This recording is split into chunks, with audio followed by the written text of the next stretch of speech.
Good afternoon. Welcome to the Polk County School Board's work session on this fine day. We're looking at May 6th. It's right at 12:30. I think it just turned 12:31, so we're right on time. Pretty impressive that you all found your seat in an orderly fashion. Pretty amazing. Not sure if anybody follows the this day in history type of things. But obviously there's so many things that have happened in the context of time, but a couple that stuck out to me was on this day, Sigmund Freud was born. I don't know if anybody follows psychoanalysis. I'm probably more intrigued with Edward Bernays, which was his nephew, and the work that he's done in communication theory and so forth. But the other person, too, that stuck out to me was Willie Mays. Willie Mays' birthday is today. And then on top of that, historically, we had the Hindenburg disaster that took place quite some time ago. But all that to say is we're probably going to, and I'm going to say these words later this evening as well, but we're going to think deeply today. We're going to try to hit some home runs, and then hopefully we're going to try to avoid some disasters, right, Superintendent? We are pleased to welcome the third cohort, right? We've got the third cohort with us today of the Inside PCPS, and really appreciate you being with us today. Ms. Long, I do read all the updates, and it's really impressive how much you all have done in the last 10 months, so thanks for being with us today. And if you look behind you, I actually see intermingled within you all as well is our staff. Really appreciate our staff for being available and accessible to us today. And hopefully we'll have some really good questions for you as we work through some of these decisions. We're humbled to serve alongside of you and the most highly educated workforce and dedicated workforce in the United States. I would like to start by reading this Who Are We statement, and it goes like this. We are the Polk County Leadership Governance Team. If we were to pick one phrase to define us, it would be student-centered. Because when we come together to work, we lean on our diverse backgrounds, and you heard a little bit about that today, and those experiences to ensure that our decisions are focused on providing a high-quality education for all students. The four most important things to our governance team would be 1, operating with integrity, 2, respecting our students, our staff, families, and each other, and then 3, we want to establish this culture where stakeholders feel valued, you're supported, and then there's the opportunities for personal and professional growth. And then lastly, supporting an approach of continuous improvement to ensure student outcomes. And then collectively, we need to work on behalf of the children that we serve, and we're going to find these avenues of agreement, and that's really important to us so that we can govern the district in this an effective manner. There's really no acceptable alternative to that. We will always collaborate in a respectful manner in order to enhance opportunities for each student and staff members. We will not disparage others. Our students will thrive because we will remain committed to supporting the whole child. We hope to engage and empower our students and stakeholders to create a community of lifelong learners. At this time, I would like to turn it over to Superintendent Hyde to lead us in our work session today. Good afternoon, Mr. Chair, members of the board, members of the community, and our Inside PCPS class. Thank you for joining us today. Our first item up for today, I'll bring Ms. Kim Long and Dr. Northern up to the podium, and they are here to provide a presentation and an update as to the third class.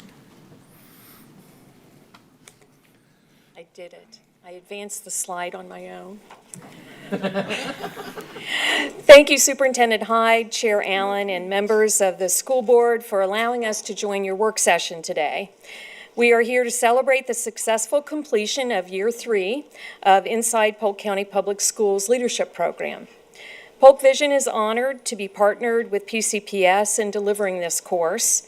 It provides a unique access and insight into the complex challenges and significant accomplishments of this great public school district.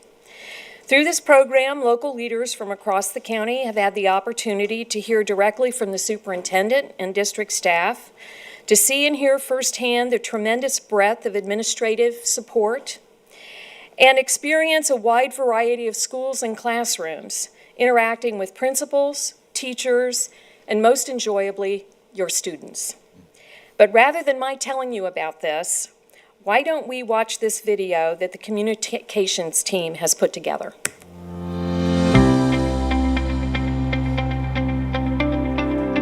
Inside PCPS gives community and business leaders in Polk County an in-depth look at the triumphs and challenges of a modern public education system.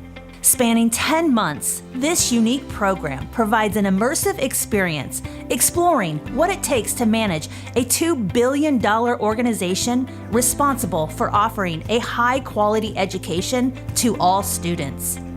Inside PCPS class members receive an up-close view of all education levels, from early childhood to high school career academies and everything in between.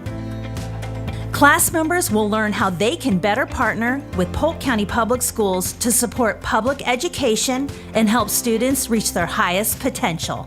The Inside Polk County Public Schools program is great because it gives you a behind-the-scenes look at everything that's happening in the district. I think it's really exciting to see the participants learn about the financial aspects of the school and the challenges and the limited decision-making authority that we have at the district level and how much relates back to the state.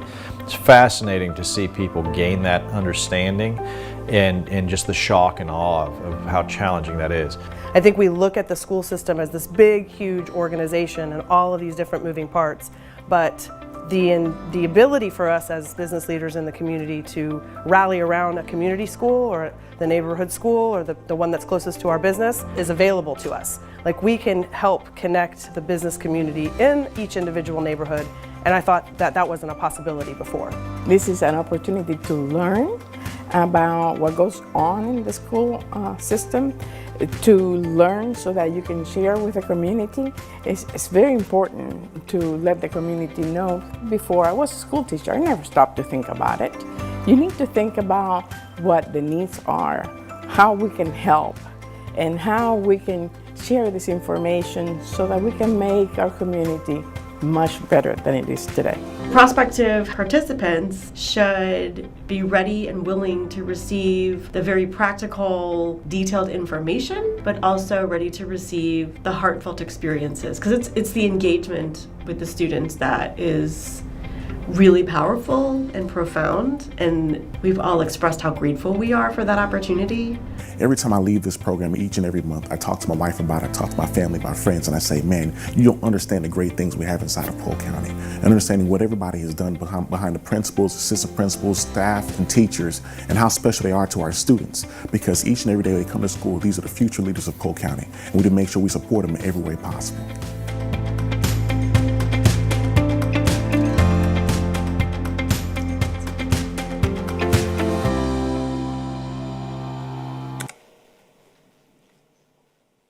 Good afternoon. Inside PCPS Class 3 has had an outstanding year. Class 3 is comprised of 24 completers representing a diverse cross-section of government, nonprofit, philanthropy, and business. This robust class has asked thoughtful questions, offered engaging perspectives, and been collectively transformed by the experience. Highlights of Class 3's experience include, as depicted in the pictures, listening to presentations from Junior Achievement's 3DE participants, reading to kids at Pinewood Elementary, as well as serving cafeteria duty, a favorite. Additional pictures include Class 3. They had an opportunity to witness a variety of hands-on learning at different grade levels, such as robotics building, TV production, and fashion design, and we were all astounded.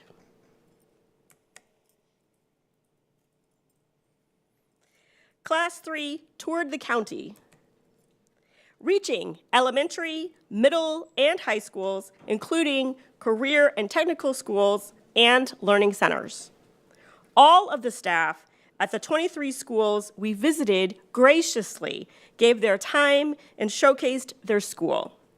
We were ecstatic to engage students in their school where classrooms, hallways, cafeterias, labs, media centers, and outdoor learning spaces affirmed who they are and who they can be. Class 3 is collectively grateful for the community speakers who imparted their expertise and their insights. Dr. William Allen, thank you. Jen Lay from the Lay Group at eXp Realty. Alex Dry from Visit Central Florida Sports. Julie Adams from City of Winter Haven Parks and Recreation. Bob Donahue from City of Lakeland Parks and Recreation. And Shauna Dykes from Junior Achievement.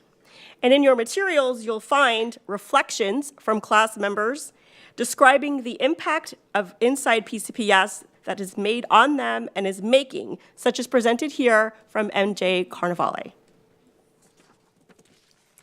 We'd also like to point out the depth of engagement from the department leadership. As you can see from the list in front of you, no department, no division was not represented, and they take time out of their busy schedules to devote a great deal of thoughtful engagement to this class so that when they walk away, they are truly enlightened about the programs and services delivered in the school district and therefore can better advocate and promote awareness about the great work being done here each and every day. We also want to thank our sponsors. These organizations have made both in-kind and financial investment in the production of this partnership, and we also have here a nice comment from a former student from Duke Energy. And with that, I think it's time now to give credit to some other individuals that have not appeared on this list. The community liaisons do not appear on these slides, but it is through their collaborative efforts that we continue to successfully deliver this program. So, with that, I think it's time for us to ask the class members to come forward and receive their completion diplomas.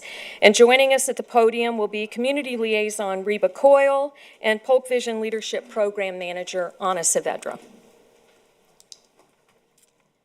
Thank you very much. As we ask the class members to come forward, they're going to get a picture with Kim and Dr. Northern.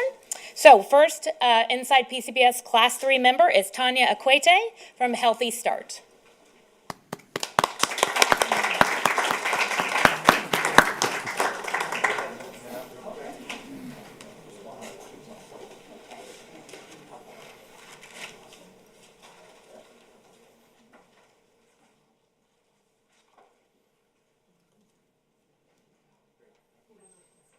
Board members, they also received one of our challenge coins, so that you're aware of that. Thank you. Christina Allen, Parker Street Ministries.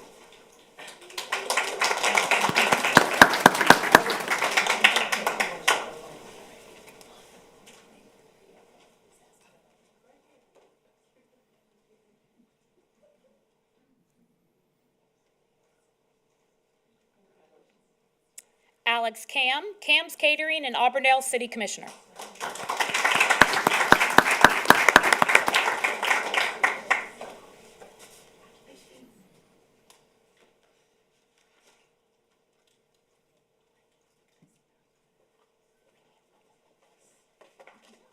MJ Carnevale, City of Winter Haven.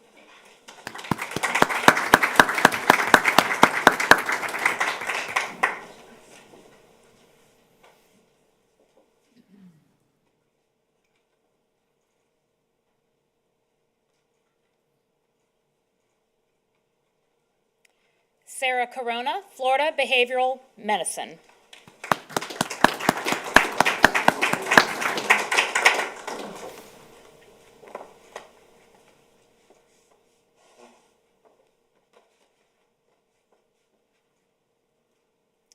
Dr. Rod Crowley, United Way of Central Florida.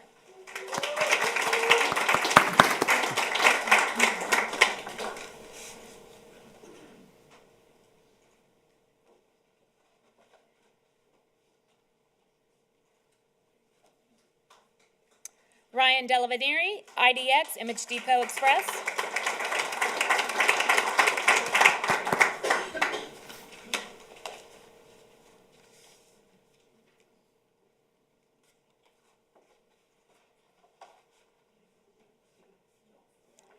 Lucretia Fontenot, Coca-Cola, Florida. Coca-Cola Beverages, Florida, sorry. Do not get that wrong.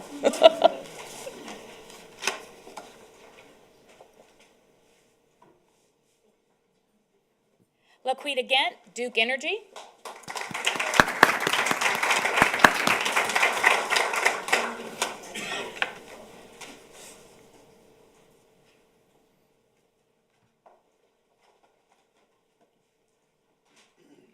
Tracy Gray, Heartland for Children.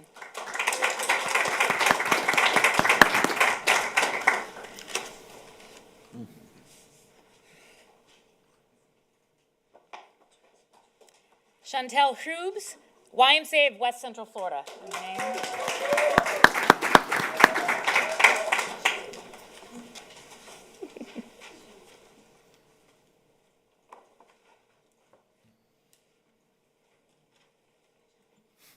Kim Holverson, South State Bank.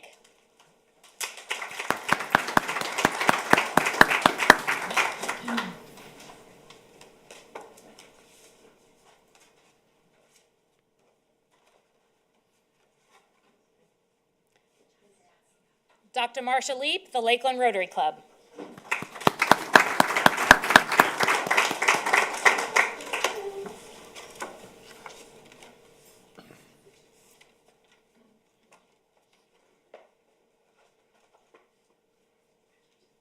Erica Lupercio, CPS Investments.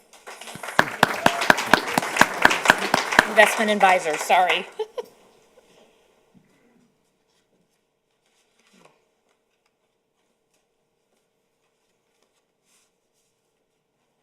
Kim Manning, Polk State College.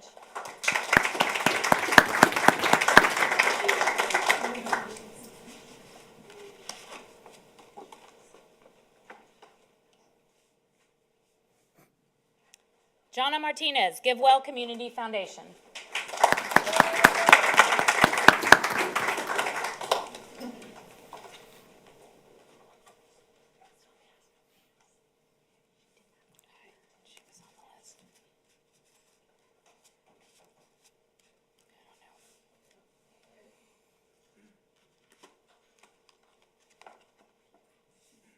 Mark Miller, Holland and Knight, LLP.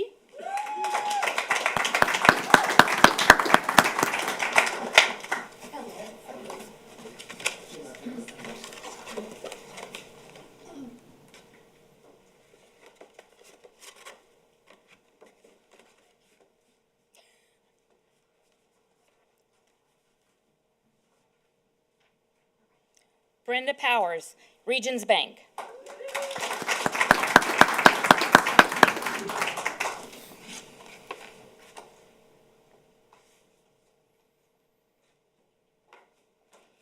Dr. Melody Ryder, Connect Ed Polk.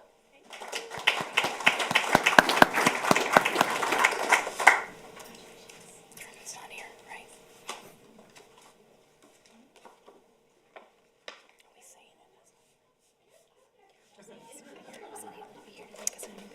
it? Trenton Rogers from Boswell Dunlap, he was unable to be with us today. He has like a 2-day-old baby, so he is not with us today. Kristen Salenbeam, Creative Contractors.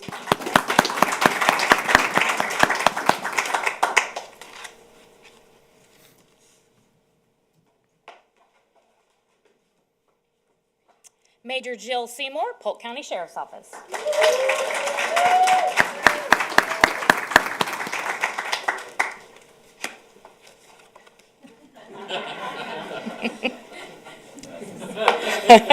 Joshua Schwartz, IT Dynamic.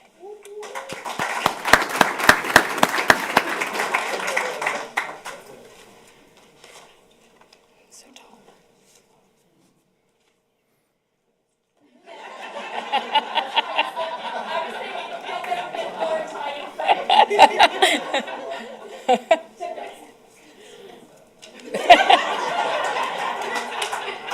And finally, Brittany Warren with State Farm Insurance.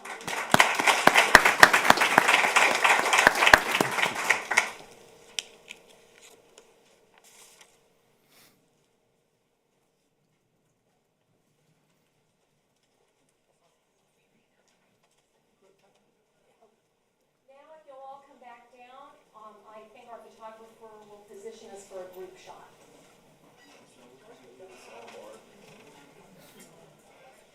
School board stand. You guys stand. Thank you. I think I'll have to stand. We're good.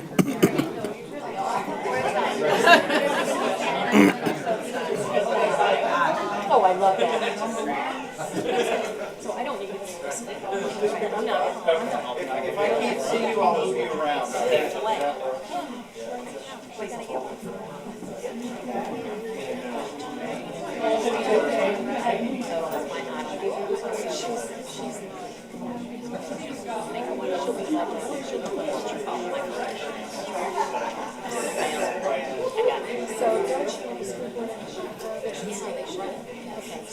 Oh, they're going to stand up, yeah.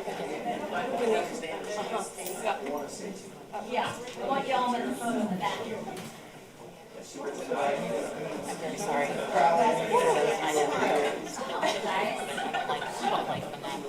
Well, we like to be out.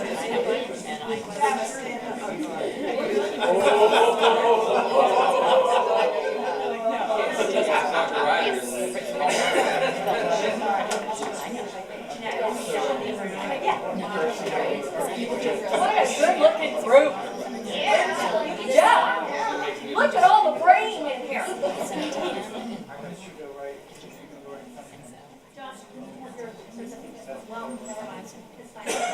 Yes, that'll show her best side.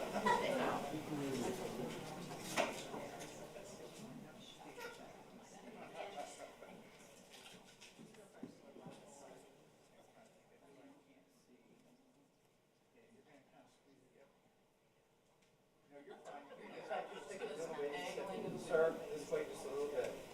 You, right there. I know it feels like I'm moving you very slightly, but that's okay. You're going to just come one in the front row just a little bit, right there. You're in the front row, you're going to go this way just a little right there.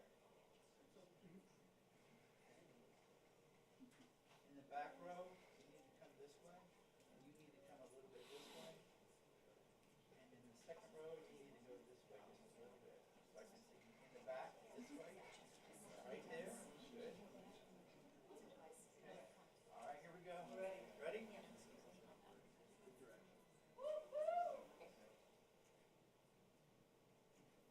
Smile. Smile. Awesome.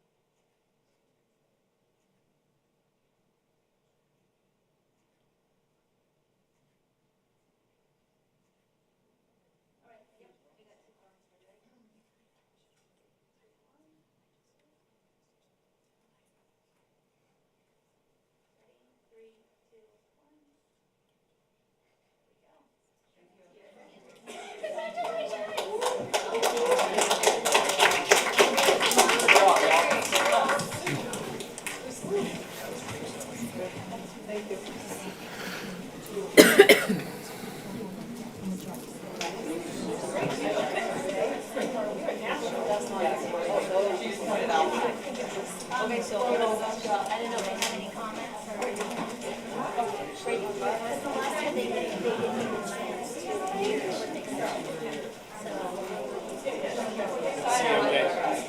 See you tomorrow. Yeah, Trent has the baby. Yeah, cool. I was going to call that baby bag.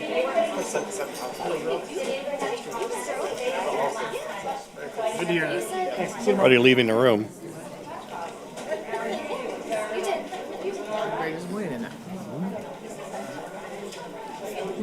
Should have a plan then.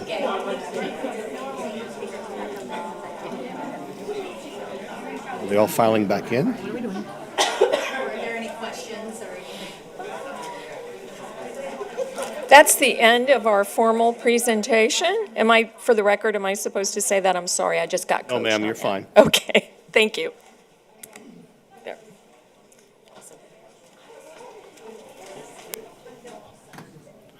I see no board member comments or questions. The next item, board members. Erica, you're leaning against the lights. You turn the lights on? That is a tough area to have that switch. Yes. Next item, board members, the Lena Vista Elementary School rebranding of the school, logo and mascot. The school did not presently have or previously have a mascot, so this is just an update. Ms. Minetre, it's all yours. Good afternoon, Board and Mr. Hyde. Thank you for your time this afternoon. Ms. Smith and Ms. Stegman are unable to be with us. They are at the school, making sure our third graders are doing the very best on their reading test today, and everything else is going as smooth as can be. So the need for a new look.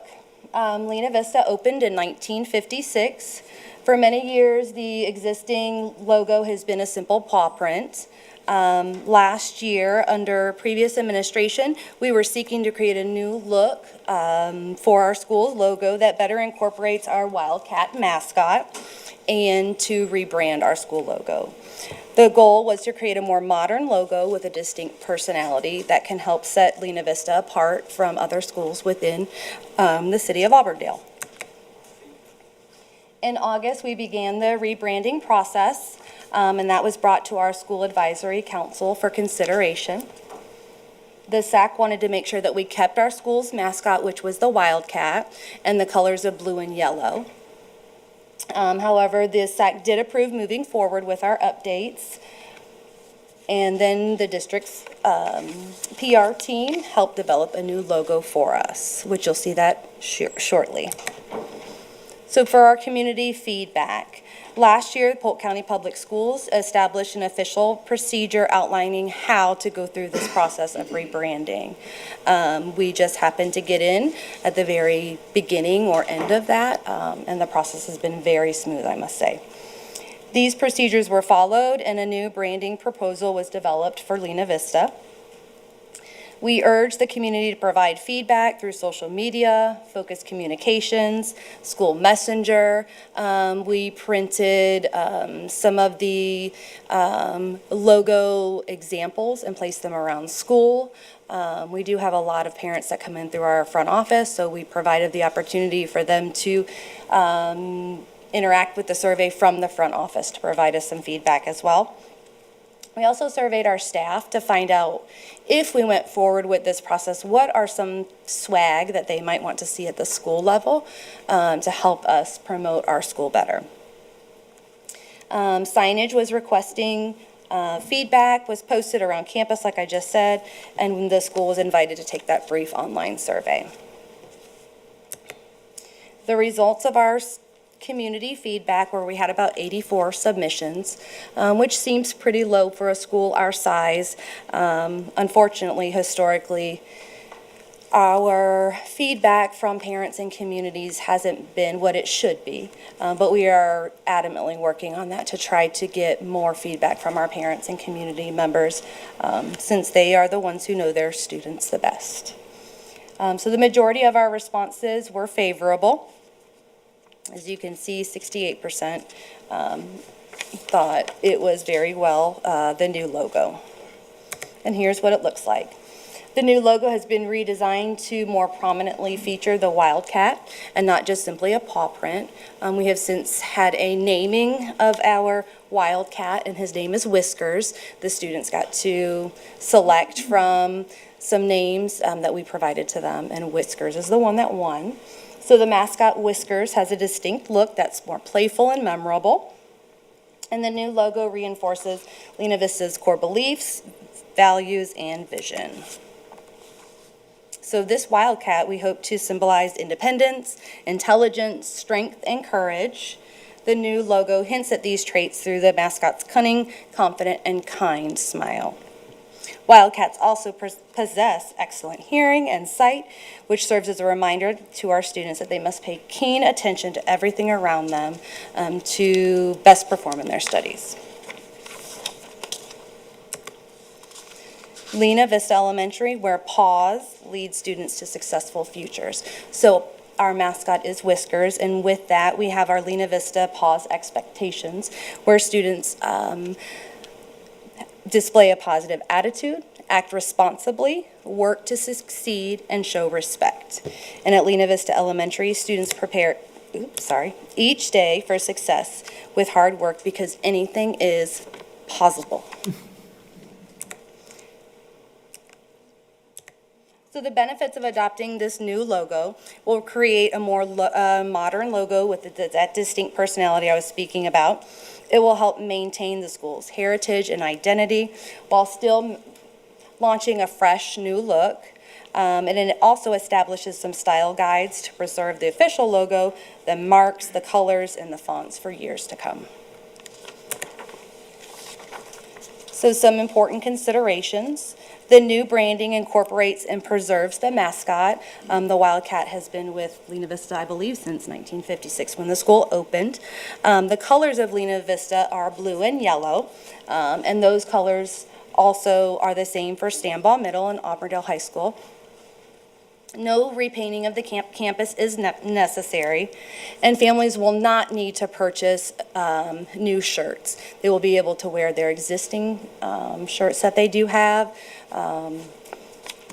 The colors will remain the same. The only difference will be the part of the logo.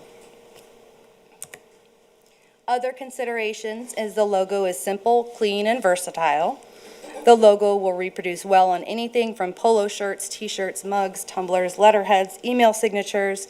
Those cloth bags really are what my staff is asking for, that and water bottles. Lena Vista Elementary has a plan for implementing this new branding. Initially, we'll start with the changing of email signatures, which won't cost anything and can be done immediately, and also matching, so that will standardize the emails coming from anyone from our school. Other updates like printing new stationery, business cards will take place gradually over time.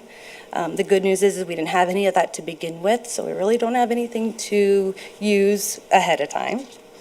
Current supplies of stationery and business cards will be exhausted before, but we didn't have any of that. But I must say that this process has been very, very easy. It was very informative.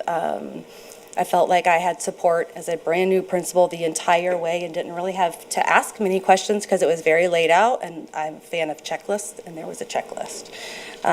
It also helped us to bring it back some feedback from our staff, which helped us to continue building this new community that we're building at Lena Vista today. So here's what it would look like. Here's some of the typography, the color palette, the logo, a vertical logo, and some samples on a child and one of those bags that everyone wants at school, and some other examples. Any questions? Ms. Miller? Thanks, that was a great presentation. Thank you. I appreciate you including the kids in the selection of Whisker's name. I think that will help the buy-in. I can't wait for the swag.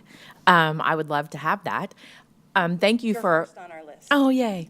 Thank you for giving us feedback on the process. That's relatively new, and it seems to be working. You're the second person, I think, that's presented on that new process. But I'm looking forward to the unveiling of Whiskers. Thank you. I see no further questions or comments. Thank you very much. Thank you. Next item is Ms. Candy Amato's. It's an update on language and literacy for learning contract modifications.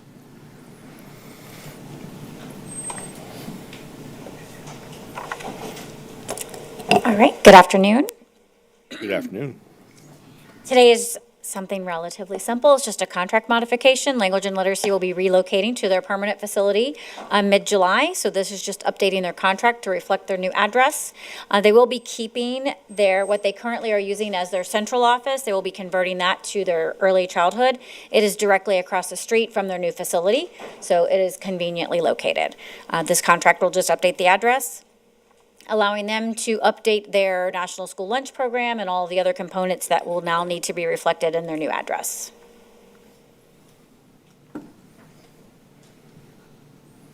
Ms. Wyatt? Thank you. I'd don't believe that building is ready yet, but they have until 15 days prior to the start of school to submit that, and we'll get that information when it's submitted so that we know they're good to It'll go. all be either their TCO or their CO, all of their inspections have to be provided to us 15 days prior to the school starts. Unfortunately, that doesn't necessarily count the teacher contact days, it's more of the student contact days when students can't enter the building. Okay. So we will be pushing it. Okay. But I've talked to Dr. Cowlins and they are on track to be ready by mid-July. Awesome, thank you.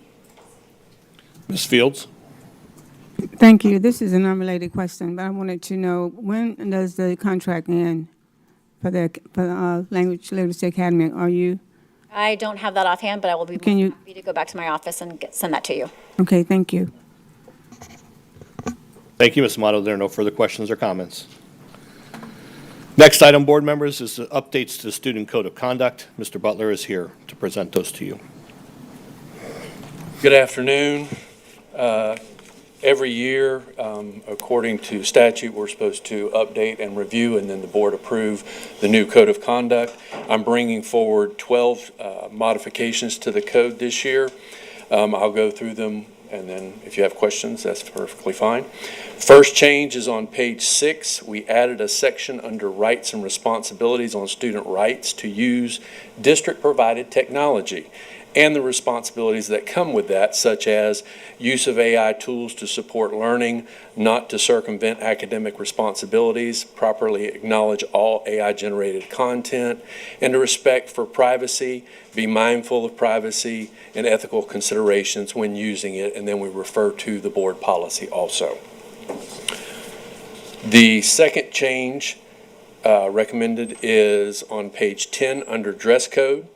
We are adding a section F that states student identification badges grades K through 5. It is the expectation that grades K through 5 have ID cards daily for purpose to use in the media center, cafeteria, busing, and extracurricular activities. This will start preparing our K-5 students to transition to secondary schools where this is a requirement. Our third change comes to us on page 24 and 25. We have always had information on how a parent could contest an alternative ed or expulsion case. We have always had an informal process for anything less than alt ed or expulsion. This additional language added now has outlined in this section for a parent to contest discipline for the levels below alternative ed and expulsions and the steps that they would take to do so. Fourth change is on page 32 under cheating. The new reference to policy 5505, academic honesty, has been added, which includes the use of AI, and that policy is listed on that page. Fifth change is on page 35, where we eliminated levels 1 through 3 to be in line with the state ranges of discipline for tobacco products and to be in line with focus actions available to our administrators. The sixth change is on page 37. This change is recommended by the committee. When a student directs abusive language or conduct at an employee, they feel the levels of discipline should start at level 3 and go up. If the conduct in question does not meet a level 3, it would be coded under a minor infraction under focus and therefore not be part of abusive language or conduct directed at an employee. The seventh change is on page 40 under section 5.08 burglary. We are adding breaking and entering to align with the state wording and coding. The eighth change is on page 44, section 5.13, false information. This change is recommended by the committee because of the severity in many cases of students possibly giving false information about staff members. We would eliminate levels 1 through 3 and start discipline with level 4. If the conduct in question does not rise to level 4, it would be coded under minor infraction to allow for levels 1 through 3. The ninth change is on page 49 under personal communication device. We've added the verbiage to include improper use of technology, including AI, and refers to the new AI policy 7540.08 that you all just took into consideration. The 10th change comes on page 50 under section 5.30 with the added of battery on staff so that it will align with state coding and focus coding under the description for focus. So that way, if it's just not a confrontation with the school board and someone walks by and hits a staff member, then it's covered under the battery on staff also. The 11th change is on page 51 under 5.31 theft, grand theft, removing the words misdemeanor and petty theft to align with state coding. And the final change is on the bus form that the parents sign on item number 17. They have asked that we add vaping with smoking on there, so that is included on that. Those are your 12 changes, and I believe the attorney will request tonight that it be put out for public notice so that we can continue on for the June board meeting. Any questions? Ms. Miller? Mr. Butler. Yes, ma'am. Thanks for answering all my questions You're welcome. previously. I do want the public to know that there is a committee that meets, and you meet twice a year? Yes, ma'am. No, Okay. actually, we meet more than that, depending on what changes we have open. We actually send out notifications through email, then we send out the communication through email of the changes that are requesting. We had one face-to-face this year at Spessard Holland. We probably had about 25, I have the list that showed up, those staff members, those community members, and we have paraprofessionals, bus drivers, teachers, administrators, community members, all on that committee. I appreciate that. Yeah, and I know that in the past, we've made sure there were different groups represented, but that is still occurring, so people have input on what the changes look like. I think the one thing I talked about yesterday had to do with the AI, and this might be for the superintendent, because this is going to change. I just want equitable enforcement of any kind of code of conduct issue. It becomes difficult when it's an interpretation, and as quickly as all of that world is changing, it may look different, especially access to certain programming at different schools. So how often is this, so will you be reviewing these in your committee meetings, or it's approved for the year?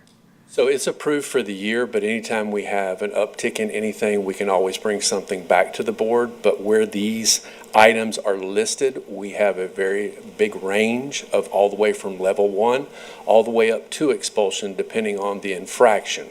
And Ms. Pasco and her team work with us when we have to investigate these things, and they can tell us to the level of the breach, because I'll be honest, I'm not technologically advanced as most. So I have to rely on her team to do the investigation of how they would have done it, what systems they used, did they breach our system, did they bring something in from the outside and contaminate our system, and that is what rises us to the different levels in the code. And we talked about this is mainly to enforce images more than words reporting, like for book reports. So under book reports, that would go under your cheating clause. Right. And that's a different part. Okay. The AI is covered under our PCD code, which gives us the levels of 1 through 8, and that also considers for our hacking and different things like that underneath it. Thank you. There are no further questions or comments. Thank you. Thank you all. Next item is Mr. Dan Talbot's. Increasing varsity football ticket prices.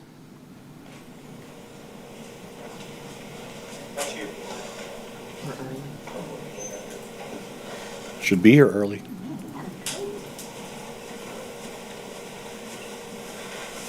Mr. Talbot. Good afternoon, everyone. Thank you for allowing me to be here. Appreciate it. Is my presentation up?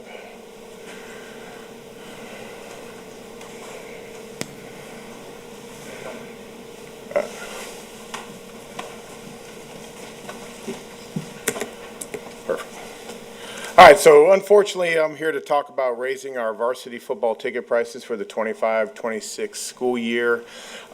We've kind of reached that point where the essential items that we need to participate have exponentially risen over the years.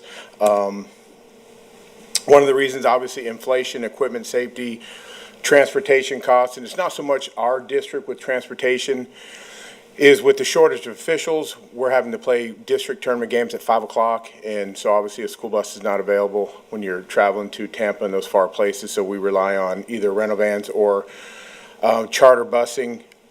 event security and staffing. Unfortunately, in our society right now, we're having to require security on events that we've normally not to. Girls flag football obviously is one where we're targeting games when we have a high rival game that we're going to add security at for those things. And obviously, we understand the economic conditions that we're in. We haven't raised our ticket prices since 2011. Prior to 2011, a varsity football ticket cost you $5. In 2011 is when we raised them for $6. And then with the discussion and collaborative what we're going to have here today, we're looking at either possibly raising to $7 or $8. If you look at the comparison to our large counties, Hillsboro's 7, Broward's at 5, but they're waiting on my call today after this meeting. Dade's at 10, Duval is already at 8. Pinellas is currently discussing going from 6 to 10. Brevard is also waiting the outcome of this meeting. We had a county athletic director meeting on Saturday. Orange County's at 9, which the average is about $7.28. If you look at the surrounding counties, Hillsborough County's at 7, Osceola 6 for all sports. We're not asking to raise the other sports. We're 3 and 2 for swimming and diving. Obviously, we can't provide a stadium-type seating at the municipality pools. And then basketball and all other sports will remain at $5. Osceola makes their money by charging just $6 across the board for all sports. We're not looking to do that. Pasco just raised their prices from 6 to 8 beginning the school year. Pinellas again, Hardee County, Lake, the average is 7.16. I did provide some data. Basically, I took over in March of 2016 in this position. You can look at the percent increases for prices from what we're paying. Baseballs per dozen was 51. We're now at 71. Basketballs went from $48 to $83. And the most shocking one is a volleyball is an 89% increase for volleyball. So, and those are just the items that we need. If you look at football helmets, which is our biggest expense, when I took over in March of 16, the lowest end of the helmet was $176, and the high-priced, most expensive and safest helmets were at $275. And as you can see now, the bottom of the line helmet is higher than the most expensive helmet was 8 years ago. So we're looking at a 61 to a 46% increase depending on the end. And then obviously the officials keep getting raises. You can look at the percent of increases for officials. Baseball went up 80%. Basketball, surprisingly, only stayed at 24%. Football officials at 92% increase over 8 years, 74%, 80, and 86. So just the basic essential items to get us onto the field to participate has increased dramatically. I will say this, being a county athletic director, we are very fortunate here in Polk County that the school system does provide fundings. There's a lot of districts out there that don't provide any, and they struggle on a day-to-day basis to learn and go. If you look at when we're fortunate enough where we excel in a lot of sports here in Polk County. The playoff ticket prices for a regional game is $10, and then state championship games are $17 if you prepay. But if you show up on the day of the event, you are going to pay $20, and that doesn't include like basketball parking at the Civic Center is $12 now. The city of Lakeland raised that, and that's basically it. I open the floor to questions. Dr. Allen. Thank you, Superintendent. Good to see you, sir. Good to see you. Thank you. I appreciate the great presentation here, and the history is really good as well. So good stuff. In general, Dade County is really skewing that number in regards to the averages. Man, I can't believe Dade's charging so much. But in general, was curious what kind of revenue we're generating currently on ticket prices, because I'm assuming that the revenue is not funding all these initiatives, right, in regards to that list? Correct. I mean, we get revenue from the district every year, which helps out tremendously to buy the essentials. But what's happening is the money, we don't take any money from schools. That seems to be a misconception. What the schools, they keep all their ticket prices. They get to buy some of the items that, you know, what we call what the kids want versus what the needs are. But now with all the price increases on that, they're having to dip into the things that we like to spend kids on to basically support the essentials. Yeah. Was thinking, you know, I'm not sure if districts are collecting anything that would be reflective of my question or not, but maybe the FHSAA would. As they increase their prices, do they have any impact on a reduction of participation? Like crowd-based? No, well, crowd-based across the state is down tremendously with social media. I mean, you think about when I was in high school, if you didn't attend a sporting event, me attending a sporting event in high school was our social media. We had to go to the event to, not only decide who won the game, but to get into the know of who was doing what around school and all the rumors and gossip that we deal with on a daily basis. But now the kids get instant gratification. It's one of those things where somebody will post on Twitter what the score is first quarter, 12-12 at halftime, and more importantly, that you go to any contest in America and parents are holding phones and they're basically Facebook Live or streaming the events on, so people don't have to go to the events. And we can dive into, one parent home versus two parent homes. There's a history study on that, which has decreased attendance at games, and people having to work more hours and to make ends meet and do those different things that obviously decrease. But attendance is down across the state, even at the state championships. That's why they keep raising their prices, because they figure that it's kind of leveled off with attendance. So the people that are coming are going to come, and they're not going to attract any new people with the prices that they're currently charging. Mm-hmm. So you got some options there for us. So it's either this or. Are you looking for some direction today? I just want to do a collaborative meeting with the minds. I mean, obviously, when we raise ticket prices, there's going to be concerns on that. The nice thing is the schools still have the options to set their student ticket prices for whatever they want. It's not, at a varsity football game, the ticket price will be what it is, but the school sells student ticket prices during lunches, so those probably remain anywhere from $3 to $4. They always offer a student discount ticket. Mm-hmm. Mm-hmm. Any preference on if we staggered, instead of saying we're going to start with 8, start with 7, and then maybe 2 years from now we're going to move to 8? Is that any consideration as well? Yeah, that's obviously, yes. That's why I'm here today. I didn't want to jump anything. I just wanted to get, on the radar, and if we want to do 7 this year and then within 2 or 3 years decide we need, at some point in time we'll have to go to 8 with the current political situation in our country and economic standards. We'll have to go to 8 at some point, but phasing that in is a very good option as long as we communicate that properly through our PR department and athletic department. Mm-hmm. All right, that's all I have for now. Thank you. Ms. Fields? Hello there. How you doing? Good. Thanks for being such a great advocate for our sports program. You do an amazing job, very knowledgeable.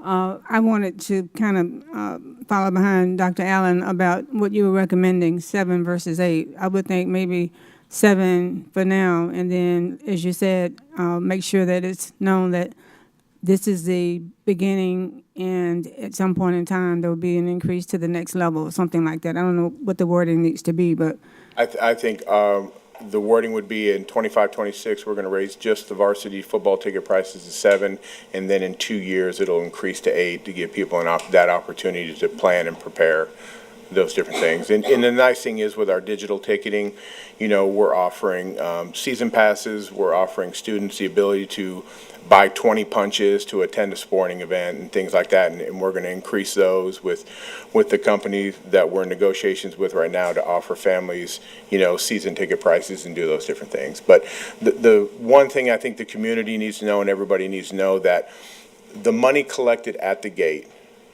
goes back into the school system, does not come to the district office. It's for the kids. It's an account that is designed to better our athletic experience for the student athletes. So it's not like the money's coming to us. Like Hillsborough County centralized funding, so every ticket sold in Hillsborough County goes to the district office, and then they support the money out that way. We're in a great situation in Polk County where that all the money that is collected from gate at every single event in Polk County remains at the school level for the student athletes. and that needs to be. I apologize, Ms. Fields. No, you're fine. That needs to be communicated too. Absolutely. I'll work with the PR team, Jason Gary and his team, to make sure we have the correct wording and get that information out. Thank you. Thank you. Ms. Wyatt? Thank you. Man, I can't think of many things that you can do for $7 or $8 on a Friday night that seems like a steal in this economy.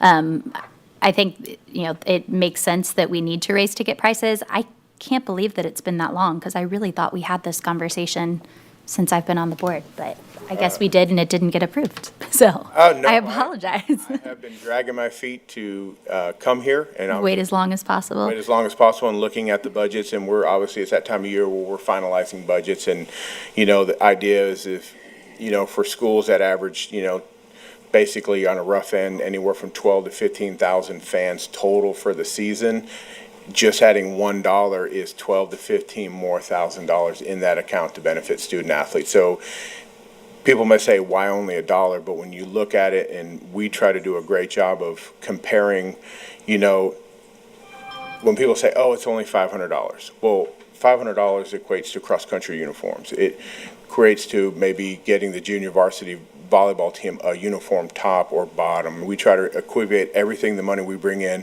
what can we do for student athletes?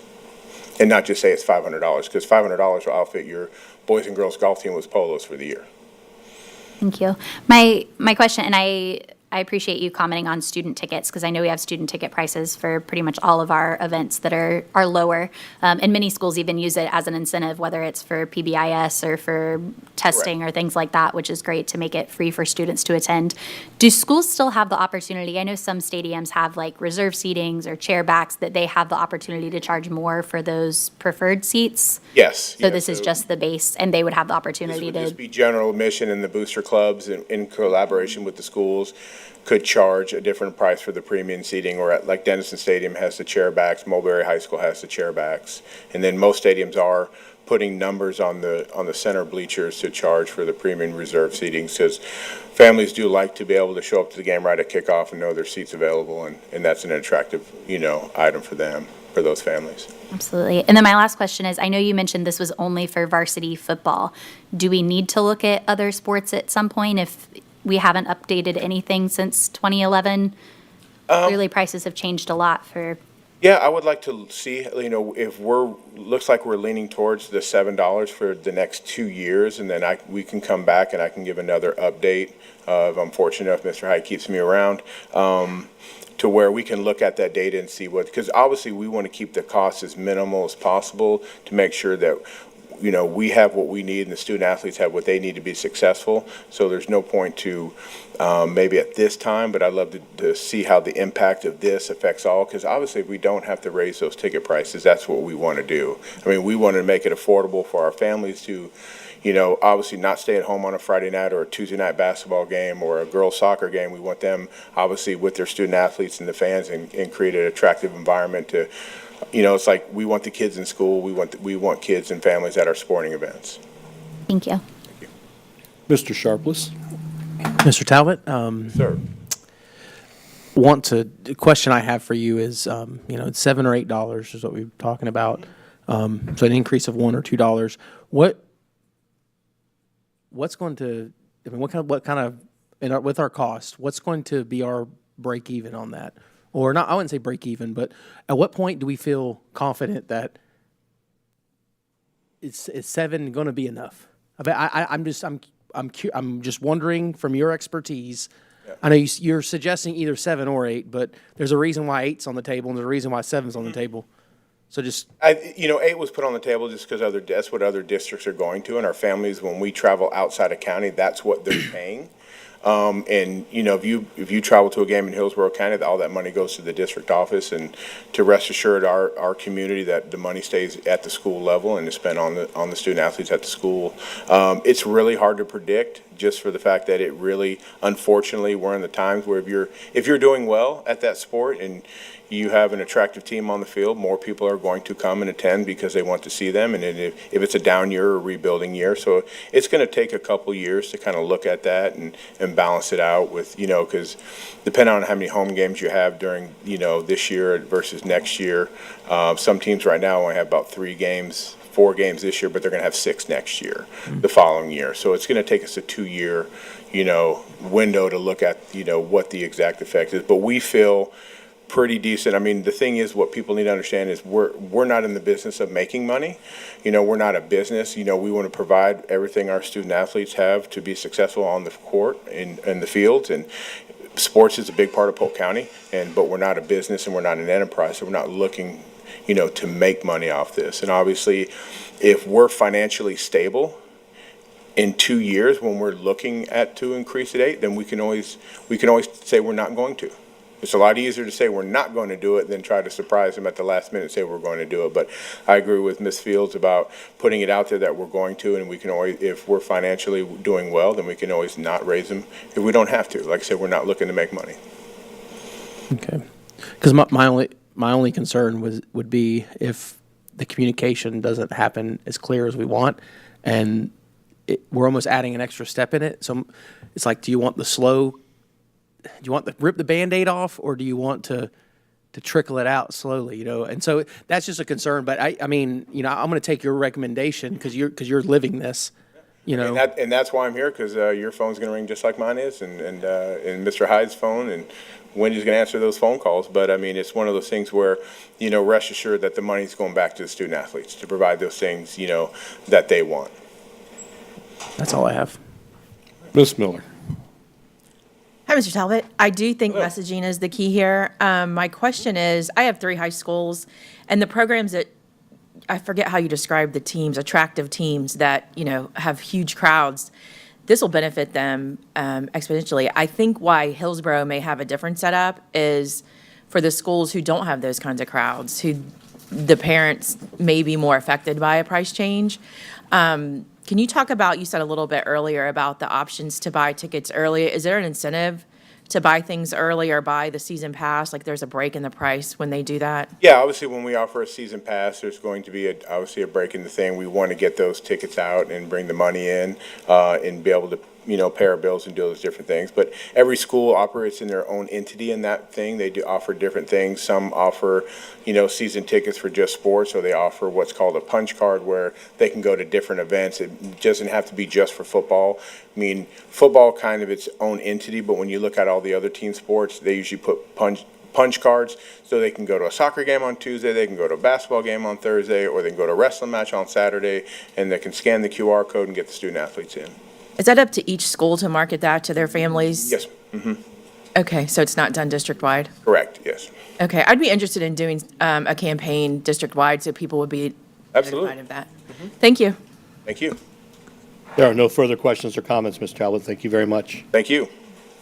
Next up, we have Katie Ashmore, who's here to speak with us about naming the Media Center in honor of Ms. Irwin.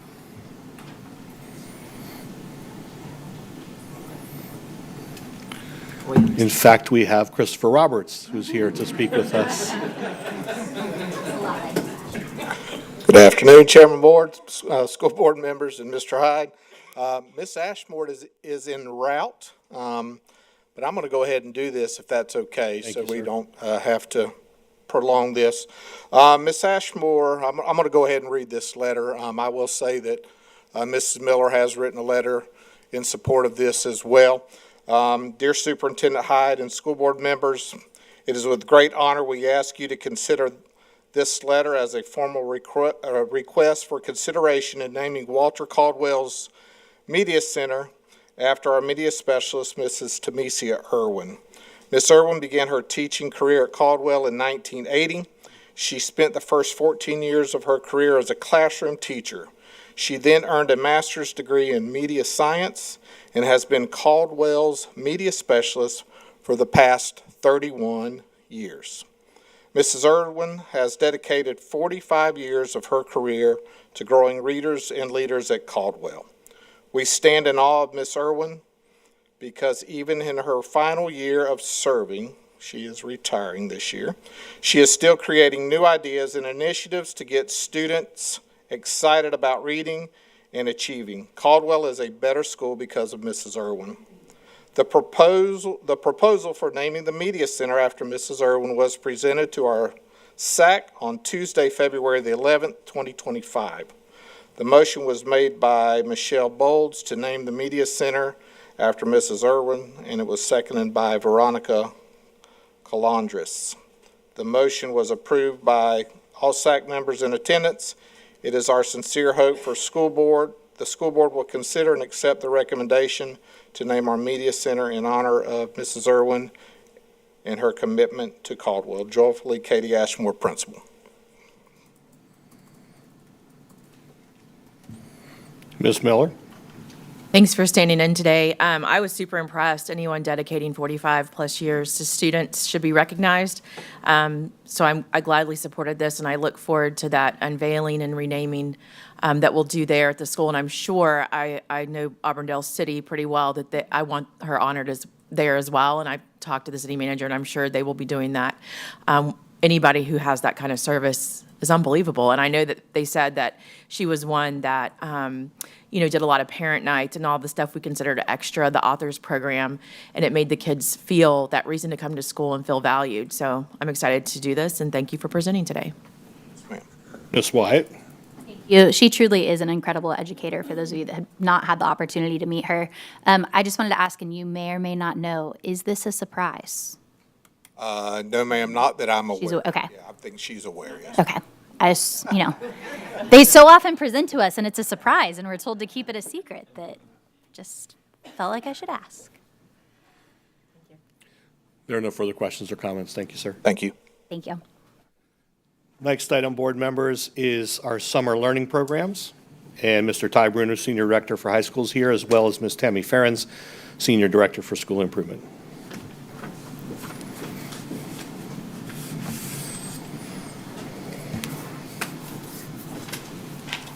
Good afternoon, Board Chair Dr. Allen, school board members, Mr. Hyde, the superintendent. We're here. Mr. Hyde asked us last time at our executive cabinet meeting if we would share about our summer learning programs to the board. We're not sure how often we actually are able to share all the different summer learning opportunities we have for all of our students here in Polk County. I'm going to let Ms. Farron start off with some of our elementary sites and different programs we offer in the elementary world. Good afternoon. We have 7 elementary programs that we're offering this summer, from pre-K all the way to 5th grade. So 2 pre-K programs transitioning to kindergarten. The first one is Camp Early Bird. Camp Early Bird helps incoming kindergartners develop pre-reading skills through hands-on activities and learning centers based on reading readiness while continuing to support, monitor social and cognitive development. So this program helps kindergartners, 4-year-olds transition to kindergarten. They may or may not have had preschool. So we may have some kids coming in that have never been in a school setting before. So it's an opportunity for them to get acclimated to a school campus. They eat in the cafeteria, and then they get social interactions with other students. So it helps them get ready for kindergarten on a school campus. They utilize the language for learning curriculum that we also use in kindergarten, and then they participate in math hands-on activities. The program is June 4th through the 26th, just like our 3rd grade camp. We have 684 seats available at 13 of the 14 summer learning sites, and that is Camp Early Bird. Our second transition to kindergarten program is Summer Bridge. It's new this year. It's actually coming from the state, so it's a new opportunity for students who have been in a VPK program who scored below the 10th percentile on our PM3 progress monitoring assessment. So Summer Bridge provides additional support to young learners preparing for kindergarten. The program is available to VPK students, both private and public, who scored below the 10th percentile on their 3rd progress monitoring assessment. And it's 100 hours. So it goes longer than our other summer learning programs. It goes into July. So it's from June 4th to July 16th because the students can only be in a program a maximum of 4 hours a day. So it's 100 hours and it goes all the way through June. The students will be utilizing the Explore and Learn Jump into Kindergarten program and also some teacher-created materials. So we have approximately 171 seats. We'll have a site at 1 school per region. So Laufman Oaks will be in the northeast, Pinewood in central, Kathleen Elementary in the northwest, and R. Bruce Wagner in the south. Okay.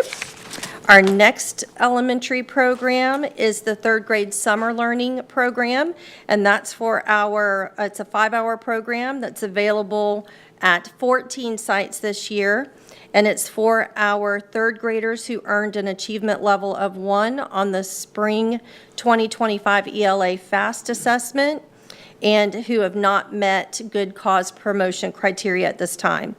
So it's to help them get to 4th grade.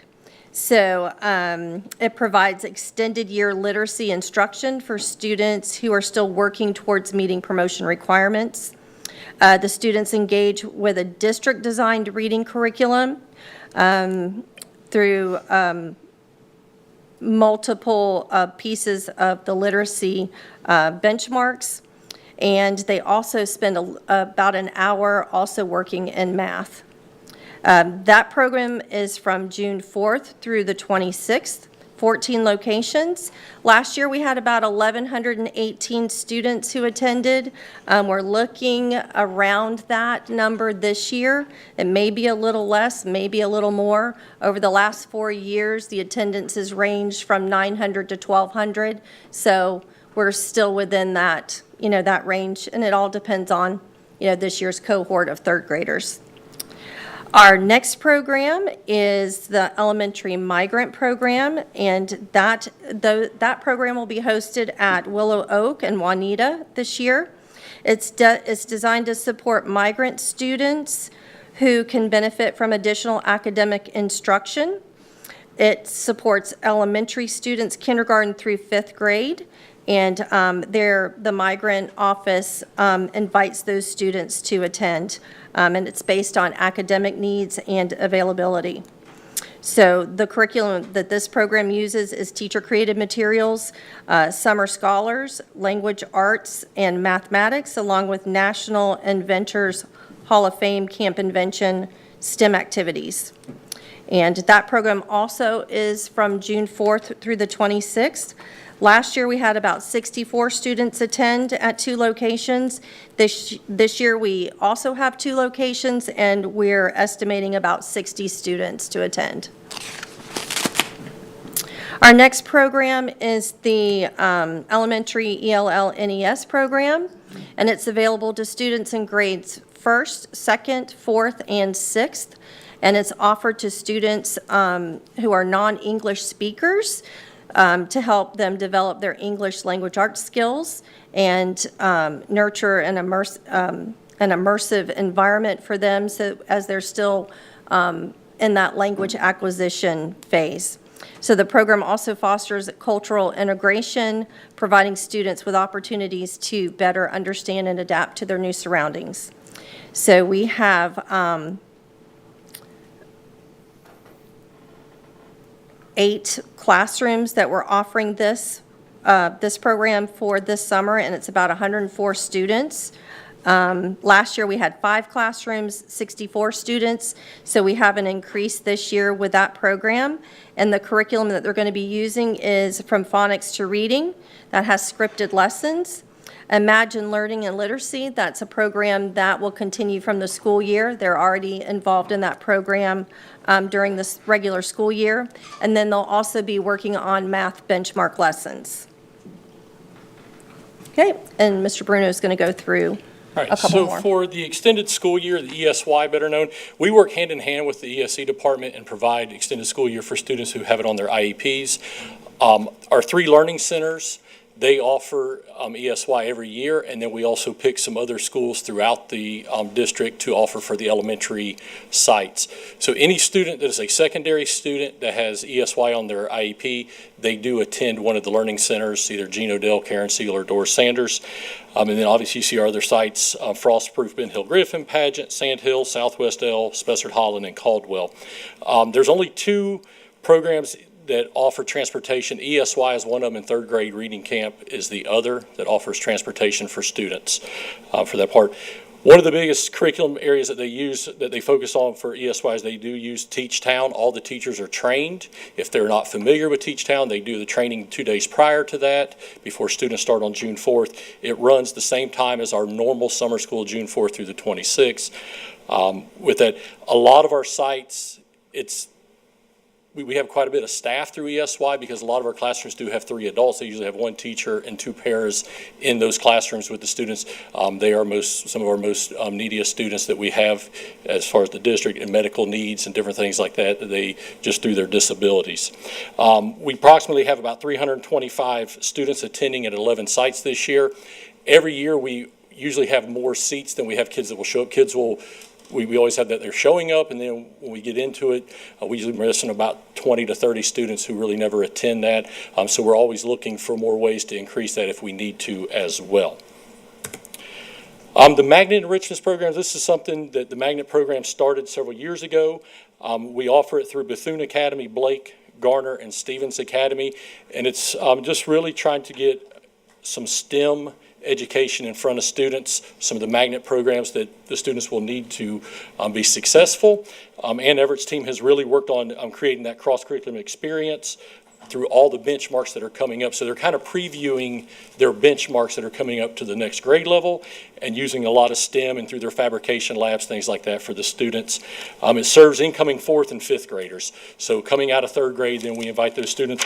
Last year, there was only about 44 students that had participated between 2 camps. They actually had to close one of the sites down last year. So they are looking to increase that through the 4 locations and trying to add up to 270 students is what we have capacity for those sites as well. And a lot of these programs are ran through grant fund, and this is one of them that's ran through some grants that she has as well. And then our last one is the secondary summer learning. So this is where all of our secondary students, 6 through 12, they have the opportunity if they need to do credit recovery or grade recovery for a certain class, if they need to make up a class. In middle school, for credit recovery. In high school, we provide Edgenuity. They do the virtual option through Edgenuity. They can complete a semester, or sometimes they even complete a whole year in that class. This is a great opportunity that we offer for all of our secondary students. If they happen to fall behind, it's a way for them to get caught back up, get ready for graduation, especially your high school students or middle school students moving on to high school as well. We've been doing this for a number of years. It's at all secondary sites except for our academies. The academy students just report back to their zone schools. One thing that we do have with this is that if a parent, let's say a student attends a school in the northern region of the county and they work in the southern region, we will approve for them to go to that southern, so it's closer to the mom or dad's work, to be able to provide that opportunity. We want any kid that needs the opportunity to have the opportunity. We want to make sure that way. Last year we had about 3,000 students. This year we're approximately about 2,800 students, just looking on with numbers of D's and F's that we've had throughout the district. We will have some of that will decrease when we start doing grade averaging at the end of the year. So that number, but that's about what we had last year for that. And then all of you see the 3,300 courses were completed through last year as well. So that's, we track it. Teachers are trained in Edgenuity on June 3rd, the day before. We do a training for middle school teachers, a training for high school teachers, and then we provide every location. The district pays for 3 teachers to be able to teach summer learning for the secondary sites. Most schools provide, they save some Title I money at the end of the year and add additional staff and hire additional staff to help with the numbers. The nice thing about this, once a kid is done, if they finish their class in a week, they're done.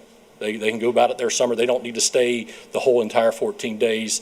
There's some kids that will complete 2 or 3 classes during these 14 days as well. One thing else too is that we have summer testing. So this is something that kind of came up last year. The state will also now allow retake testing in the summer, but students also can take their Algebra 1 EOC, Geometry, any of their EOCs, and even middle school civics EOC they can take during the summer.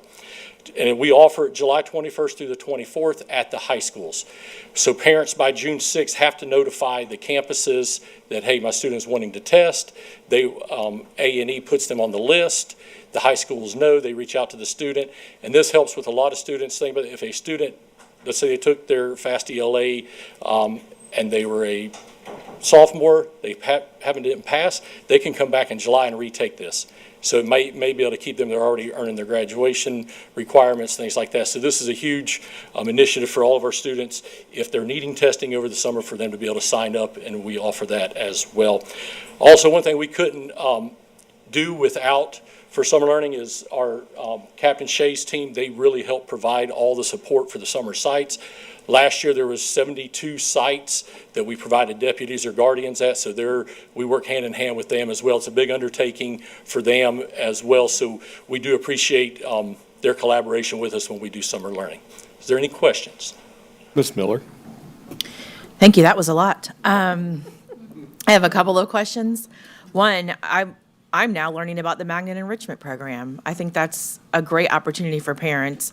My question is, so I went on the website and you have to search summer learning. So how are we getting this information? I would like to see it on the front page of the website if possible, but how are we getting this information to families? It's such a plethora of programs. So I know like Camp Early Bird has been out there on the summer website. And in fact, on the main website, Camp Early Bird has been on there for them to register for that. The secondary and third grade camp, those are actually letters that kids send home and call outs to parents, because those are students that obviously if they need additional support as well. As far as magnet schools, they're sending letters home as well with kids. So most of it's done through letters. And then this is something new that we created, that Mr. McNaughton created this year, was the summer learning website as well. So Is that linked to the district website? Right. You can search summer learning, and there's an actual website that we created, that he created this year, that has all the information about all the summer learning programs in it. Do you have to be a magnet student to attend the magnet enrichment? It's actually, there are students at their own school. So they're going back to their own sites? Right. So like kids that are at Stevens Academy would attend the Stevens Academy. My last question involves ESY, which has to be on their IEPs. There's been barriers in the past on who qualifies, how do they qualify, how early they have to get it on the IEP. 325 students is low, but I do appreciate, and we can talk further about how this is marketed to parents. At one point, it wasn't discouraged, but you had to show the child would regress. Most all of these kids will regress with cognitive disabilities. My question is extended school year just access, or are these students who have IEPs not on access? So there are students with not access on ESY, and those are done usually through tutoring, through LRC or something like that, through a summer program where it's a one-on-one tutor or even a small group tutoring. The kids that we're talking about for this are all of our access students that are on. Teach Town is access curriculum. Right. Okay, but yes, I appreciate you saying that. ESY does not have to be housed in a school. It can be done with extended tutoring. I also appreciate that it's not just at learning centers, that the students can access these programs through the sites listed here. That's not always been, and I think that's more than appropriate to put them at different sites. I will do a little more research, and hopefully we can promote this and decrease barriers for people that need to add this to their IEPs. Thank you. Mr. Sharpless? I'm wondering from the staff side, how do we staff these different programs? Do we advertise that, or do the specific school sites select who's going to be, because they are receiving a stipend. Right. I'm just curious, I know someone who does, SAT, ACT during the school year, proctors, that kind of stuff. But I'm curious on the summer side, how do we handle the selection process? So we start working, actually, Tammy will start working probably in November, start working through HR and different processes that way. It was out this year, Mr. Warren, I believe, sent an email out on April 11th for staff to be able to apply. They actually apply through their staff portal and select what sites they want to work in. Principals have access to that list. They go in and select their staff. Obviously, they're using, a lot of the staff is from their own school at that point in time, but they do, especially for ESY, they hire outside their school. Our learning centers hire staff all over the place because they don't have enough staff members to handle the amount of students coming in. And then they're paid their hourly rate of pay. So it's not necessarily just a certain stipend, they're actually paid their hourly rate of pay for summer learning. Excellent. And I have one other question. Yes, sir. So for the summer testing and specifically with the EOCs and different things, those, I'm assuming we're not just testing at, all the students from across the county that need, the Algebra 1 EOC, are they going to one school site, or how does that work? Each high school is eligible to test. Okay. So you'll have some high schools, last year when we opened it, where there was like one high school had 2 kids come. So it may shift a little bit to where we make it more sensible to where we at least have 10 kids in a room testing, not 2 kids at a high school. But currently, right now, all high schools are available to test. Okay. I was just curious how that was distributed, because if there's only one Right. place in the whole county, and it's a kid from south side of the county having to go way up to the north side or vice versa or whatever could cause a transportation issue. So I was just curious. Thank you for your. Ms. Fields? Thank you. I had a similar question as Ms. Miller. How do you promote and make sure that you are touching the neediest child? I think you kind of answered that a little bit. I think it's going to be very important that we publicize it and make sure that the parents know what's available for them. Also, I wanted to know, how do you all evaluate whether or not the programs are successful? What tools do you use for that? So currently for our secondary sites, it's the amount of students who actually earn the credit or the grade for that. So that's very easy for us to go in and pull Ingenuity reports and pull the reports, and Mr. Williams helps us with that as well to verify how successful it was during summer school. Secondary learning is pretty successful as far as students earning their credits and what they need. They know they're there for a reason. They're there for that purpose as well. Third grade camps obviously based upon if they're passing their assessments, things like that, or the portfolio, and I can let Ms. Farron speak to that a little bit further. Yeah, I think that's a great question, Ms. Fields. We're constantly reviewing and evaluating our processes. So last year, we had 1,118 students attend third grade camp. We had 70 students that were able to move on to fourth grade after camp. And so the literacy department looked at the programs that the materials that we were using, the curriculum. And so this year, we're actually going to have 2 tracks for our third grade students. So those students who are identified as significantly deficient on PM3 ELA are going to have an Elevate track. So it's going to focus more on their foundational skills and fill in those deficits that they're still missing. And then those students that are not on that significantly deficient list are going to be in the Step Up program. So they'll have 2 tracks this year so that we can be more differentiated on how we tackle those students' individual deficits for reading. Thank you for that. And my other question is, how do you gauge the success of the four-year-old students that's coming, preparing themselves for kindergarten? Is there a tool that you use for them as well? Yes. So our pre-K students are screened before they go into the program, and they're going to have a post-assessment when they leave this year.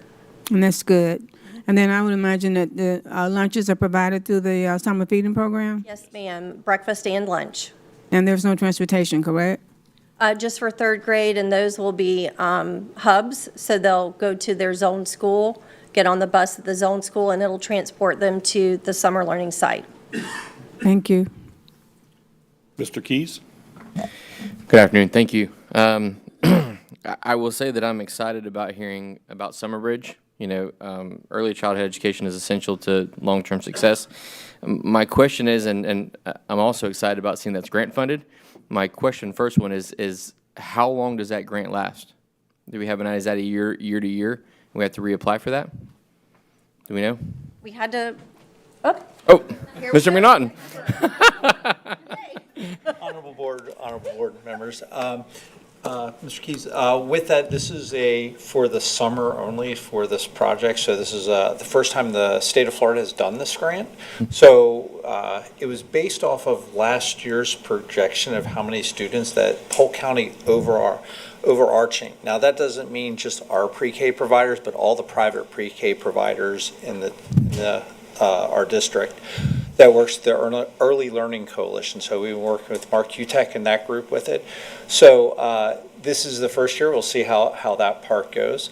I'm very happy to say last year we had 90 students qualify. That means 90 of our students in the Polk County Public Schools pre-K were below the 10th percentile. Just pulling the numbers as of 10 minutes ago, we only have 44. So what we're doing is working. So this is a great thing to have less kids.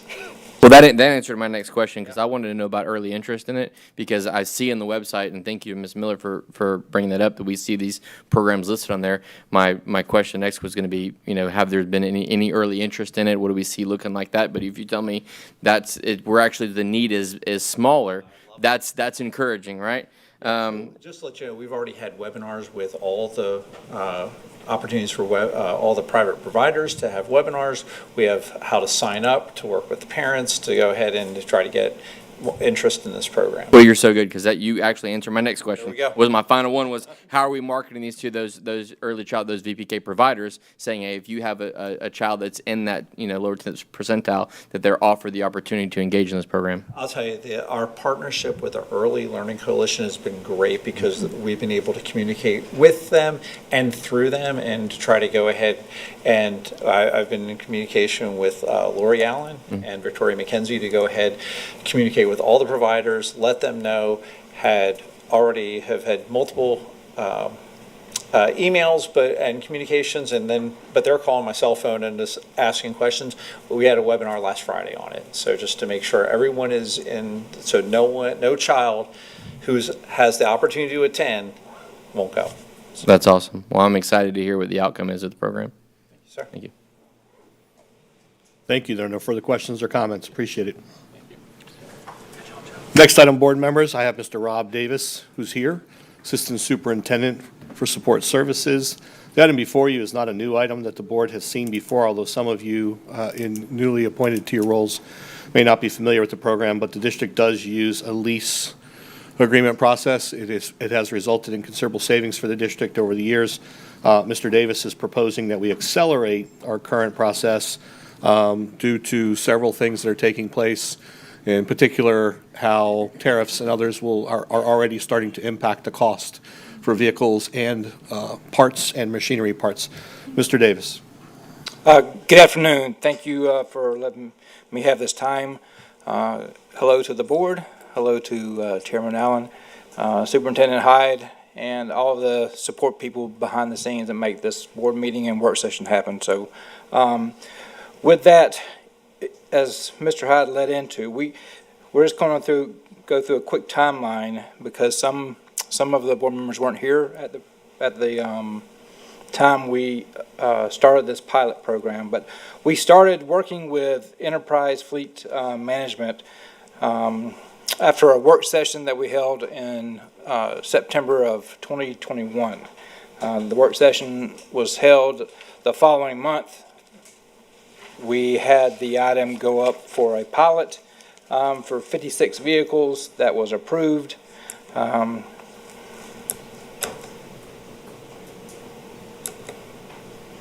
That 56 vehicles were approved.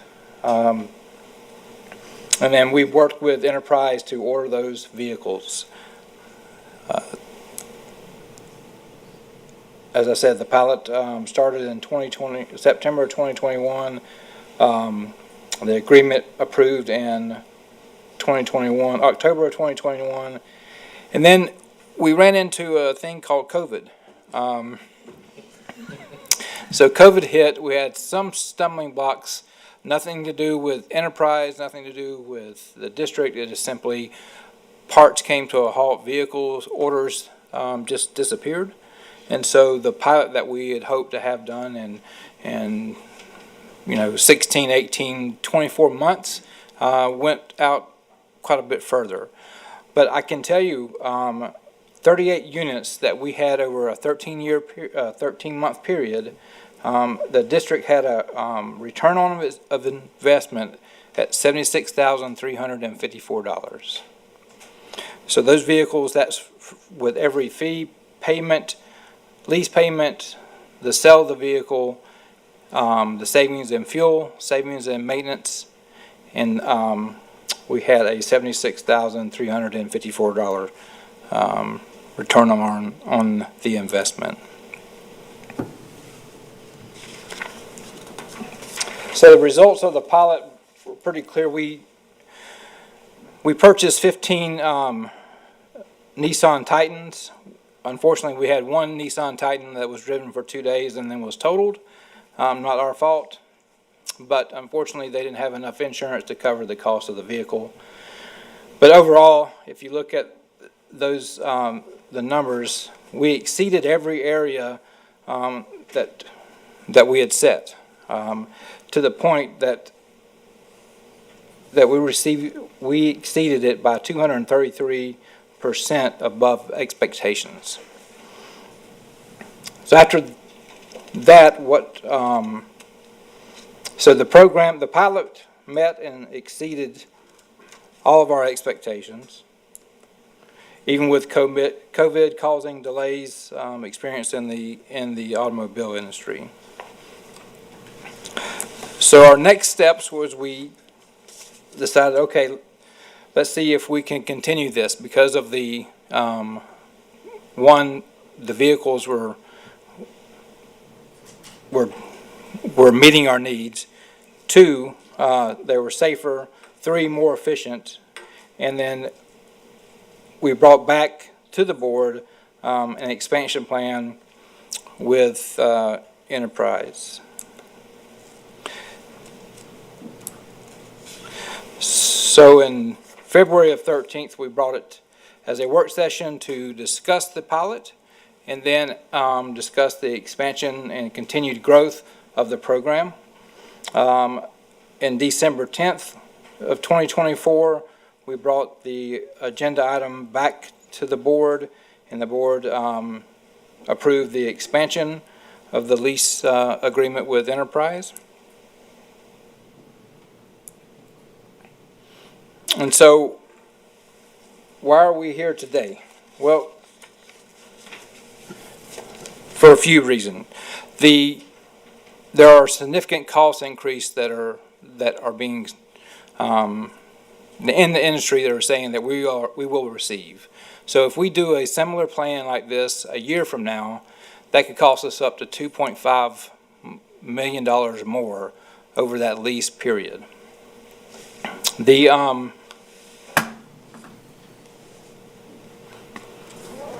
increase of the vehicles will help meet the district's needs.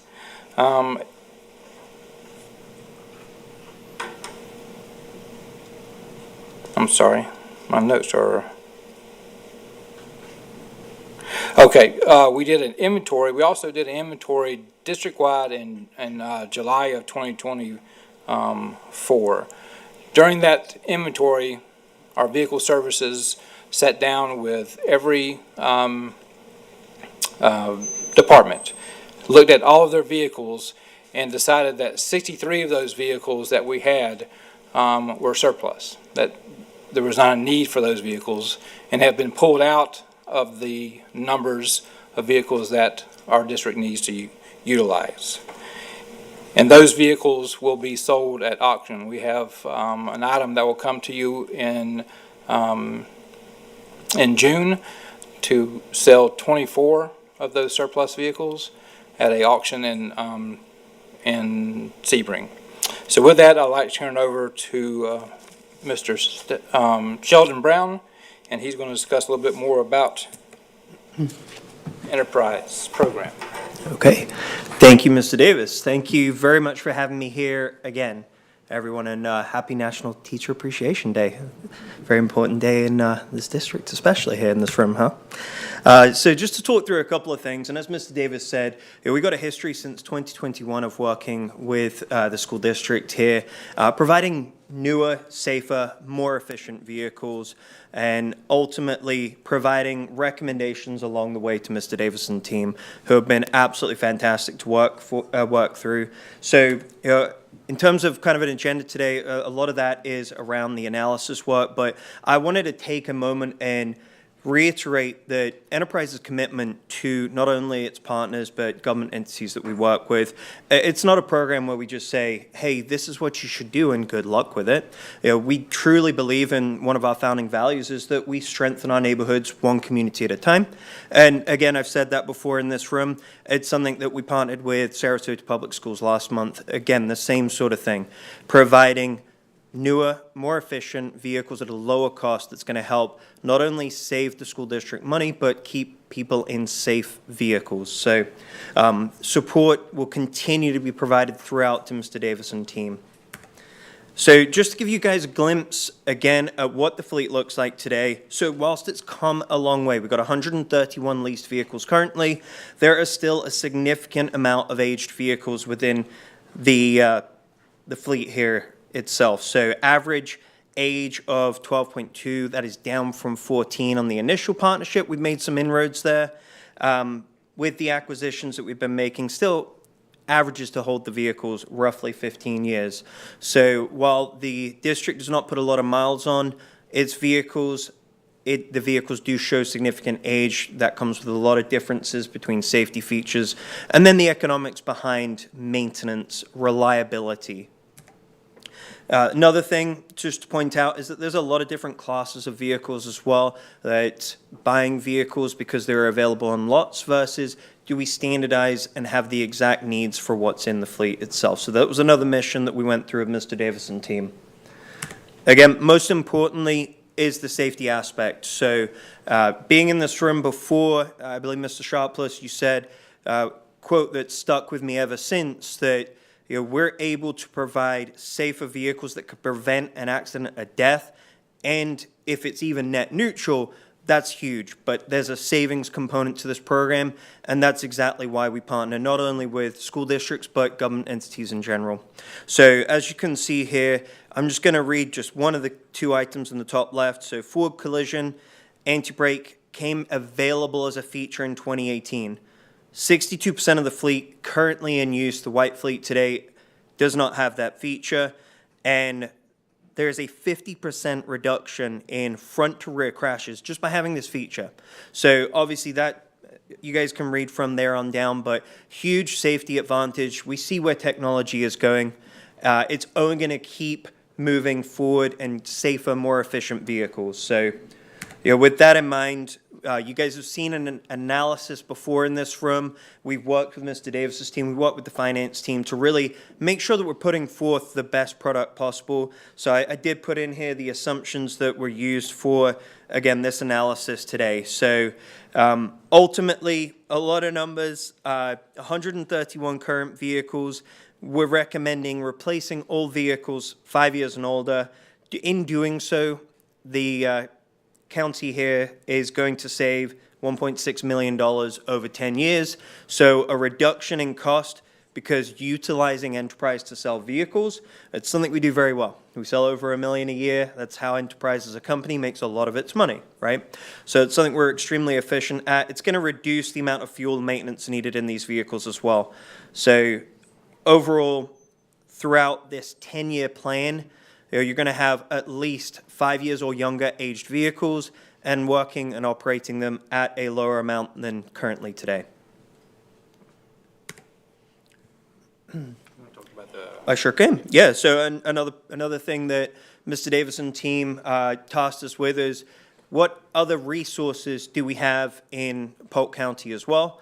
So one of the programs that we offer is a fixed maintenance program. It was included on the analysis on the last slide. Standardizes maintenance costs and sets it in the lease amount from month one through the end of that 5-year lease. It leverages the private sector. So there are over 100 shops in Polk County alone where this program can be utilized to do everything from your routine maintenance to worst case scenario, if an engine goes, a transmission goes, it's all covered under that set amount in the monthly lease. So there's a lot of predictability within this program. There's not going to be the spikes, the ups and downs of maintenance costs, as Mr. Davis alluded to earlier. Tariffs obviously is a big hot topic right now. It's not going to just affect vehicle pricing. It's going to affect maintenance, parts that are made outside of the states. And we're already short, as a country, 100,000 maintenance techs. So the cost of maintenance, I'm sure you've all experienced with your own vehicles, has gone astronomically through the roof since COVID, and that's something that we continue to expect. So having this amount set on a inflation-proof program is going to help create consistency for the county itself. So just last year, over the past 5 years, we looked at labor and parts and labor maintenance over all of the departments within the district. In a 5-year average, we spent $570,000 each year just maintaining the vehicles that we currently have on the road. This will also help free up some technicians to focus more on our school buses and some of our unique fleets, such as a box truck, or not a box truck, but a dump truck, a boom truck. Many of our technicians take care of tractors, ag equipment, as much golf carts, generators. So this will help allow the technicians to focus on other things besides the support fleet vehicles. Yeah, we typically find that the support fleet is the piece of equipment that tend to go to the back of the line versus, say, a school bus, right? And that's typical with any government entity. This is not a unique thing to Polk County where these maintenance shops need to, you guys are growing. Every county is growing, right? It's not unique to where they need to be focusing on the school buses that get the kids to schools, that, the bigger pieces of equipment. And you've got counties out there that are looking to build bigger maintenance facilities. Well, there's a huge increase in cost to that versus looking at a program to outsource. And so the next slide, it shows just a snapshot of areas where there are fleet offices or fleet maintenance near us. So this also gives a opportunity for the service manager to pick certain sites to where they're not driving all the way to Bartow or Tenor Rock or our Lake Welles facilities. This also helps us build additional business partners in the school district by working with vendors within the area with oil changes, if we have a hose that goes out, numerous things. And by the way, the full maintenance package also has a roadside assistance and free towing. So it will get you to the location, pay for the parts except for tires and brakes, which I tried to twist their arm to take care of that, but well, I think we're not there yet. The idea is that these vehicles don't break down, and we don't need that, but it is there, obviously, as a service. I don't know why you looked over here and smiled at me, Mr. Davis, when you said roadside assistance, just because I keep driving over nails every other week. I would be lying. I would be lying if I said it didn't happen to me too. So at 11 o'clock after a Lakeland football game. So, so I get it. So there are numerous locations that we can form business relationships with and help speed up the process. Also, if there is a rush, if we have something that needs to be done, taken care of right away, our technicians, our site is able to do the warranty work, oil changes, and things of that nature on a case-by-case basis. So if we're in a situation where Mr. Hyde needs to go to Tallahassee and he's driving, he needs the oil change, tires rotated, and we can't get him into Bartow Ford, we can do it at our location in Bartow. And then, so as we've talked about, our average fleet is 15, average fleet age is 15, 62% of the fleet is missing key safety features. The replacement plan A will replace welding trucks that are 17 to 22 years old. It will also replace box trucks, 8 box trucks with lifts that are 17 to 25 years of age. They're absolutely wore out. And then we asked for this to go to the work session and the board meeting back to back, simply because of one, the manufacturers closing the ordering windows, and 2, the rising costs that we are seeing not only in the vehicle itself but in parts to build those vehicles. So so hopefully this is something that you will consider. The board members, Mr. Davis contacted me and I authorized him to bring the item back to back. Spoke about it with the chair briefly during the agenda review. The importance is the price points are increasing for us. We want to get ahead of the curve rather than have to address this issue on later date and pass those costs on and have them adversely impact our operations in another way. Additionally, this has a proof point. We have adopted this previously. You've seen the savings. This is not just, unfortunately, a lot of times school districts may engage or enter into a contract with an entity that says, and I'll pick on energy management. There are a lot of energy management companies that'll come to a school district saying, we can help you save money. We promise you we're going to save you $1 million over the course of the next 2 years in your energy consumption. And they're right. If we increase the set points to 74 degrees and we do other things. And so this did not have that. It has proven itself to be effective. This is a second school district that I've had the benefit of using a similar service in. I did this in Illinois. I was pleased when I got here. I immediately asked Mr. Davis when I arrived here if we had considered this. He was already in the process. We brought it, I think, at some point during that end of that first year, and we've had a great deal of success. The other thing, board members, that many of you may not be aware of, it allowed us to right-size our fleet. Not the number of vehicles, but the vehicle type. So when you're giving someone who's doing pest control a dually 3,500 and they're driving that around the district, that's not economical for the school district.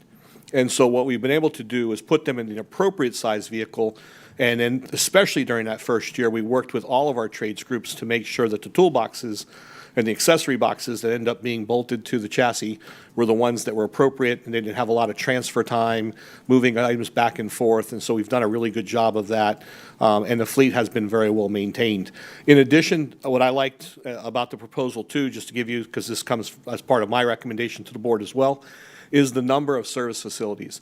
I don't think people realize how many of our trades techs are on call every single weekend and every night.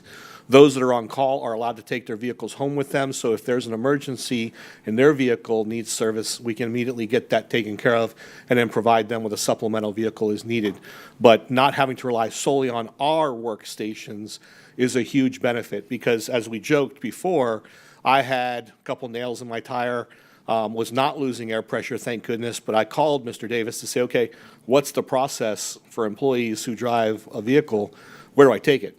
Right? And you can take it to Goodyear, you can take it to other places, but to have that convenience of not having to wait till Monday to bring it into one of our shops was incredibly important, right? Not just a convenience factor for me, but I think about our trades techs and everyone else who's out there on the road trying to get the work done.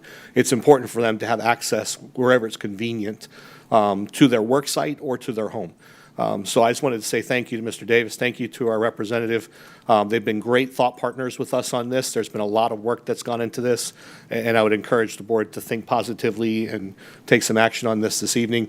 You know it's rare that I bring an item back to back, but time is of the essence with this so that we don't get locked out of the available inventory. So, Ms. Fields.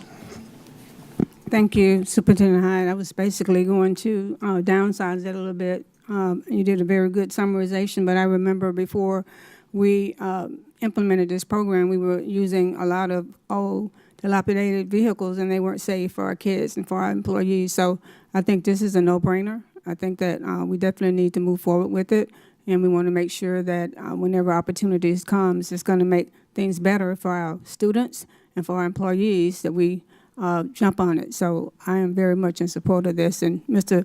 Davis, thank you for having the vision and the insight to do your research and to bring this forward for us to consider. We appreciate it. Thank you, Ms. Fields, and we have a great team that helps us get there. So, yes, sir. Mr. Sharpless. I'm going to reiterate what I said before, and you quoted me on. This is the financial savings is tremendous, and I appreciate that.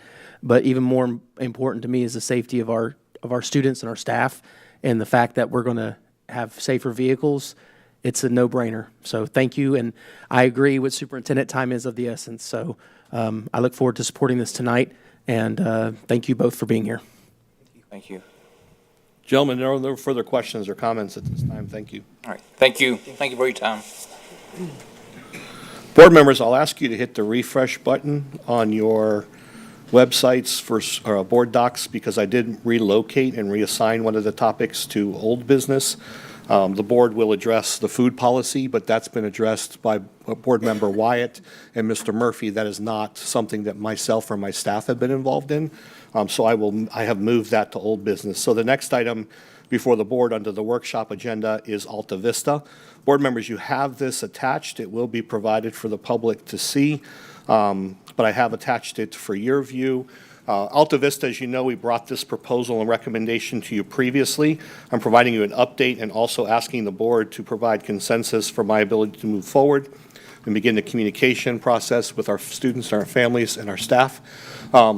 After our last conversation about relocating Alta Vista to the Scenic Terrace location and possibly expanding it to a K-8 facility, it was well received by the board. The board asked about the communication process. We held a community forum at Alta Vista. I was there with Mr. Fix. Countless other staff were also present. Mr. Brooks, regional, was there. Albert Cummings, the principal, did an amazing job speaking with his community. Parents were incredibly receptive. We didn't hear a single negative or concern expressed during that meeting. In fact, at one point, a parent stood up, turned his back to us, said, "This isn't about you guys." And he spoke passionately to all the other parents saying, "My kids went to that other site over the last school year for summer school. It's a beautiful campus. We need to do this. How do we do this tomorrow?"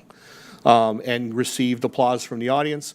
We then surveyed staff. We kept the survey open for an incredibly long period of time. Overwhelmingly, the response from parents was yes, positive for the relocation. And then, as you recall, part of that survey also was sent specifically to fifth grade parents to determine whether or not they had an interest in their children attending sixth grade. Should we add sixth grade starting next school year? As a former principal, I think I expressed at the time that I would not be looking to do that. Clearly not what the community wants and not what Mr. Cummings wants. So we will be adding sixth grade as part of my recommendation to the board. They want to begin sixth grade next year. Should the board give me a nod of approval to move forward, we will begin communicating to both staff and families tomorrow. Those communications are already drafted and ready to go. They'll speak about the board having approved the plan for us to relocate that school to Scenic Terrace, begin sixth grade. We did provide additional staff. Right now, in the staffing allocation model, anticipation of the board's approval, there's 1 additional school counselor, 6 additional instructional staff, and other support staff members as needed, as determined based off the enrollment. The next step would be providing not only parents with a copy of the letter of the board's approval of my recommendation to relocate that school and begin the expansion. And remember, it's a rolling expansion, 6th grade this year, be 6th, 7th next year, 6th, 7th, 8th, third year, much like we did at McLaughlin.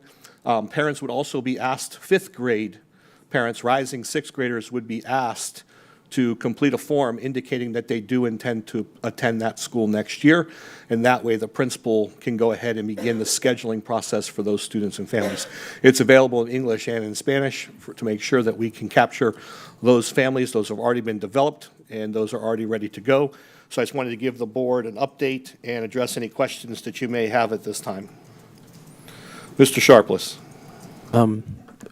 What about students that move into the district, into that zone, that are going to be that are 5th graders now, rising 6th graders, that wouldn't have currently been at Alta Vista? How are we giving them option? They will attend Alta Vista's new site as an incoming 6th grader. Okay. Now, they always have the opportunity to approach and apply for school choice options if there's something available at that late time.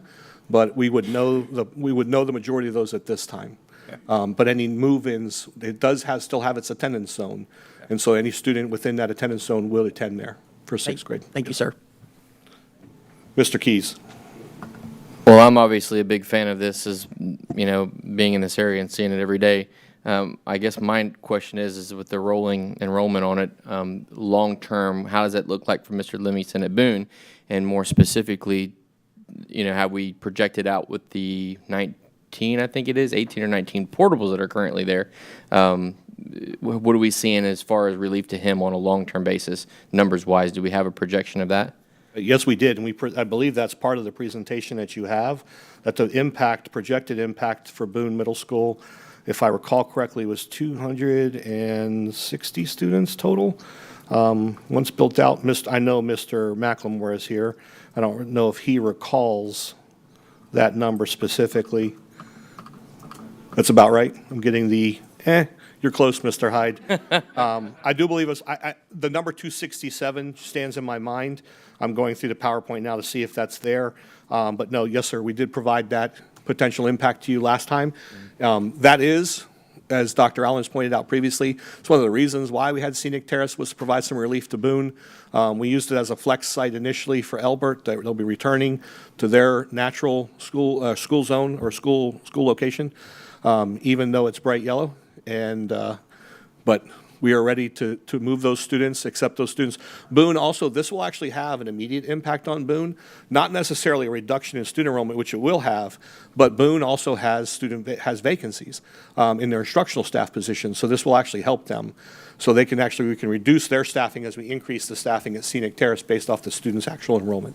Yeah, I appreciate that, and that's why I asked, because I read the scope about the rising enrollment there and the projected enrollment for Boone, but I was wondering the long-term effects as those coming. Mr. Sharpless kind of pointed to that too. Those that are coming in, are we really alleviating the problem by doing this? I know it's going to be part of it, but are we putting a Band-Aid on? I guess what I was thinking. It's you know, 1,600 seats. I mean, right. It's going to have a pretty significant impact. But I'd be lying to you if I didn't say we don't have plans for another middle school and elementary school out in that area. We do. It's just a matter of how the growth is happening and the pattern of growth, right? It's not just that growth is occurring, it's where the growth is occurring, which is creating the hardship. I appreciate that. Thank Yes, you. sir. Dr. Allen. Yeah, I mean, I want to keep that conversation rolling around the comprehensive rezoning in the midst of this. So if we have 1,600 seats at Scenic Terrace, so in this first year, what's the capacity that we're putting there in Scenic Terrace in this first year? I'd have to defer to staff. I don't have that number.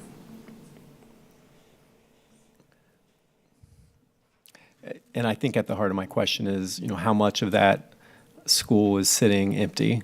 And then, how do we get to that capacity? Because I just hate to think that we're not utilizing that space in its full potential. Well, you can't. So if you're referring to Scenic Terrace, there's no way for us to open up a K-8 facility in a single year. It's not feasible. It's not a responsible way for us to address that need. Boone Middle School's capacity is 1,272 students. The enrollment, as of the time that we first presented this to you, was at 1,334 students. Mm-hmm. It's expected that each year they will pull about 100 and just under 100 students from that Boone enrollment, because that's where those students are currently zoned to. They'll be able to stay there. So over the next 3 years, now that entire second floor of that building has been vacant for the last 2 years. Yeah. But the reality of it is we built that school as a flex site for a reason. We knew we would have phased growth and development. So even if we opened up Scenic Terrace as a K-8, my recommendation to the board would never have been open it as a K-8. You're not going to get 7th and 8th graders to change schools. You're not going to get 3rd, 4th, and 5th graders to change schools by and large, because they've already established a friend group, they've already established peer groups and relationships with faculty and others. So that's a difficult transition. So typically what you see is a rolling enrollment, a rolling opening for these types of schools. So that's what I would say. But Mr. McLemore, do you have the numbers? So year one, I guess, is what I'm trying to get at. Like, what's that capacity going to look like at Scenic Terrace with the capacity of 1,600? Well, capacity is 1,600. Yeah. So what the enrollment's going to be? Yeah. Okay. Mm-hmm. Okay. We won't know the actual number of 5th graders attending there as 6th graders until parents complete those surveys. But assuming that the 94, where's Mr. Geary? 96% response rate, that parents were receptive to relocating the school and having their students attend there as 6th graders. If that number persists, you're going to look at about probably about 80 to 86 students attending there as 6th graders next year. That would be my best guess. So total enrollment, given choice, move-ins, it would be close to around 900.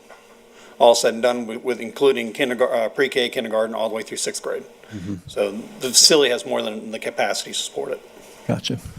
Okay, thank you. I'm assuming, again, 90% of what their current 5th grade enrollment is. Now, as we address, and the board had indicated during the retreat, you'd like to see a comprehensive approach to not just rezoning schools, but also program alignment. And that's what we're currently working on now to bring back before the board. And I've asked the board for retreat dates. You've all responded to that survey, so I'll be scheduling those. Mrs. Winchester's already put them as placeholders on my calendar. Some we won't get to in time because of graduation and other priorities right now, but we'll try and get that scheduled as quickly quickly as possible so that you can start to have input on that and make an informed decision moving forward. That will then ultimately, Dr. Allen, impact the overall enrollment. Now, we won't get to that number. My recommendation to the board with rezoning is never going to be forced movement. The board may choose to do that. I will not make that recommendation to the board. I do not believe it's healthy to uproot families from a current site and force them to attend somewhere else. Although, I say that, at the same time, I also will not support new student enrollment from the same family at that same school, because you're just kicking the can down the road. And if the point is to rezone a school, rezone a community, and address enrollment issues, then you've got to draw the line somewhere. Now, those can be addressed on a case-by-case basis. But if you have an outgoing 8th grader, there's no sense to bring a kindergartner into a school that they're not zoned for, because essentially you'd be allowed to persist there for 8 more years. And then we assume the responsibility for continuing busing and other things. So there's a lot to discuss there. And those are the things that we're working through before we bring you a comprehensive plan and some recommendations. Ms. Wyatt. Thank you. As far as expanding to 6th grade, do we need to approve an enrollment zone for that middle school group at some point? You will at some point, yes, ma'am. At this present time, you do not, because those families will be choosing to opt into that school, and we'll treat it similar to a choice option. But then, yes, before the next enrollment year, you will see a modification to the enrollment zone. I believe we have one already developed. The attendance zone is currently in draft, correct? Exactly. Right now, the 6th grade enrollment zone is going to mirror what the K-5 enrollment zone typically is. That's the same pattern we've used with Bella Cedar, Citrus Ridge, and different grade level structure, but with McLaughlin Academy of Excellence. Thank you. I know several of our K-8s have additional seats when it gets to the middle school level. Is that something that we would open up for next year if they want to opt into, if they're zoned for Boone or zoned to another school in the area and want to opt into going to Alta Vista? Yeah, and I think that gets back to Dr. Allen's question too about how do we maximize the efficiency of the building. But part of that conversation, so the answer is yes.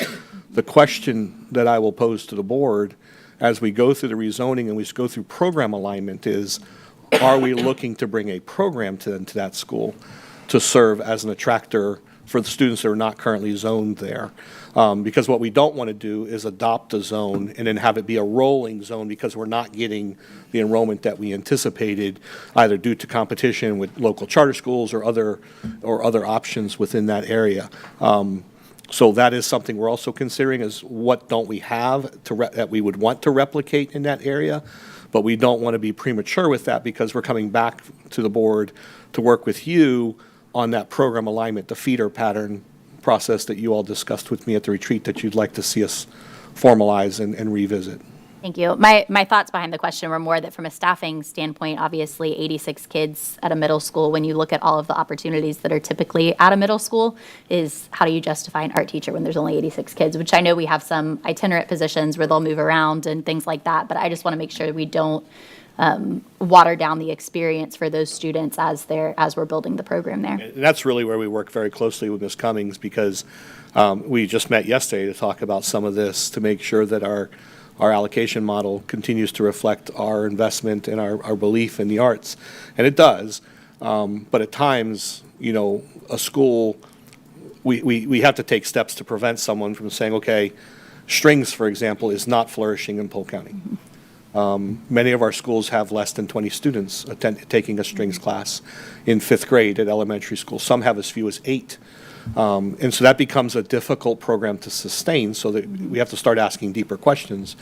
Why are we not seeing the enrollment in strings? It's not because of teacher quality, because we support those through largely itinerant support and flexing those staff. But to your point, one of the concerns that Ms. Cummings has and has expressed to me is, just because you're a music teacher doesn't mean you can teach all things music, right? And I think she said that very well. You could be a great chorus teacher, but it doesn't mean you can teach piano. Doesn't mean you can teach jazz band. Doesn't mean you can teach. So we want to make sure, to your point, that programmatically it makes sense. We have opportunities there. So having itinerants, but having itinerants that specialize, I think, is the more important part, so that we can make sure we're covering those courses and those program areas as needed. Thank you. Yes, ma'am. Ms. Miller.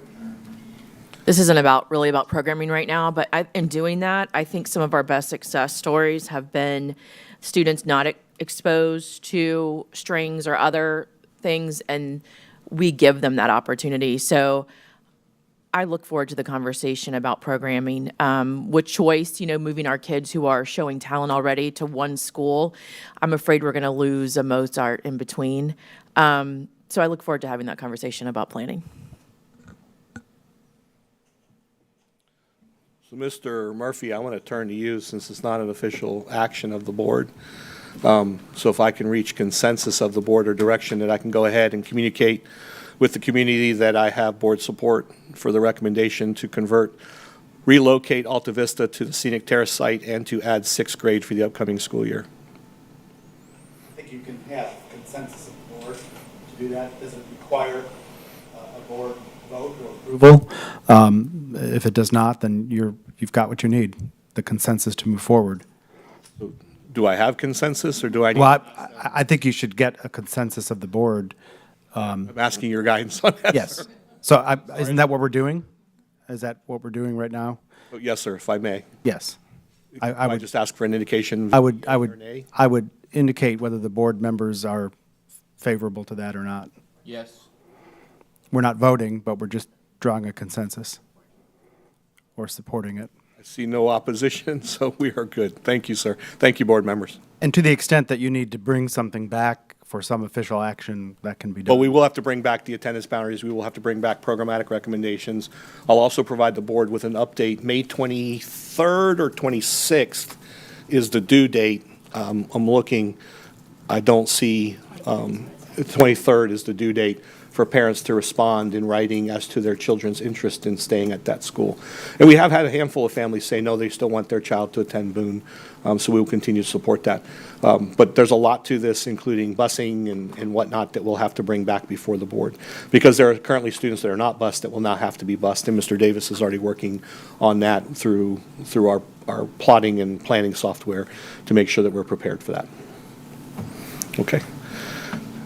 Next item, board members, as you know, when we were talking and we were negotiating, one of the ways that we were able to come back and provide a slight increase to the initial offer that the board made to our teachers' collective bargaining unit was due and in part to the understanding that we would be reviewing program areas and making recommendations for consolidation and/or elimination of those programs. And so at this time, I'm going to bring Mr. Pitts.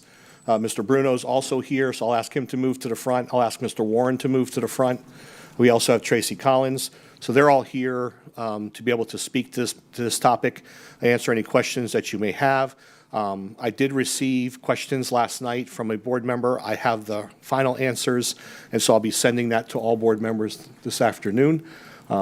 Because Ms. Everett had to pull some numbers about one of the particular programs that we'll be discussing. Mr. Pitts.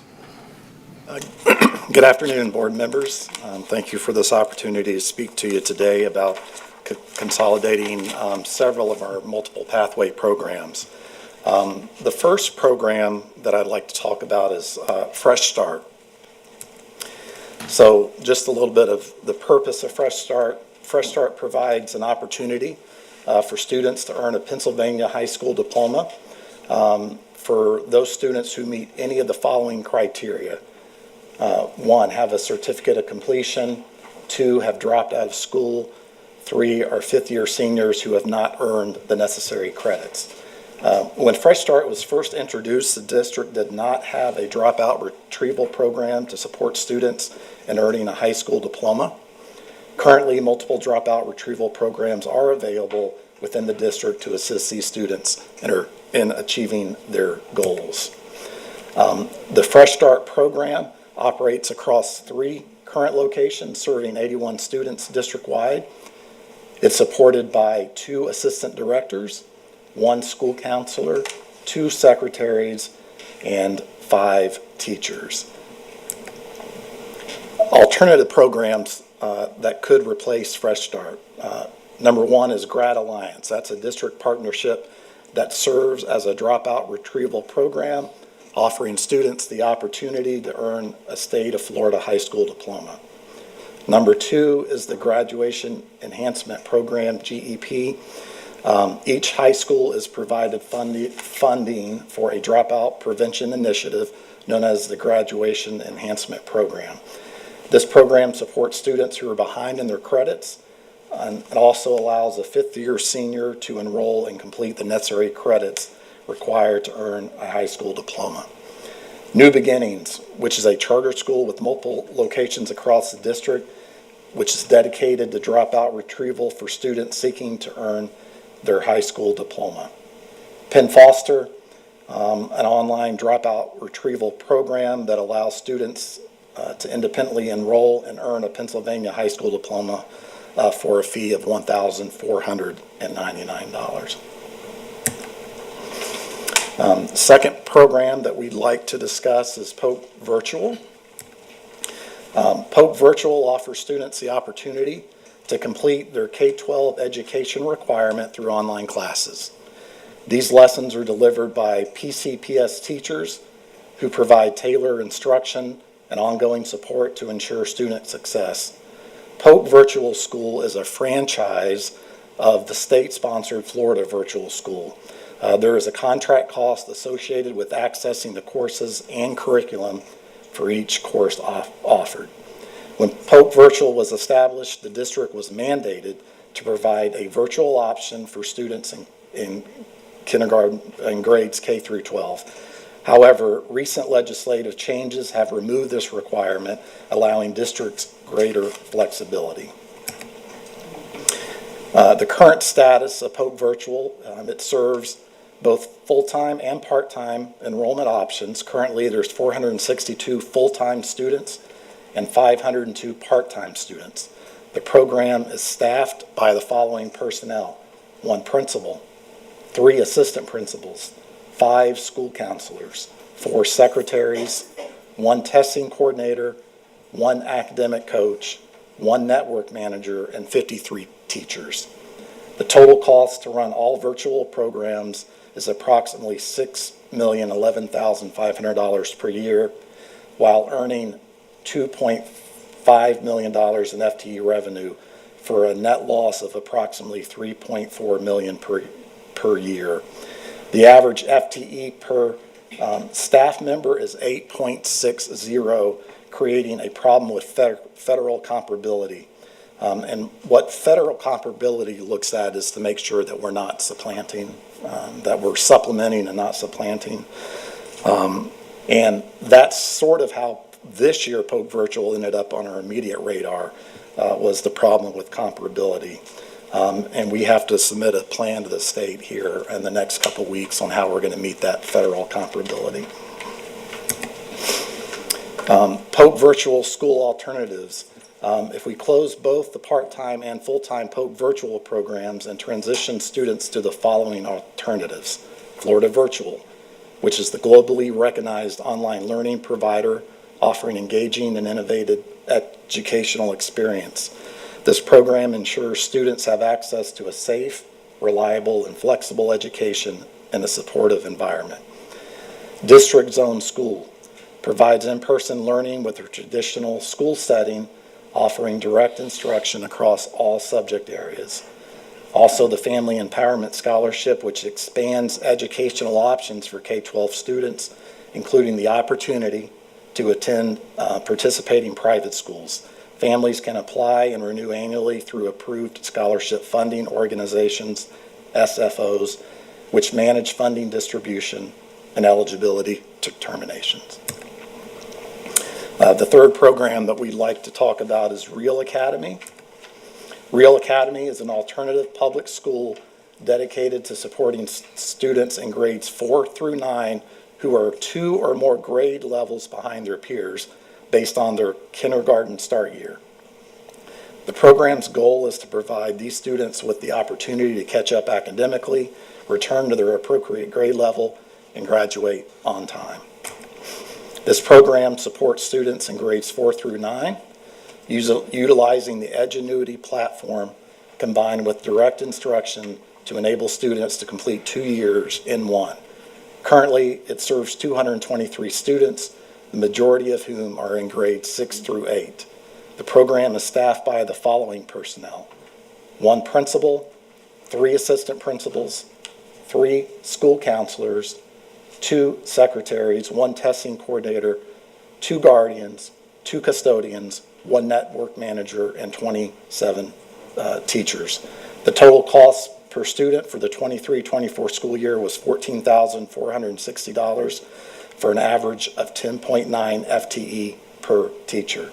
By reallocating resources, the district could save up to $2.4 million a year. That $2.4 million is for all 3 sites. Our recommendation for next year is to reduce from 3 sites down to 2 sites, offering a Real Academy in the east side of the county and offering one in the west side of the county.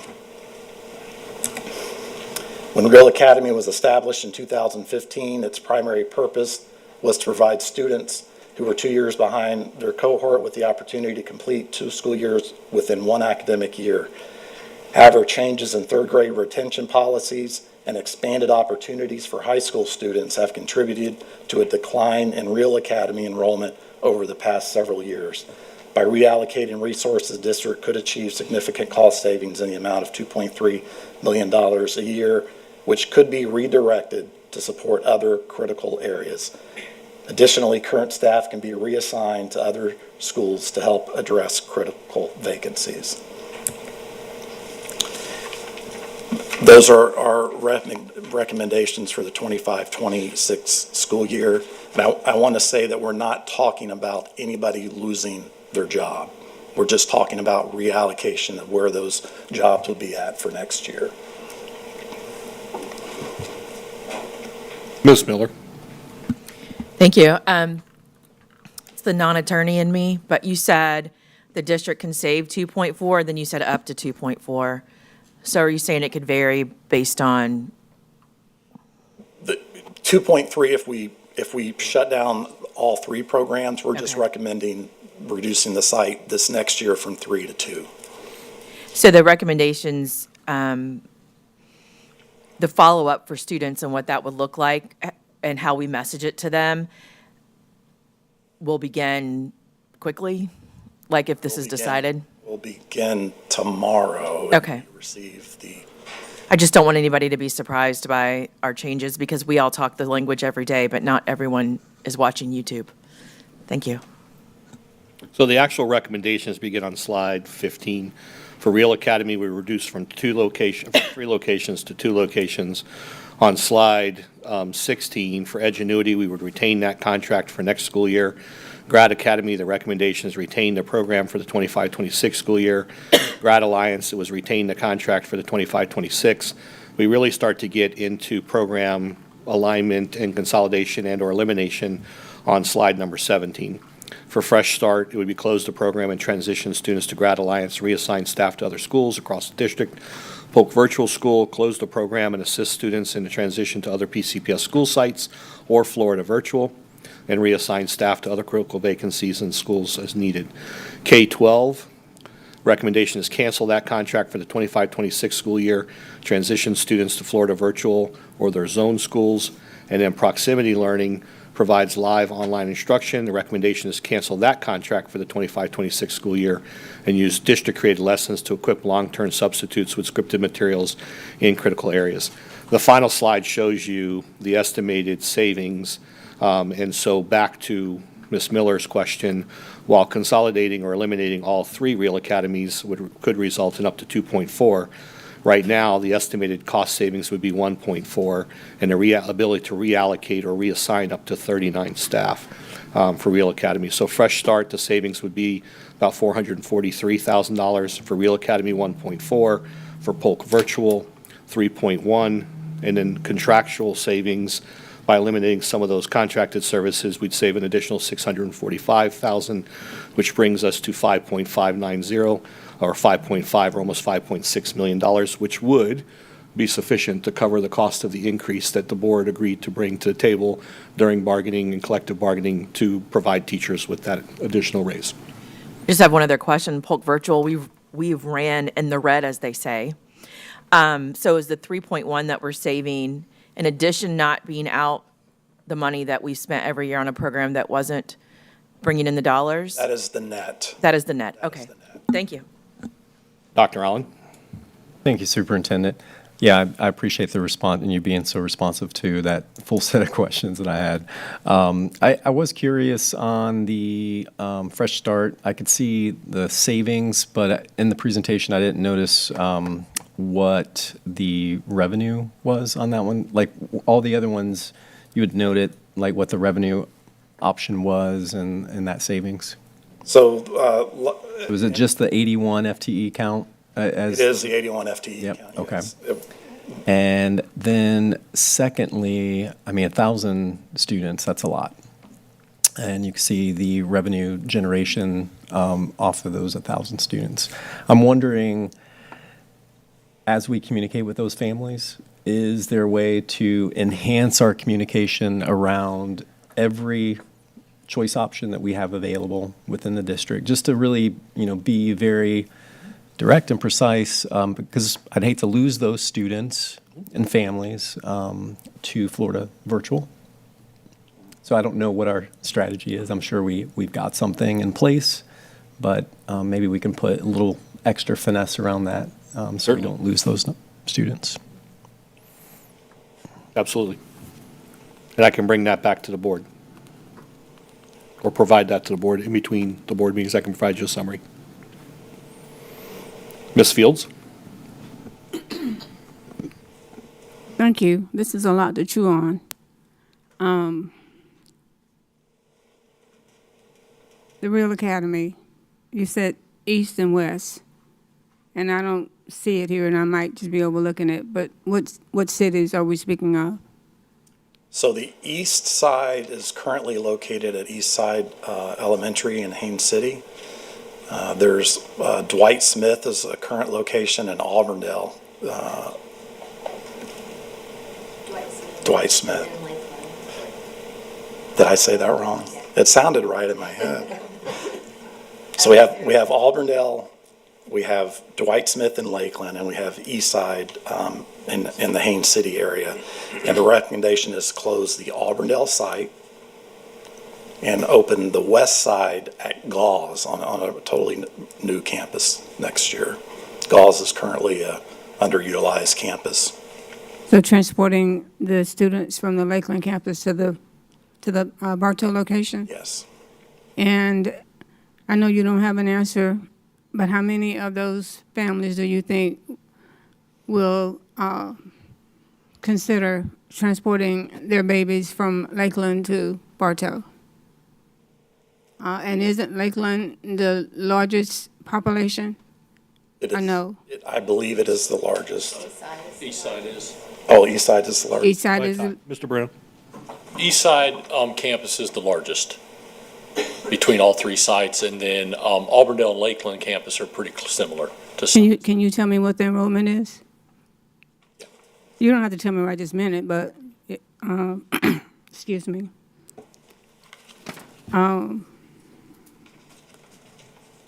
then the other question that I have, and Mr. Pitts, you said something about we were going to start working on this like immediately after today's meeting. And my question is, have the staff of these programs been advised that these are recommendations that's coming before the board? We have met with leadership of those campuses. We have not met with individual staff. Okay, so today would be the day that they are hearing it for the first time. Okay, I just want to make sure that I'm understanding. And then my other question is,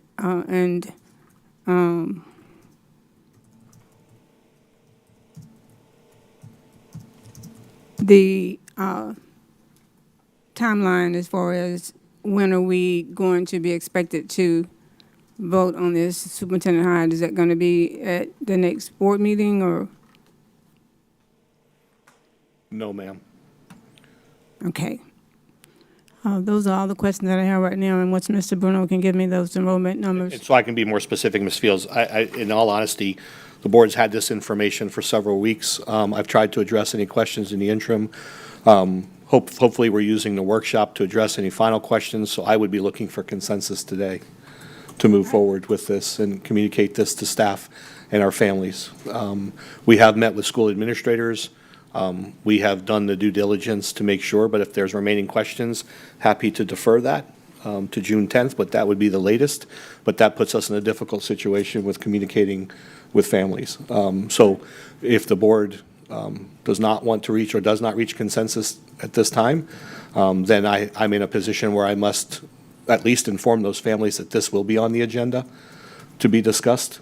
But this was an understanding that we had, that in order for us to bring that recommendation for a raise to PEA, that it would come at the cost of programs.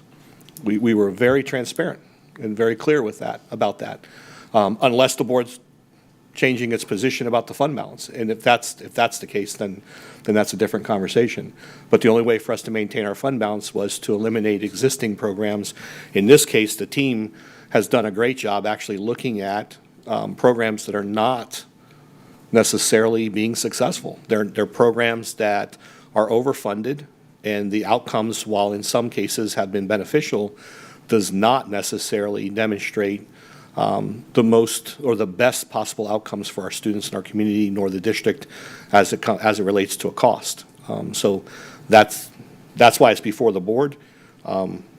So again, I would be looking to get consensus to move forward with this, but if the board doesn't reach consensus, then at least I can convey to staff and families that this is on the agenda. I'll be bringing it back on June 10th, and the board can take official action then. But that does put us in a very difficult position with timelines for reassignments, transfers, that type of thing. So, And thank you, Superintendent Hyde, and no disrespect to you. I know that we got a list of possible things, but I don't remember seeing specific programs on the list, and maybe I just overlooked that. yeah, this PowerPoint was provided to the board previously, not the blue version. That's on our district template, but you received one. It was green, and I can resend that to the board so you know the date that you originally received that. Yes, sir. Thank you for that. I still have those questions that I would like to have answered, and I'm not saying neither here nor there, but I want to make sure that I am clear, because this is a lot to chew on, and it's a big decision for our children and for our school district. Yes, ma'am. And for our employees. And so I want to make sure that if I'm going to be in support of anything, that I'm understanding what I'm supporting, so. Understood. Mr. Bruno. So I do have the numbers for Lakeland campus. They have 51 secondary students and 20 elementary students. The Auburndale campus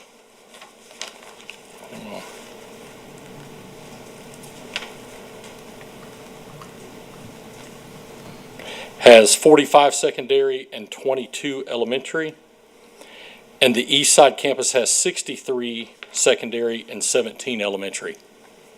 Thank you. You're welcome. Ms. Wyatt.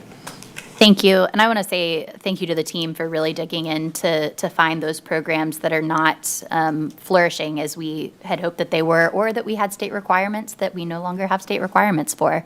I think Pulled Virtual is a great example of duplicative services, and is our money and time and talent best spent on serving a student population that can be served through Florida Virtual or elsewhere, especially as we're looking at teacher shortages and having, can we put those teachers in classrooms that are right here in Polk County?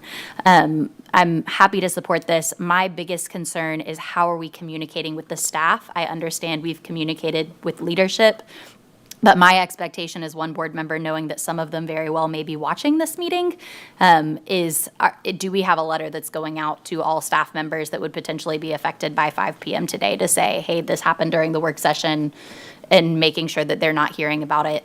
We're actually doing far better than that. So, okay. Mr. Warren? Yes, ma'am. We have communications that are drafted and ready to go. We have been in communication as well with the union, preempting the conversation that we anticipate, waiting to see how today's conversation goes.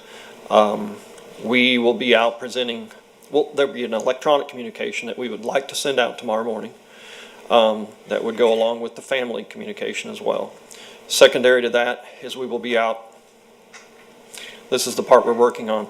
We would like to be to everybody's school perhaps by the end of the week, as soon as possible as we can get schedules aligned, because we will be out there with our district staff plus representatives from PEA to talk about the displacement process and reappointments and everything in that regard. We're trying to be very clear in the messaging that we don't want a miscommunication that somebody's being fired or they're being laid off or they're losing a job. Everybody will have a job when we're done with this. I could go so far as to say we're already working on those plans behind the scenes. So after we're in front of staff, they'll receive another communication from HR with respect to placement options for them for next year. And I can go even a step farther, that we have additionally planned a second job fair that will be May 13th. So after these folks receive a placement, if they want another placement if they want to have an option that they have control over, they can go apply, and if made the candidate for that position, pursue another option beyond their placement. So the only thing I want to add to that, I want to clarify, because you said it's something they have control over. They have initial control. They will be provided and afforded options based off the number of vacancies we have that are available for their position, their specific area of certification. The reason why we're not going to those meetings and handing those to individuals is we don't know, for example, if they want to be closer to home, or if they want to be closer to their child's school for drop-off purposes. So that's why the in-person meetings, and I was really pleased to see that the team had put this together and trying to get that done by the end of the week. But then, when that second opportunity opens, if there's another opportunity that they find more interesting or that they have another passion for, they can actually apply to transition into that as well. So no one's stuck. No one's just simply being assigned someplace beyond their control. So HR, the reason they're going out and meeting with them is they'll have those initial conversations with individuals, find out what their preferences are, show them what options are available, get them placed, with the full understanding that other options will present themselves for them to transfer into upon request. Thank you again, and I know you said tomorrow morning, as one board member, the sooner we can send it out, 12 hours, you all are from Polk County, 12 hours, a lot of rumors can get spread. So if it's at all possible to send it out as soon as we have consensus, even if the consensus is we're bringing it back in June, I think the minutes matter sometimes, so. Absolutely. Thank you. Ms. Miller. I have two questions. One, can someone just share for people who are watching this, the Real Academy, the amount of time the students spent there, like your numbers are going to shift because it's not a long-term solution for students, or it shouldn't be. It was never sold that way. Can you talk about the time frame that students are at the Real Academy? We can. Initially, when it was launched, it was for those overage students, and it really came about after the third grade net, right? When kids were being retained, if they weren't proficient readers, we saw an increase in that. And then if they were retained one more time beyond that, they were really at least 2 years behind.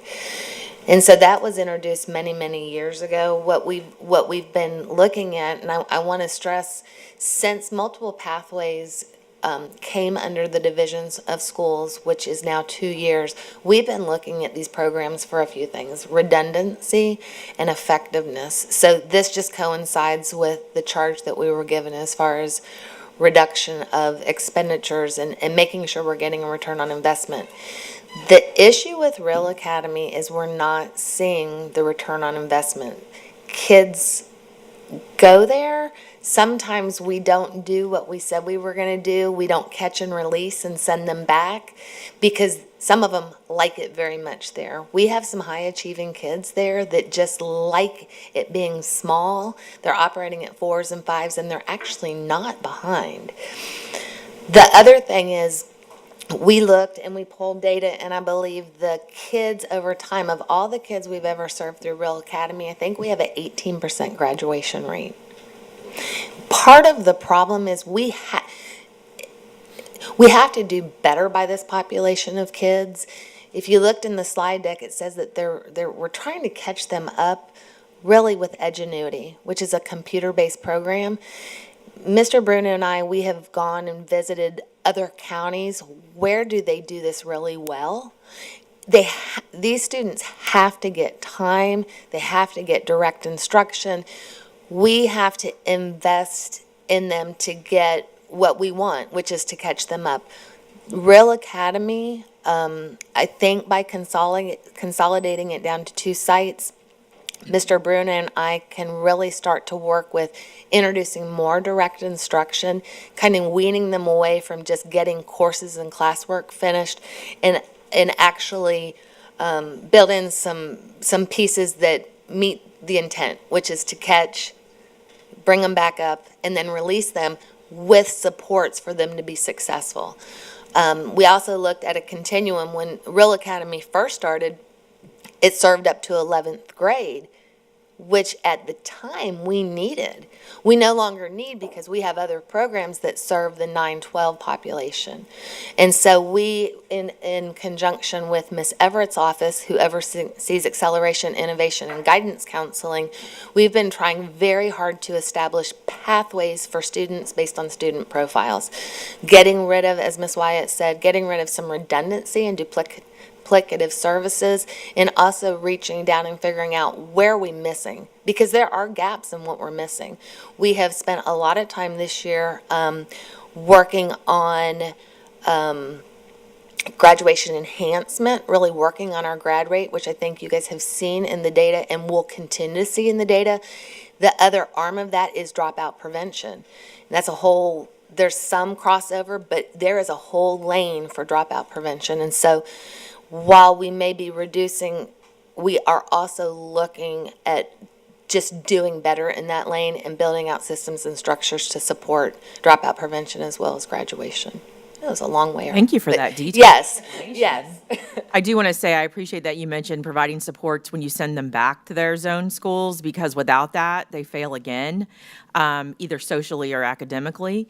And the fact that you mentioned that some of them like that environment, our goal is to make independent, gainfully employed young adults that won't have 4 people in your office probably. So getting them back to that environment with supports would make them the most successful. My other comment is I learned by the data you shared in the past that Polk Virtual had up to 5 guidance counselors. That's a hot commodity. I can imagine that they would have more options, for the need. Other than that specific background, certifications, they would have opportunities in the fields the teachers would, in the fields that they're certified in. That is correct. And Okay. HR has already been working on identifying those Okay, thank you. available opportunities based on their certifications. Dr. Allen. Thank you, Superintendent. Ms. Collins, thank you for that. That really helped me not see this as just a number, because obviously we can focus so much on the quantitative data that we overlook those academic goals that we're trying to achieve. So I appreciate the in-depth analysis that you gave us. And just that close look, appreciate that. With HR here, I was curious. I mean, we've got about 120 staff that this is impacting, right? And was curious about maybe what percentage. This is one question that I had posed that I didn't get answered, that I was hoping to hear. But what percentage do we anticipate that might not have equivalent positions available out of these approximately 120 staff members? I would ask for you to first give me some more idea of what you mean by equivalent. Well, so, just looking at the presentation, for example, at Polk Virtual in particular, you've got 3 APs, you got a principal, you've got a network manager. So if I look at all these, 120 approximately out of this whole, do we have a place with a similar equivalency to the role that they're currently in that you plan to present to them? I'm comfortable with similar equivalency. And I want to go farther with the administrative positions and or the non-instructional. We're working with Division of Schools. That's on their side, and they're working with that. As part of the contractual pieces for the instructional or the non-instructional with the para, the ESP, we're working to place those within the confines of what the contract allows us. That's the reason I asked you the leading question of what your thought process was, because you may be teaching a certain subject for a certain grade, but yet you have a certification that I can plug you in that's within the mileage for your house. So I didn't want to mislead. I wanted to address your question that way. I can tell you that we are placing all of them in positions for which they're certified for and that are within the mileages from their home that they need to be by contract. So, and for those that will have the volunteer option, with respect to programs, we'll work with them in that regard as well. Great, thank you. That's all I have, Superintendent. Thank you. Thank you, sir. Mr. Keys. I just want to say absolutely awesome job. I think a lot of my questions were answered that I had originally in going through this, and I would reiterate that, the presentation that we got slideshow back on April 23rd kind of outlined all this, and for $5.6 million in savings potentially, that's a substantial thing, and we kind of agreed to, increasing in the salaries and a promise we made, and I would think that going through in this aspect of it is honoring that, and, to not we're displacing potentially, moving, but not eliminating any staff positions. I think that's important to show. But also, especially in the Real Academy situation, the program is not totally going away, but it does, at least for me as being a new board member, we talk about efficiency of programs, right? And we're not seeing the results that we really need from that program. So I think, the conversation going forward too is, finding programs that we can utilize that better suit that need. And this is the first step. And I think as we go down that road and seeing what the effects are and seeing, possible alternatives, I think this is something that we absolutely need to do, and I'm in support of it. I just wanted to say that for the record. Thank you. Mr. Sharpless? I want to start off by saying, it's never easy, right? These discussions. However, it's vital that we have them. And I fully support this measure. I want to personally thank each one of you for the hard work you put into this. I know that there's the dollar and cents of it all, and we got to do that. But there's also, as educators, there's also a effective component of this, and it's tough. We care about our staff. But at the end of the day, it's why we also offered the historic raise that we did too, right? I mean, these are business decisions that have to be made. I think you've done a really good job of finding programs that could be transitioned to other areas. I'm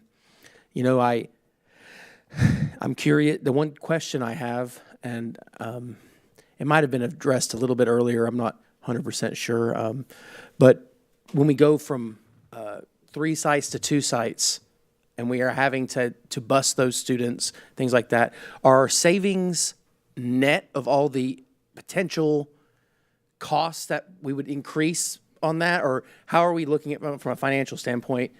When we look at that number, are we including any projections of increased costs from going from 3 sites to 2 sites? Those were just hard costs. Okay. So I didn't project out. Okay. I wanted to be conservative in what we were projecting out, Okay. if that answers your question.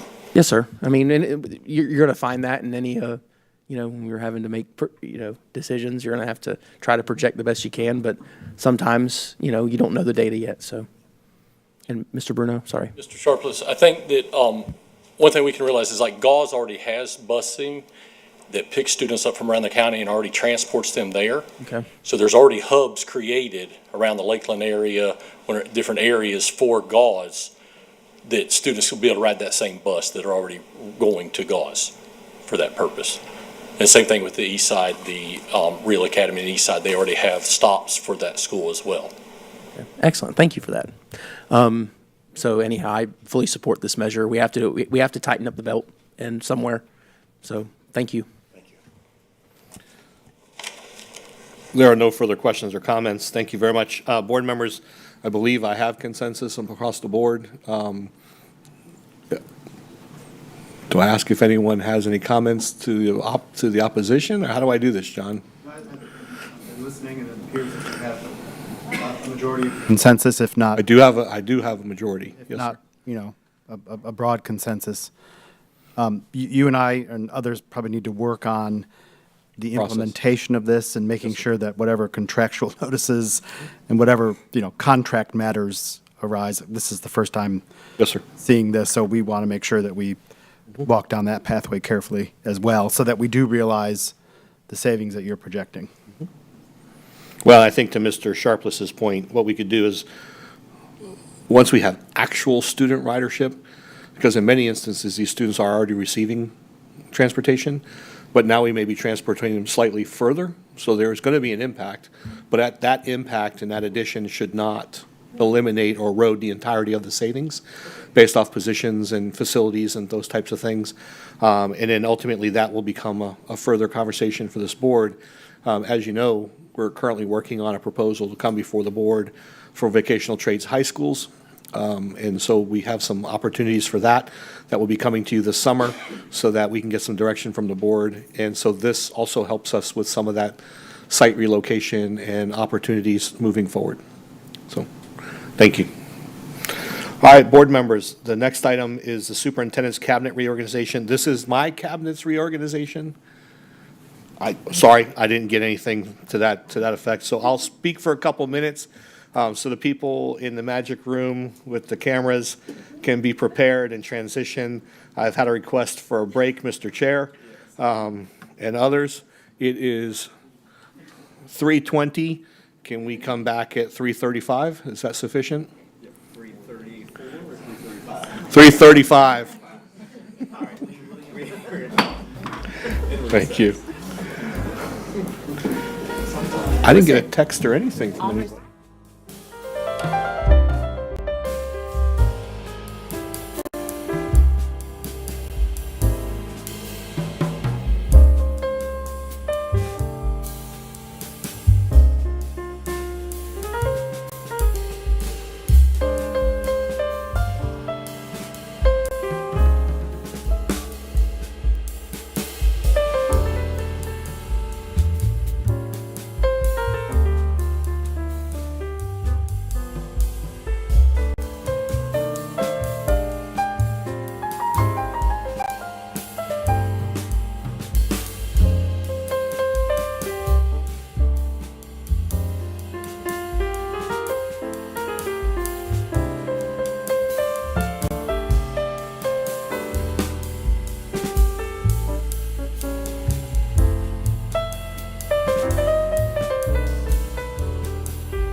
Good afternoon. I'd like to call this work session back to order. It's now about 3:36, and we still have quite a few agenda items to get through, so I want to make sure we can push on through. So Superintendent, I'm going to pass it back to you.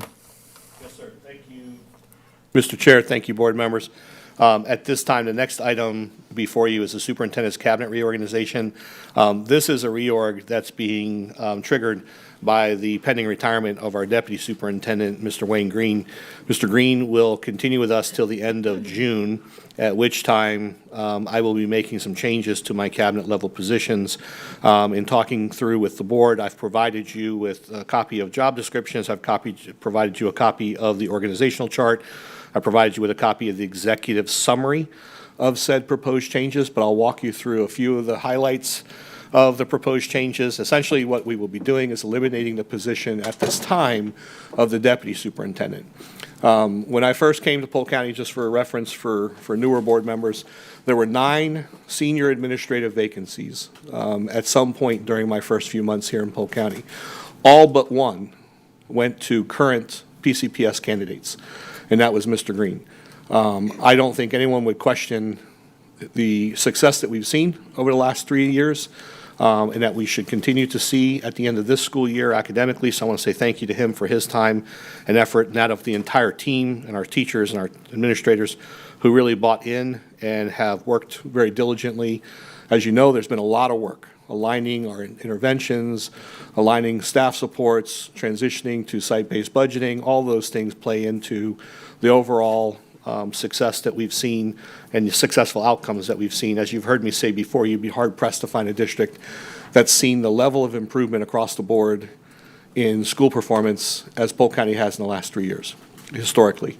That being said, the reorg essentially eliminates the role of the deputy superintendent. You have a budget analysis here as well. That would be cashed in. We would alter a current position and transition it to head of schools. That head of schools will act in collaboration with the superintendent's office, the chief academic officer, and with the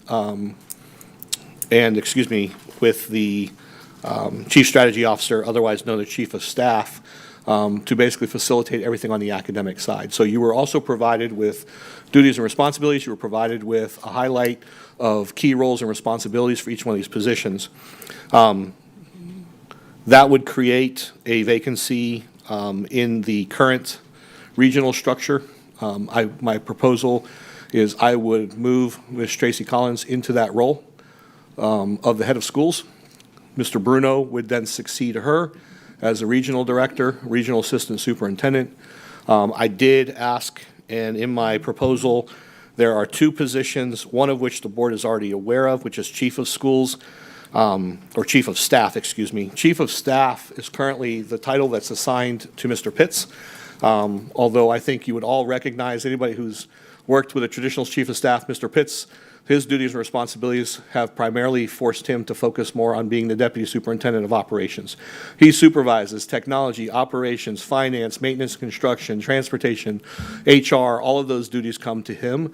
And so in the traditional sense of a chief of staff, it's not the role that he's capable, not because he's incapable, he just simply doesn't have the time to dedicate to that role. So in the absence of a deputy superintendent and through the restructuring, I'm recommending that we retitle Mr. Pitts to a deputy of operations, and that he would continue with his current duties and responsibilities, but the role and responsibility of chief of staff would be brought back.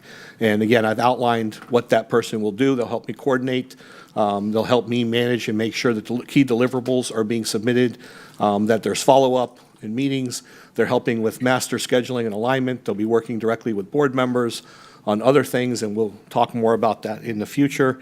And then lastly, there is a request for a new position, and that of a chief negotiator's position. I have always been uncomfortable with your HR assistant superintendent being your chief negotiator, only because, and primarily because, that person is also responsible for dealing with all grievances, and that any disputes that typically take place during negotiations, while we hope that it's water under the bridge, it's typically not, and it carries over.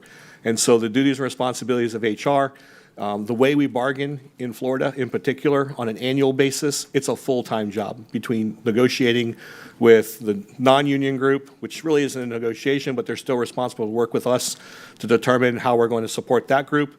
With PEA and with AFSCME group, it's important and imperative for us to have somebody who's dedicated to that. And so I would be assigning someone to that role and then freeing up a position in HR. And then that HR position, again, would be an internal appointment. So I want to just get feedback on the reorganizational structure and the justification for the structure. The names at this time are not really relevant, and I can address those with you based on your feedback. So I'll open it up to any questions or comments that you've had. Mr. Sharpless. So looking at the financials of this, it basically is, if you take out the chief negotiator, which is the new role, it's basically a wash. That is correct, sir. I mean, it's a little, you're saving a little bit of money.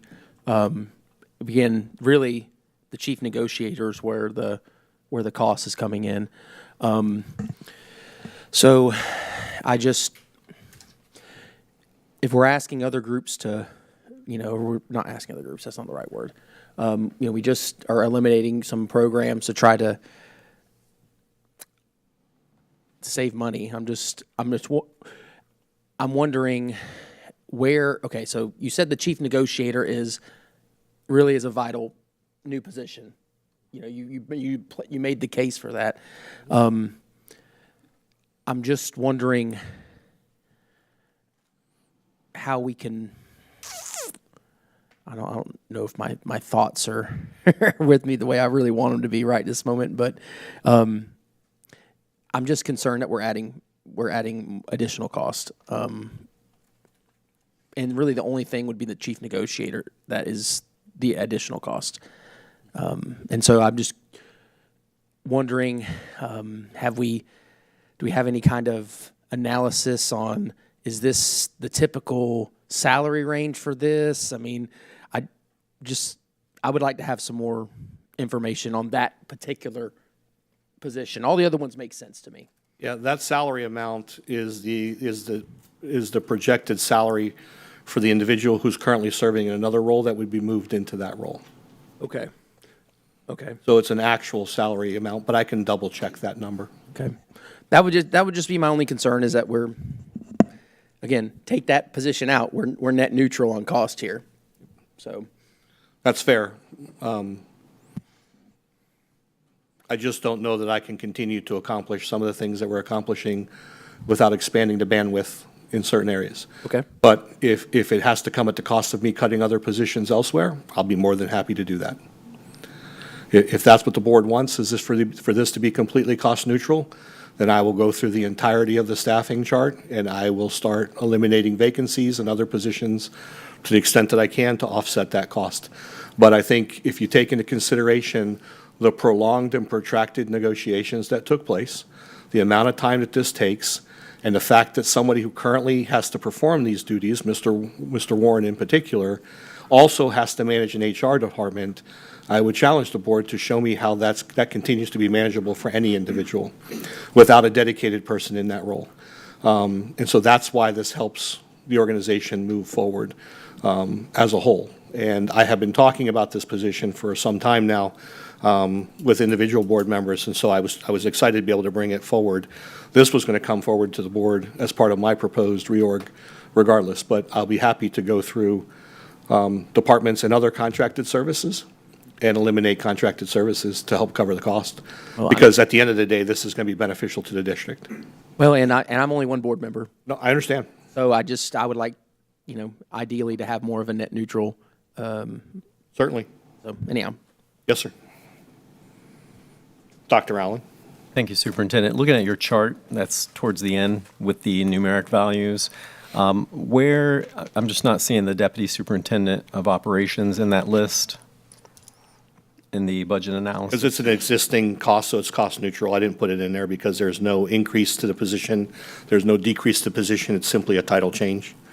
So I could include that, but it's not going to change the numerical value or the outcome. All right, very good. And I mean, the proposal eliminates the deputy superintendent. And and it creates 3 chief positions in essence. And it tells me a great deal about the work Mr. Green has done for the district. That you've got to create 3 roles for that individual. So for that, I'm just going to say thank you to Mr. Green for his work within the district itself. And then, sort of evaluating here a little bit more too, you've got the chief of schools position that has really absorbed quite a bit of those responsibilities. So just want to make sure that we don't overburden that role. I think there's about 15 different areas of responsibility comparative to the like 7 or 8 in these other chief positions. So yes, sir. Just one observation. Thank you. Ms. Miller? Thanks for this explanation. There are other districts that have Department of Labor Relations that kind of do this. You talked about, I would like to see how, and I think it's a good idea, I would like to see how the HR, what are we calling Mr. Warren's position? HR Director, is that what? Assistant Superintendent. Assistant Superintendent of Human Resources.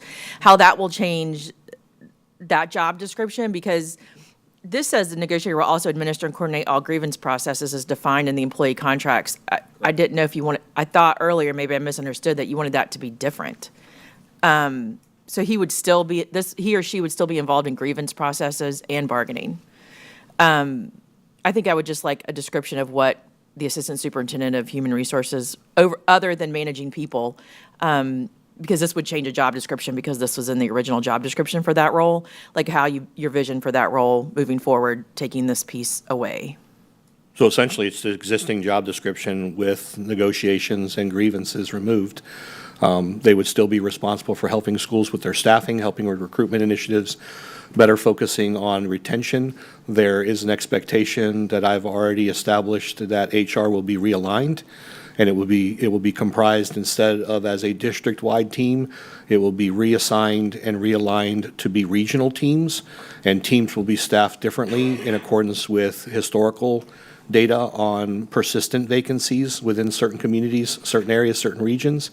And so every regional essentially would have a team that they can work with directly to ensure that their schools are staffed with certified teachers and certified staff to the greatest extent possible. So that in and of itself is a full-time job for the HR director to work with. That doesn't mean HR won't have a touch point with grievances. The grievances still have to involve HR staff, but the primary respondent, the primary individual who will manage the process would be the chief negotiator, because it makes sense to keep those things aligned, especially if they're at the bargaining table addressing, and they're so knowledgeable as to the existing language and requirements within the collective bargaining agreements. So it just makes sense to align that there for that individual. But HR would return to its core functions of human resources, certification, endorsements, professional development training, and HR would also take back the responsibility of the evaluation instrument. That is something that has, over the years, has somehow transitioned over to professional development.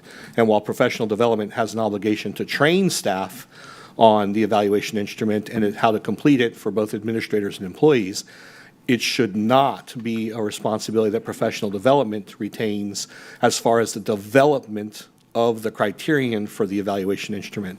That really should be a function, and historically has been a function, of HR, not of professional development. So hopefully that helped address some of your questions, but I could do a strike through on the existing JD and show where there's some additions or better clarification on that job if you'd like that. No, I mean, I think it's smart that we're moving that back, because that's such tied into it. That's an HR component of the certifications. The 2 on here that I thought were interesting that I would see under an HR more than a negotiator is the daily operations of district substitute teacher program and the development of the international teacher recruitment initiatives. The top 3 are much more in line what I think of negotiating, but I'll look forward to seeing the JD and maybe seeing that it's, this would help alleviate some of the time as well if these things are moved under. Yes, ma'am. Thank you. Ms. Wyatt? I agree with some of my colleagues' comments, and what Ms. Miller just mentioned about the international teacher program and the substitute programs was something that had caught my eye as well. As that seems a little bit odd to be under the chief negotiator. Can you give it all kind of the thought behind putting that there? So again, it allows, especially the international teachers, it allows them to have a touch point with that process. We're not talking about a large number of staff there, but we've always had concerns, I think, since that first year. We've done a great job addressing those concerns to make sure that international teachers that come to Polk County, we're taking care of them, we're assisting with housing, we're assisting with transportation, we're assisting with those things. So this would become the point person for that, right? And it helps take that off the HR, that burden off of HR. And since really by and large substitute services is an extension of our Kelly contract, and just for complete transparency, you know, contracts are currently being tiered so that you all, I can come back to you about what contracts will go back out for bidding instead of having these legacy contracts persist. But I felt that that would be appropriate for this individual as well. Again, there are certain things where it shows under them, but they're still going to have a dotted line back over to HR because it's going to take collaboration. But the burden, right, would help shift and free up HR to focus on other areas. So hopefully that answered your question. But if the board's uncomfortable with that, I want to justify the position level and the requirements. So I figured the workload would be sufficient to address that. Thank you. And I do just under, and maybe I'm not saying it, is that position separate from HR and not under? No, that is a direct report. It'll be a direct report to you. Okay. Yes, I ma'am. don't think that's on the org It's not chart that placed we on the were org chart, no, okay. ma'am. I appreciate you saying that because I kind of thought it was going crazy. Yes, ma'am. Um, And Mr. Sharpless, I apologize. This has been updated, that cost sheet. It was about $142,000, not $169,000. Sorry, Ms. White. You're good. And then, I just, the one comment I had for looking at, one of my colleagues mentioned adding positions at the district level. I think Mr. Wilson probably said it most eloquently when he was on the board that he came in guns a-blazing trying to find fat to cut, and very quickly realized that we were understaffed at the district compared to many surrounding counties that, even as we've gone through our attorney search, have quickly seen that for a district this size, for us to only have one attorney, thankfully now at least one attorney for the superintendent and one attorney for the board, is kind of unheard of. That as we continue to grow, I think it's important that we realize that while individual school sites maybe, and the conversation of we haven't heard from any of the schools that have gotten additional units as we've moved to the site-based budgeting.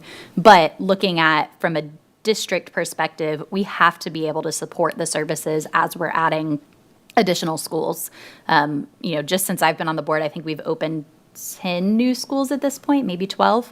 And we really haven't seen a ton of staff. It's just continuing to ask the same staff to do more and support more schools. So I think we do have to be cognizant of that at a certain point. The job of HR in this district, when we've got, when I first came on, I think we were a little under 12,000 employees. Now we're almost to 14,000 employees. That makes HR's job just 2,000 additional to support. So making sure that we have the structures in place to truly be able to support our schools, I think is critical.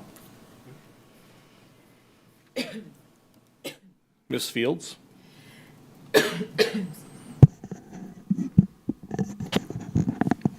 Thank you. I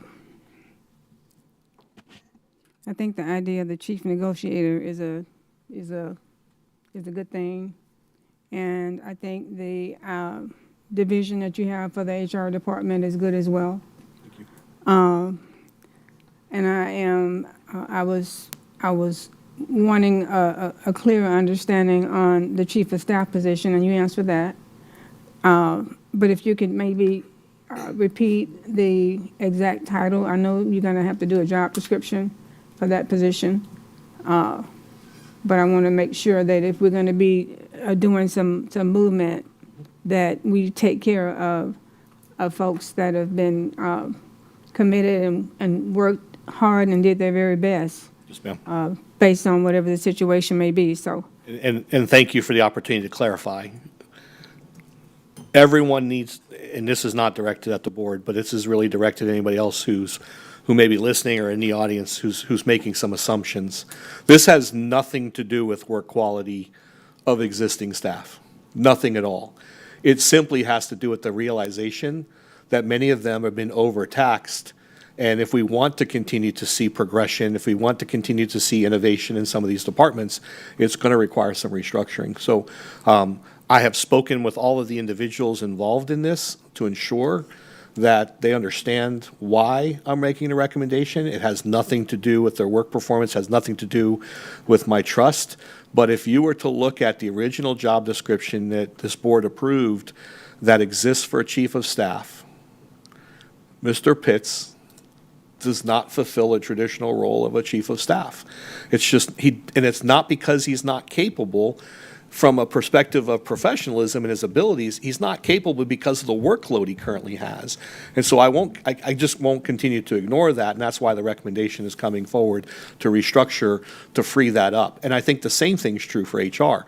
When you look at the volume of work that the Assistant Superintendent for Human Resources has to take on a daily basis, understand, every single time we have an employee issue, every single time we have to put somebody on a leave, on a paid leave of absence, every time he has to manage his investigators, he has to manage the process throughout the year of employee transfers, he has to ensure that we're abiding by the contract, he has to negotiate, he's our chief negotiator as it sits, Mr. Warren. Hands down again, I understand people may take issue with some of the conversations that took place. I will tell you, in my history, he is hands down the best negotiator I have ever had at the table. Ever. He keeps his composure, he's collected, he's professional, he knows the contract backwards and forwards, he's a problem solver, he can make decisions and recommendations on the fly. So again, this has nothing to do with their work ethic or their abilities. It has everything to do with the fact that we're just not structured properly. And so this creates an opportunity for me, the vacancy creates an opportunity for me to restructure, and this was done in collaboration with Mr. Green and the team, so that they had a hand in this. These were discussed. So that's the point, and thank you for the opportunity to clarify that, Ms. Fields. For these roles, I did provide draft job descriptions or the existing job description as it's already been approved. But yes, ma'am, some of these will have to be revised and brought back before the board for final approval on June 10th. But I wanted to go ahead and get the message out, get your feedback as a board so that I could go ahead and start making some decisions, because the next school year is upon us. We haven't even graduated kids, but we're already planning for next year, as you know. So thank you for the opportunity to answer those questions and make that statement, because they're an amazing team. But I've got to give them the latitude to be more successful in their roles, and sometimes that means giving them the space to do that, because it's a difficult job, as you all know. I think of the team, other than Mr. Green and the regionals, I probably speak to Mr. Warren more often than he'd like on evenings and weekends to deal with issues as they arise, and you're very much aware of those because you get the text messages when we have to deal with those situations. So it is just one of those things where I want to create the opportunity for them to be more successful in their respective roles. So. Mr. Keys. Thank you, Superintendent. So I kind of had some of the same concerns that have already been addressed as it relates to the supervision of the substitute teacher program, the international teacher recruitment initiatives. So thank you for the explanation on that. And I will say that it was mentioned about the size of our district and being able to manage those effectively. I think that definitely that role will require some of these responsibilities to be shifted. And I do like the idea of a regional approach to HR. I think that makes those individuals more accessible. I do have a couple of comments. And one more about this new position and having to serve in that role and the ramifications afterwards. I think somebody needs to be set apart from those other responsibilities as it relates to that, and that helps out when you have sort of the intertwining of dealing with negotiations and then also being the head of HR. I think it can muddy the waters a little bit feeling. So I am glad to hear about that. I would ask one thing, and this may seem arguing semantics here, but it's labeled in the presentation as chief union negotiator, then on another summary as chief negotiator, right? I just feel like if you're walking into a room with the title of chief negotiator, it kind of holds a negative connotation. Can we soften that up a little bit? I know Mrs. Miller said, chief of labor relations, something like that. I think with the title of negotiator, when you go into that, I don't know. I'm thinking about it from if I were in that role and I had to go talk to the chief negotiator, like I was going to the principal's office. I know it sounds kind of funny, but seriously, I mean, if you're looking to open communications up, right, and you're trying to create a deal, or I think it's almost like I'm going to sit before the judge, you know. So that was one. I just, you know, arguing that, and then another kind of side item I noticed in the list of there's the budget analysis, right? But then also on the slideshow presentation, but then in the budget analysis on it separate by itself, there was an associate superintendent of HR, and I wondered what the additional cost for that may or may not be, because it wasn't on that slideshow when we labeled out. Existing positions were not added in there. Okay. The only positions that were listed in that budget were those that were changing or those that being unfunded, and the new position. So that's a wash. Yes, sir. Okay, that answered my question. Thank you. Sir. I can work on the title. It's, the other districts use labor relations, but whatever. Yeah. Am I on an island unto myself on that one? If someone has a suggestion, I'm all in. Not my skill set to come up with other titles, but we can work on that.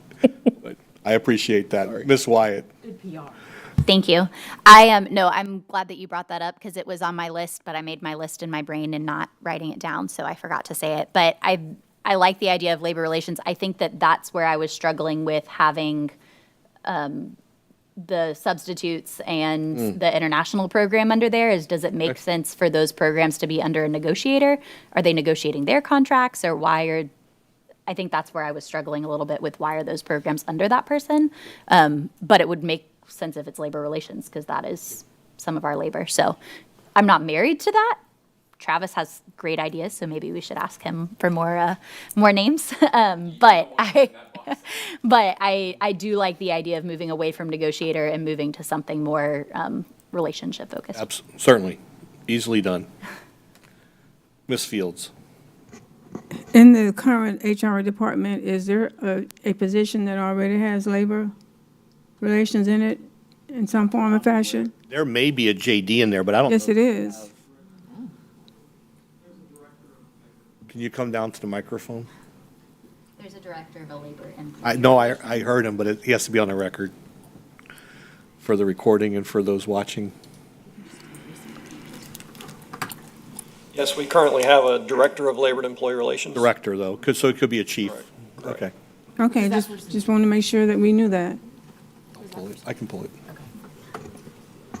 Say that again, Ms. Fields? I just wanted to make sure that we knew that. Yes, ma'am. I see no further questions or comments on that, so I will make some revisions to this, board members. I'll provide it back to you with some updates based off your questions and comments. If I can find a mechanism to make it cost neutral, I will certainly do so. Or if I can identify an alternate revenue source, I will do the same as well. Pardon me, Mr. Keys. Mr. Keys. Thank you, Mrs. Fields, for that question, and that, I guess, sparks my interest. That position and its title, we have a title for it. Is it currently filled? Yes, according to Mr. Warren. And so we would be shifting responsibilities of that individual, or, I mean, I hear me out here. This new position, we have a name in theory, right? But we're adding additional responsibilities. And I guess from my hand, when I hear that there's something similar titled that, I'm thinking, oh, we've already got somebody that does that. Obviously, the JD is going to tell them they have different responsibilities than we're proposing, so we still need a new position. We just need to be cognizant of what we word that we're not duplicating a position in the wording. Correct. Okay, that's all I wanted to know. Thank you, board members. Dr. Allen, board member chair, and members of the board, that concludes the superintendent's portion of the report. You do have, Mr. Pitts, I don't believe there's anything under staff and district updates. Information items, there are 3: a donation report, our required Head Start services report, and the November 24th through January 2025 financial statements. Mr. Chair, I'll turn it over to you. Thank you, Superintendent. Board members, if we could, at this time, I'd like for us to move forward on our agenda for this evening, just to see if you have any questions or comments. So give you a moment to transition, take a look at your agenda as you're switching over to be prepared for that. We've got Vivian Cortez. She'll be with us as our guest to lead us in our pledge and our Q&A with her. She attends James E. Stevens, which is my alma from Bartow here. So I'm excited to have her. Pretty impressive bio as well. And then Mr. Keys, you're going to lead us in the invocation. And Ms. Miller, I believe you're stepping down for recognitions. We have quite a few recognitions tonight. So any questions on sections A through F at this point? All right. And I'm going to just move through these sections, and I'm looking at the speaker list over here. So if anything pops up, G through J.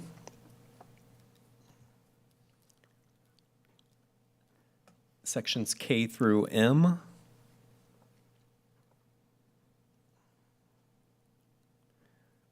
Sections N through R. Okay, and then that takes us down to our action agenda for this evening. It's clear what we're working through this evening. We've got 3 appointments, some policies. I think we have 3 policies, and then 2 contracts for your consideration.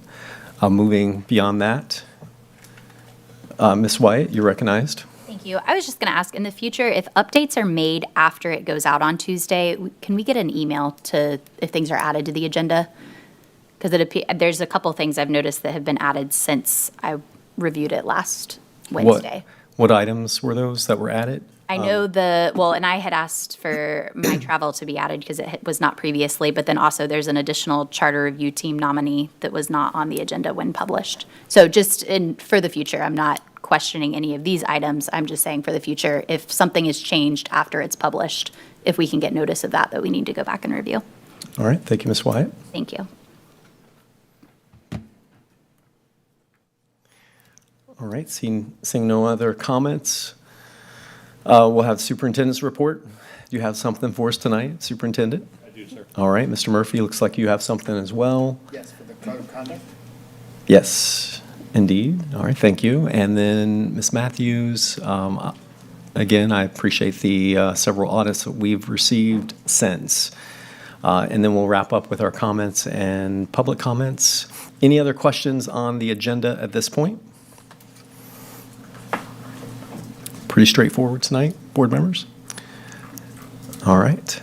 And then I'll transition now to our old business. And you can see right now it's 10 after 4.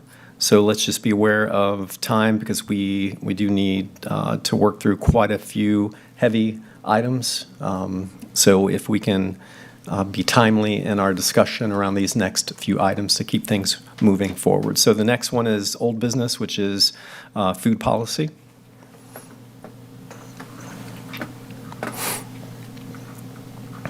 Mr. Board Chair. Sorry. So Mr. Murphy, you are recognized. As the superintendent has so clearly indicated earlier, this is an item that's coming a little bit outside the usual process, but hopefully we'll harmonize that tonight. And I believe this was something that Ms. Wyatt had suggested, and just to set the table for this, it is there are proposed amendments to 2 of the noted policies. I'm trying to click on this to get it up, and for some reason, it's not getting it. It's not letting me do that.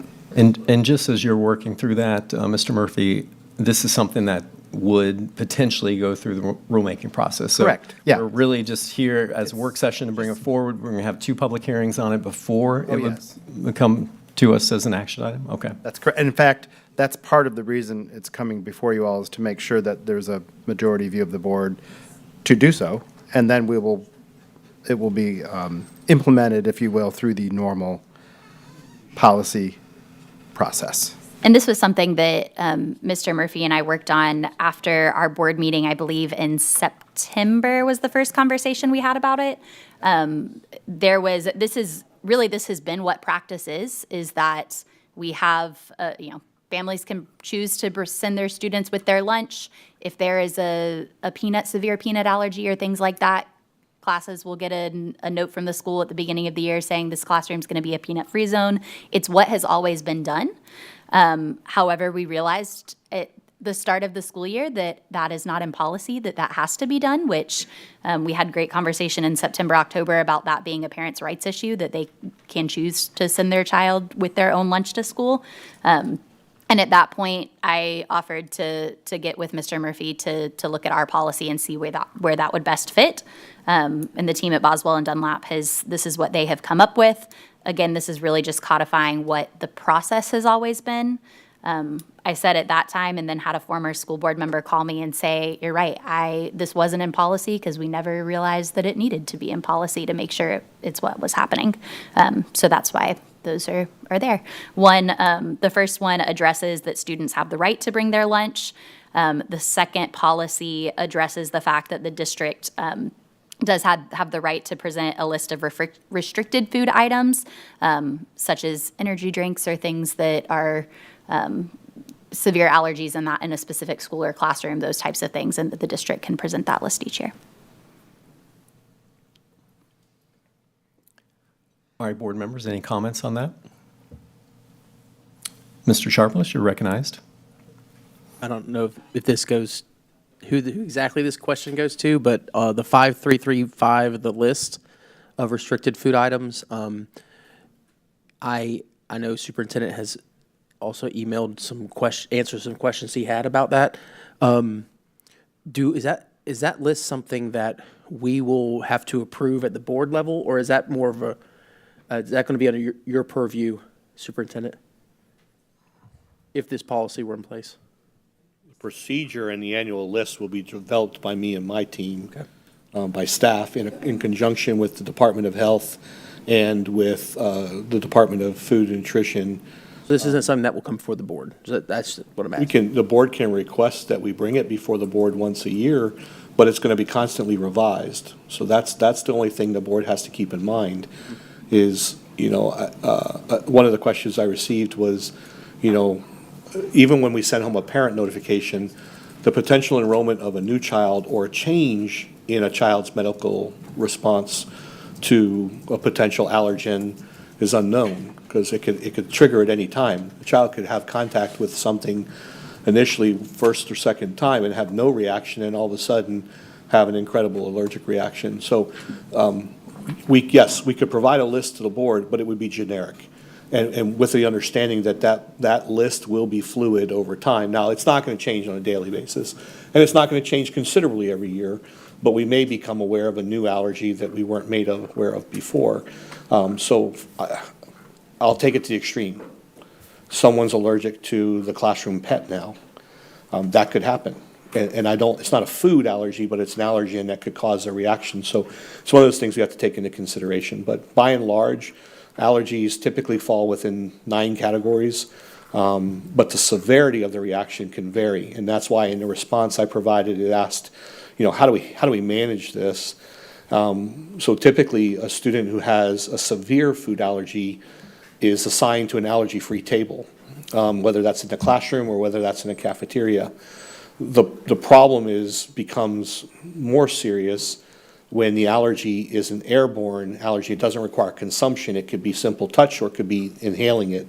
Those are the ones that we're most concerned with at the time. So it's just trying to clarify for you the process, but a list, we could provide a generic list, but I don't know we could provide you an explicit list every year. Okay, I want to be clear. I'm not asking for that. I'm just asking if that's something that we need to approve. I actually think it's not really our purview to do that. I think it's a school level. Agreed. I just wanted to ask that question, make sure. Thank you. Thank you, Mr. Sharpless. Ms. Fields, you're recognized. I wanted to see if Mr. Murphy can help me with the last sentence on the draft language for 8510 wellness. It talks about option not including the delivery of food, and it references the Florida statute section 1014. Can you tell me what that Florida statute is, please? Consistent with, I'll have to look at that statute. Okay. And I'll get with you on that. I do not have that committed to memory. Okay, thank you.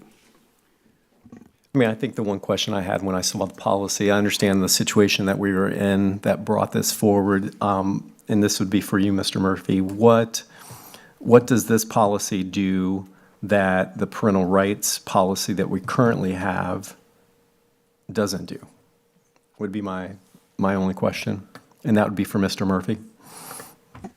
My general understanding is that this policy would be subordinate to any, as the superintendent noted, any foodborne or airborne allergies or anything that would be present in the classroom. To the extent that there's a right that would be conferred, it would be subordinate to any health issues that would evolve or develop.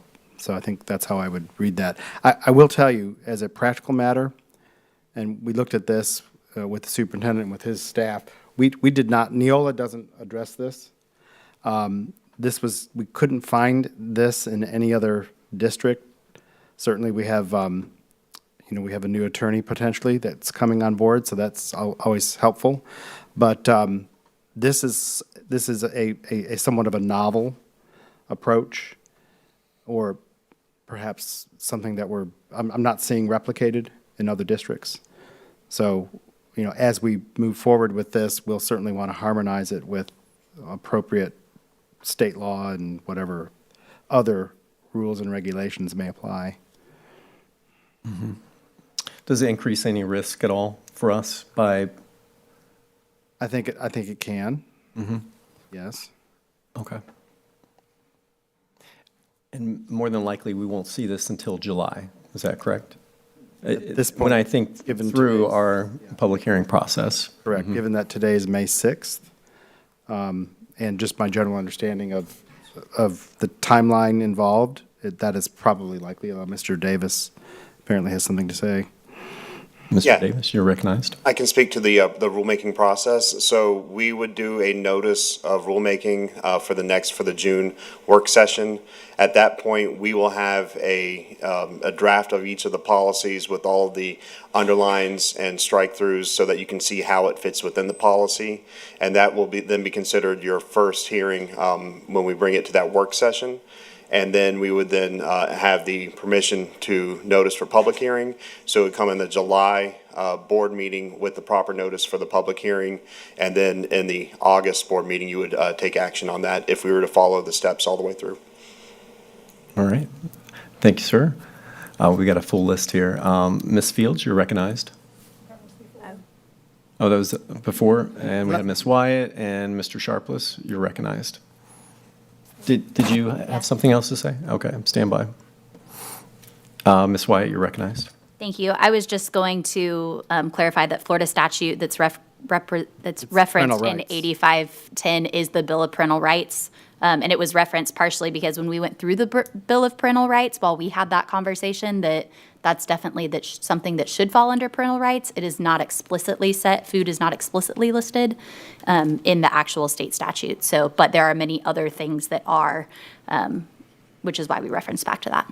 And in general, that statute, and getting back to Ms. Fields' question, specifically, and correlated to what Ms. Wyatt just said, it talks about you may not take actions to include the school district to infringe on what they consider fundamental rights of a parent to direct the upbringing, education, healthcare, and mental health of his or her minor child without demonstrating that such action is reasonable and necessary to achieve a compelling state interest and that such action is narrowly tailored and is not otherwise served by a less restrictive means. So essentially, it sets up a constitutional litmus test with regard to enforcing and making sure that we aren't taking actions here that infringe upon what the state is articulating are fundamental rights that are reposed in the parents of the state of Florida. So reading that in peri materia, we just wanted to make sure that, as Ms. Wyatt indicated, it does not enumerate anything on food per se, but you could probably articulate a position where that falls within the education, healthcare, or mental health, perhaps, but it doesn't fall within any enumerated position or articulated position. And so that section 1014 is, and its subparts are essentially the Parental Bill of Rights. All right. In Florida. Thank you, Mr. Murphy. And Mr. Sharpless, you're recognized. I was going to mention the same thing, that is the Parental Bill of Rights. So, but Mr. Murphy eloquently stated it. Great. Thank you, Mr. Sharpless. All right, seeing no other comments on that, I'd like to move down to E2. This would be the additional millage levy for school operating use discussion. And I'd like to bring this before you as this continual conversation. You can see the timeline where we're at. It's in that agenda item. The other thing that's in there that I'm hoping to nudge a bit more for us board members so we can give some direction to the superintendent. So again, I would say thank you to each of you for your shared commitment around this discussion as it relates to teacher salaries. But as superintendent mentioned last time as well, that opportunity to consider some other academic programs that could be attached to this as well. But you'll see again that thorough list of other referendum language from across the state. And just want to open this up. I think the questions that I would sort of punt your way would be,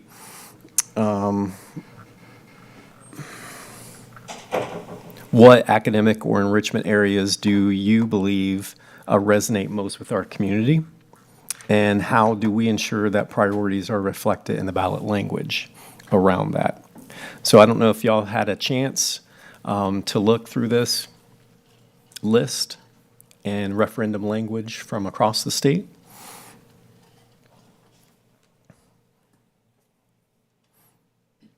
To really maybe digest a little bit of some of the themes.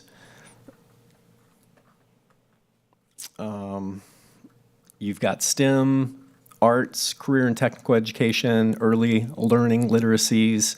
I think St. John's and Franklin counties, they leverage their referendum to enhance both instructional quality and then academic programming as well. Other areas would be workforce readiness, student safety, mental health, modernizing school technology. So these are just some of the themes that I was pulling out and looking at some of the other referendum language across the state. Ms. Fields, you're recognized. I haven't looked at it thoroughly, but I'm looking at Sarasota, and Sarasota is very inclusive because it talks about retaining and recruiting quality teachers, and you could also expand that to employees in general, and talks about workforce training, improving school safety and security. I don't know if we want that, but preserving the arts, upgrade technology, and we probably wouldn't want that either, but I think some of the language here could be modified to encompass some of the educational programs that you were referencing, if we were going to do that. All right. Thank you, Ms. Fields. Mr. Sharpless, you're recognized. So I'm going to start out by saying first that I would like to see as much of the referendum language directed towards our school-based staff salaries as possible. One area I feel like that's that if you look at the data, we're consistently lower than the state average is in kindergarten readiness. And so something that I would, if we were to add something to this, certainly early childhood, increasing the options there. I know we just approved the McLaughlin pre-K area, but you know, if we have students consistently coming in at 5 to 10 percentage points less than the state average in that, I think that's something that we could possibly address in this. So that would be my, even though I have a lot of passions, I would say the early learning would be something that I would focus on if it was me. Perfect. Thank you, Mr. Sharpless. Mr. Keys, you're recognized. So I'll just make two small points in looking at this. As number one, we don't want to, I guess, put ourselves in a box where we're limited by that. So we want to make sure the language that we put in there does encompass a few needs that are prevalent in the district, and to Mrs. Fields' comments about some of these programs that are in at least one of the languages there, I believe she referenced Sarasota.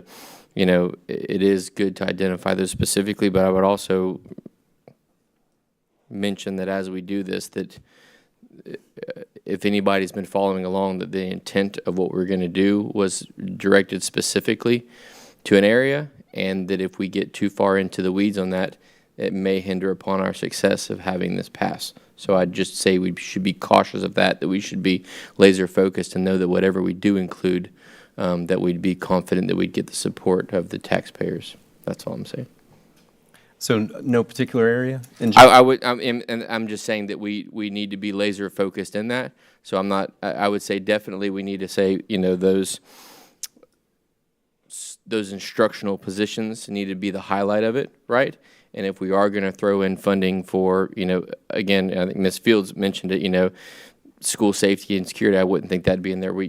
Funding sources outside of that is okay. We get those, but, preserving the arts. Obviously, I'm a fan of the arts. It's been well known that I've stated that. But I think that we need to, what our original intent was, that we need to make sure that we define that clearly and try not to add too many other things. Again, seems like I'm talking against myself. We don't want to put ourselves in a box to where we can't act if needed, but we also don't want to make it so broad that we include so much that we wouldn't get the support from the taxpayer that we need if we make it too broad. All right. Thank you, Mr. Keys. Ms. Wyatt, you're recognized. Thank you. I tend to agree with the second half of Mr. Keys and that, well, I agree with all of what Mr. Keys said. However, I think that I'm more concerned with I think the community is very supportive right now of how we're incentivizing our staff at all levels, from our bus drivers, custodians, teachers, and making sure that Polk County Public Schools is a place that people not only want to work, but feel like they can work based on the current economic environment. That I think it's important that we focus on that. I'm not opposed to wording it more loosely, that if there's other things that are, we don't want to put ourselves where we can only pay salary and we can't pay any of the taxes that go along with paying those salaries. So making sure that there's flexibility in those types of areas, but I think primarily focusing it on staffing at all levels, and quality staffing at all levels. My other comment was going to be, there's several of these that include at the end that continued oversight by an independent citizens committee. I think we're already looking to establish that with the efficiency committee, but I think it would be important to note. I think that's something that has continued to allow our sales tax referendum for facilities to be well received, is that there is that oversight by a local committee that really is watching out for the taxpayers' dollars and where those are going. So I think that's important to include in the referendum. All right. Thank you, Ms. Wyatt. Ms. Miller, you're recognized. Thank you. And I might need to refer to the board attorney just for a little bit of information on timeline. I do agree with the part that Ms. Fields mentioned, as well as the first line of Marion caught my eye, because we're talking about retaining high-quality teachers and reducing classroom overcrowding, which we have in the non-core classrooms. My question is, most of this is done with an agency and/or committee and/or marketing firm. The timeline on this, we're reviewing ideas for what we want it to include, but this should go to the professionals to give feedback. Usually, how do these work? I can't imagine that the board comes up with it without outside input. As we have talked around this before, my understanding is that the superintendent and his professional staff and/or whatever you may articulate would certainly assist and facilitate in coming up with the method, the distribution method, or what have you that you need to do. The superintendent has provided information on that, and the board chair has provided the ballot titles which articulate that. But yes, the one thing that we just have to be mindful of is that there is a limitation on the expenditure of public funds in furtherance of the adoption of methods or things that are going to go before the voters for a referendum. So we just have to be mindful of that as we navigate through the expenditures for this effort. I think you're perfectly fine incur expenditures for the development of information, the development of process, the development of this distribution method, that's essential in order to lay it out appropriately how you, as this school board, desire it to be articulated. But yeah, I think you need some help for that. I don't think that's something I that, don't think the board should. I don't know that the board has that expertise, and I'm not diminishing any board members' areas of expertise, but I think that, and I think the superintendent would agree with me, that in those districts where this has been successful, bless you, I believe that effort is likely undertaken. So I would just have a quick question to clarify. If you're talking about tax dollars being spent using board staff or our own PR department is something that we would not, But to support or to promote but to create. position, or to say, vote yes, or. No, but to create the language is what I'm asking. I think that's something that's a informational thing that you have to develop and Thank you. articulate. And Mr. Hyde, if you had any experience in this in other districts or in other, with your colleagues in some of the other school districts, for example, Hillsborough County had a successful effort in the general election in 2024. And I don't, let's not reinvent the wheel here. But if I recall, the question was determining how those funds would be allocated. So there are actually two steps to this. Well, let me say three. The board, first of all, has to say, yes, they want to support a referendum moving forward. The second part would be the board agreeing to a holdback of up to 15%, which is something you've seen consistently in the language. The board will then, in collaboration with my office, I would make recommendations to the board or pursue interest options, as Mr. Sharpless had shared. I'd like to see a potential investment in early child care or early childhood education. We could explore that, come up with a cost analysis that we would spend that up to that 15% on. The part where it becomes how is it distributed becomes part of the bargaining process. And so there are steps that we would have to take in that regard. But the board's priorities would be addressed without, and you could survey families, the board can do what the board wants to do to inform themselves as to what that set aside would cover. But there is already a lengthy list that we would probably articulate and bring forward that our community would support. Supports for the fine arts, athletic expansion, sustaining, as you heard today, our ticket prices fall well short. If it weren't for the fact that the district already invests in athletics, we would operate very much in the negative. But facilities enhancements, those types of things when it comes to athletic fields, these are all things that other districts, investments in workforce development, career tech ed development and expansion with technology, and instructional technology in particular, or software. Those are all things that currently burden the district that are not necessarily funded directly. We have to then take that out of the general operating budget. So that creates the flexibility for you as a board. Now, how you want to identify those and ultimately getting feedback from your stakeholders, we can do and support. But again, that second part about how the dollars, the remaining dollars, when they're generated, how those would be distributed is something that must be bargained. That's a requirement we would have to adhere to. So we would sit down with the collective bargaining agreements. We would obviously look at what other school districts have done as far as percentages of allocations typically that would go to bus drivers and trades staff and all the other employees that would be supplemented through this, and instructional staff. And then to Ms. Wyatt's point, those calculations would include the taxing, because that's not something that the district will ignore and simply assume the cost for, because we couldn't do that. So all of that's taken into consideration. So hopefully that makes sense. So the first step is approving a referendum. Second step is deciding on a threshold for holdback. Part of that is then determining what you're going to allocate those specific dollars to, because in that committee that you approve, or that we've been discussing, that will then be the accountability arm to ensure that those dollars are being spent in those targeted areas. So hopefully that makes sense. Hopefully I answered the question. It does, and I think, the decision to determine what those holdback dollars be allocated for, to me, is the unknown, right? We can all express our interests, but I would love to have that to be a data-based decision. And sure, what is it that resonates? Obviously, we do have our own stakeholders, but what is it that resonates with our community? And I would point out, just for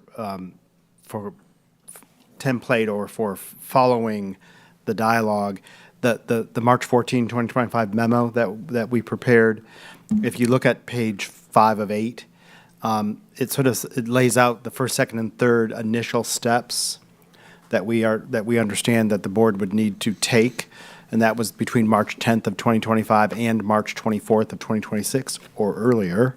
The first, the staff determines whether the school board's desired millage rate is legally permissible. You have to determine what that is. Second, in conjunction with professional assistance and recommendations of the superintendent and his staff, determine the distribution formula for the use of the prospective additional millage funds. They must be used for school operational purposes pursuant to the noted statute. And then you determine, thirdly, the term for the imposition of the desired additional millage, which can be a maximum of 4 years. That's the first step, and then you ultimately would adopt a formal resolution that articulates all that at a regular meeting that then you would transmit on to the Board of County Commissioners for them to then place the referendum. So this memo was designed to help articulate what it is that you need to do initially to get this going, based on what other districts have done. No, I appreciate that. I think where I thought we were getting a little bit ahead of, I'm glad we're looking at the referenda language, but I agree with Dr. Allen. There are people in the business of wording things to see what is the most receptive and making sure our community has input on what that is, and then using, the executive function that others study to word the referendum language to be most positive in a return is what I would hope for. Well, and as the memo articulates as you go forward, and I said before, you should develop a communication plan. That's an integral part of this, using factual information, which includes what you project the additional millage will raise in terms of revenue, the distribution formula that you want to develop, and maybe factual illustrations of the board's need for the additional school operating funds. But again, condition that or understand that you can't use school board monies to pay for political advertisements or elections communications that could be viewed as promoting a certain point of view. You can use your public dollars to take certain defined fact-based actions. So that's a little bit getting into the weeds, but suffice to say that there are things that the board ought to do in a very logical and develop the facts that will then hopefully, lay the foundation for the ultimate formal action in the resolution. But yeah, part of that is a communication plan. You got to get information, facts. All right, I appreciate that, Mr. Murphy. I want to, make sure that we're aware of our time and moving forward. Superintendent, as Ms. Miller noted, and we just looked at this timeline, in the document that Mr. Murphy shared with us, this is what it says. It says second, because we've already discussed as a board the millage amount, that number, and I think our last meeting when we discussed this, everyone had noted approximately 1 mil. Mm-hmm. But secondly, the school board, in conjunction with the professional assistance and recommendation of its staff, determined the distribution formula for the use of prospective additional millage revenues. So it is your responsibility, Superintendent, if you can bring that information back to us for our next meeting. So, thinking about the distribution formula, but also how we want to target to particular areas and give some recommendations to us.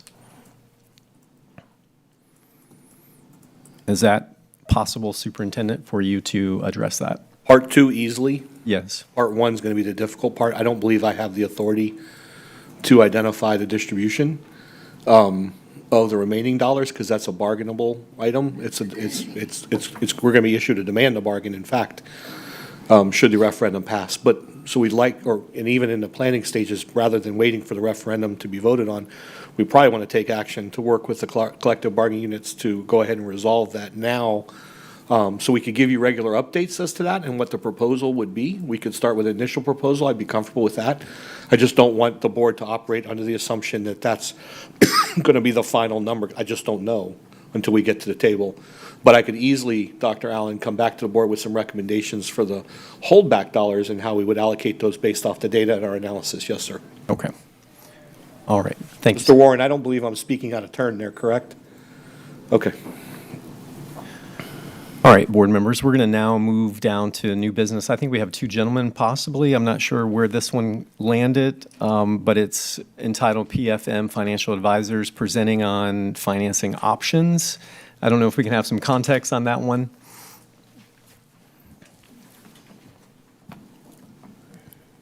Good afternoon, Superintendent. Good afternoon. Mr. Chair, Board.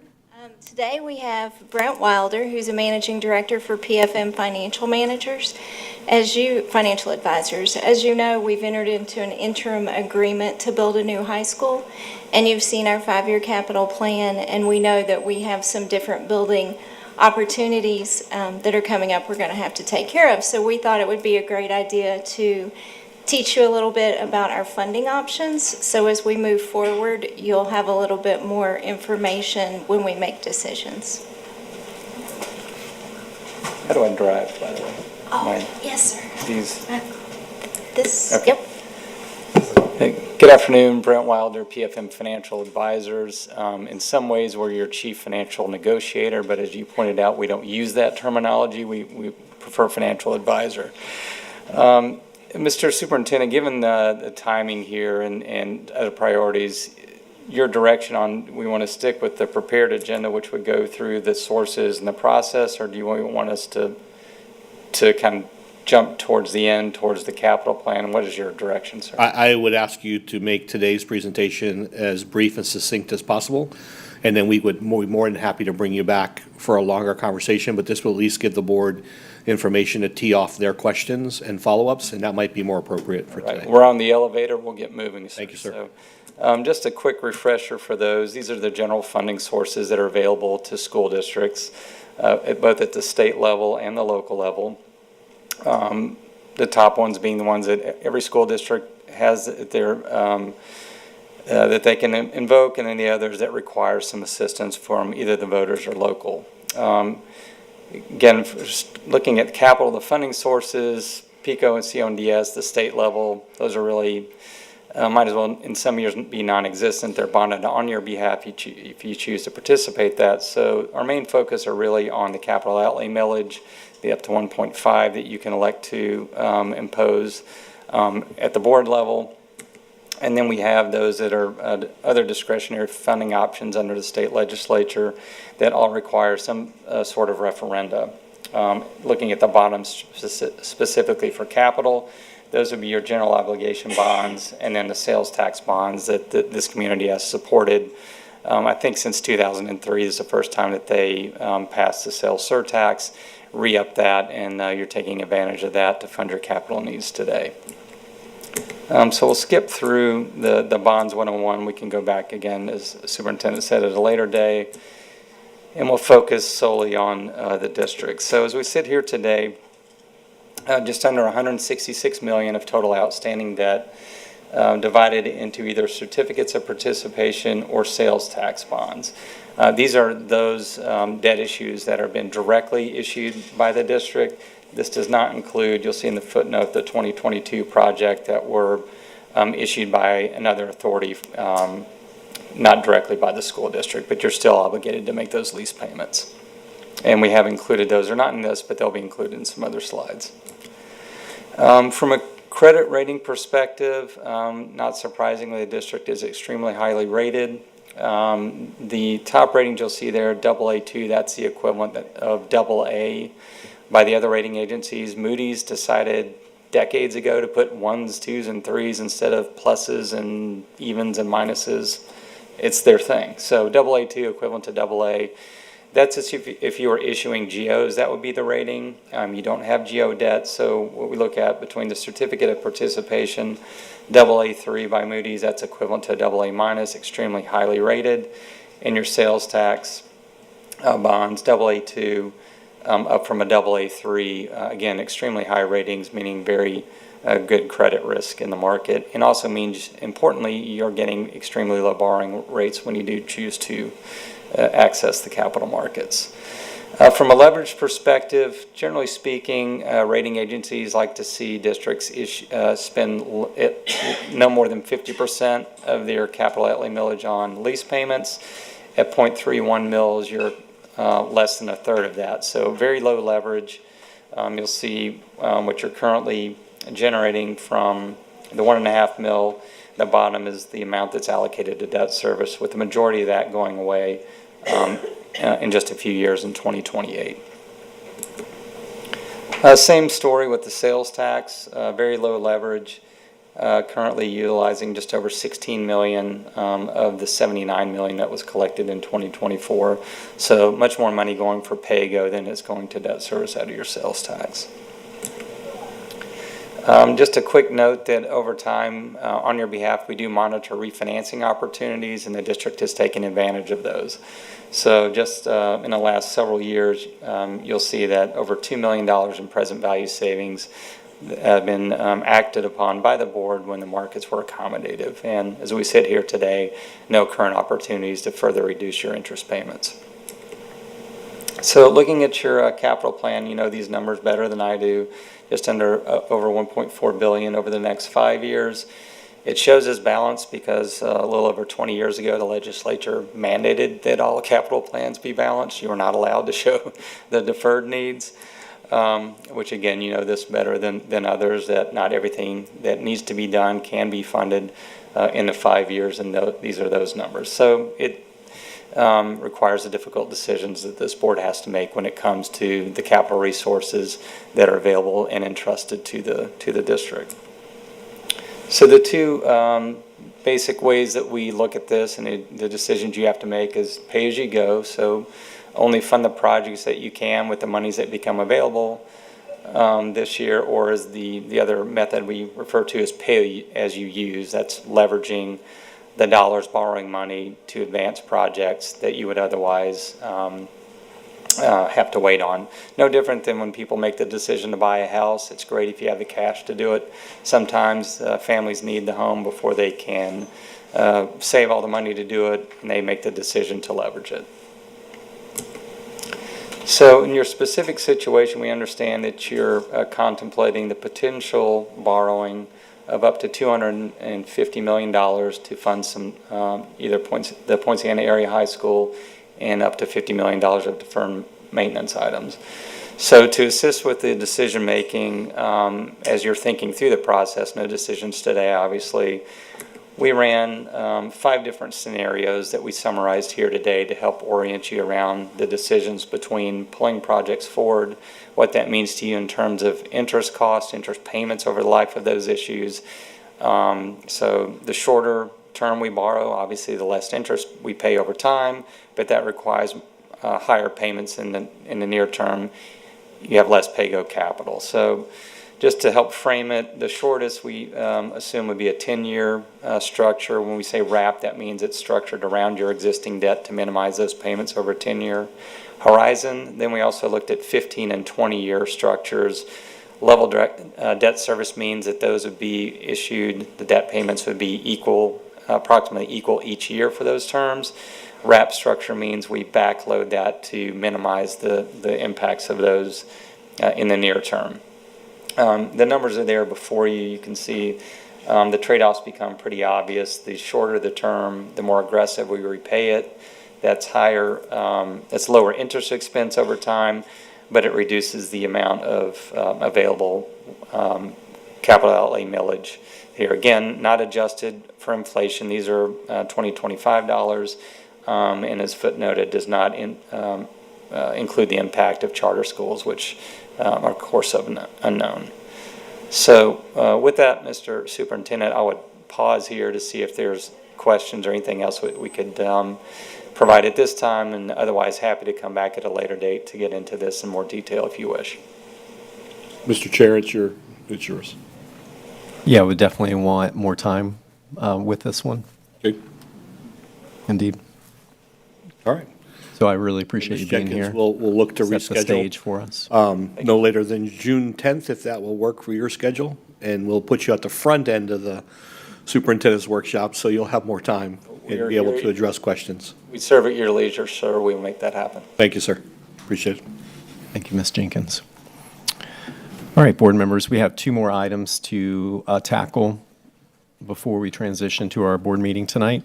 The first one is our general counsel proposed contract discussion. You can see what the employment agreement is that's before you tonight. This contract really is a culmination of our search process, which has been a multi-month journey and reflects the collaborative work of our current general counsel, John Murphy, our search team, Doug Thomas, myself, and then acting on the behalf of the board.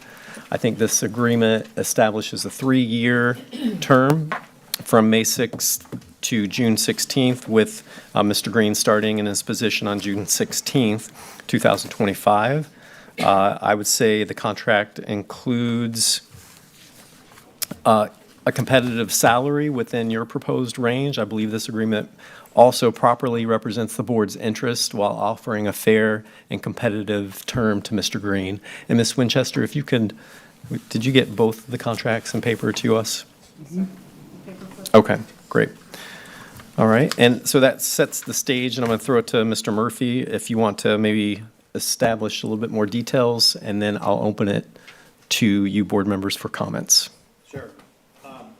And we talked about the superintendent's contract in more detail previously at your meeting on April 30th. So let's look at the general counsel contract that you've articulated, Dr. Allen. At this point, it is modeled largely after your previous general counsel's position. Largely, I say, because there are some variances. It is a 3-year term. The start date for Mr. Green is June 16. The initial salary is $215,000 per year. There is the request and the contractual commitment to allow for Mr. Green or the general counsel position to be designated as senior service management class, senior management service class level in the Florida retirement system, which requires the board to make an advertisement designating that, which if the board approves this agreement tonight, we are immediately prepared to do that in time for you to make that official designation at your meeting on June 10th. This allows for there to be some additional compensation in the event that Mr. Green achieves the Florida Bar Board certification in education law or some other local government, city, county certification that is presently available under the Florida Bar certification program. During the term of this contract, it would allow for a $5,000 increase in base salary upon the achieving of that, as well as the board including that costs and fees associated with that effort. There are professional memberships that are articulated that track the general memberships that you would think that would go along with being general counsel for a school district. That's set forth more specifically in paragraph 7. There are some additional salary supplement opportunities if Mr. Green achieves certain certifications in the National School Board, in the National Association of Parliamentarians. But again, that's subject to further negotiation between Mr. Green and the board. There is in the attorney's offices, Mr. Green would be furnished, as is normal, an office here at the district's headquarters, which would include, professional office equipment, a laptop, and the like. If you'll look on page 9B, Mr. Green has asked that he be allowed to work under a hybrid schedule, which would consist of primarily on-site work with no more than 2 days per week on a remote basis, unless otherwise required by state of emergency or some other state or federal mandate.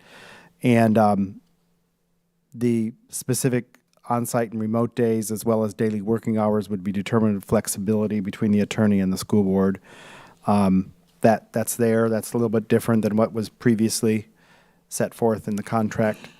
There's evaluation language, a little bit different than the superintendent, is that the first 6 months, there's an evaluation of a more informal nature, just to have a discussion between the parties to see where things are.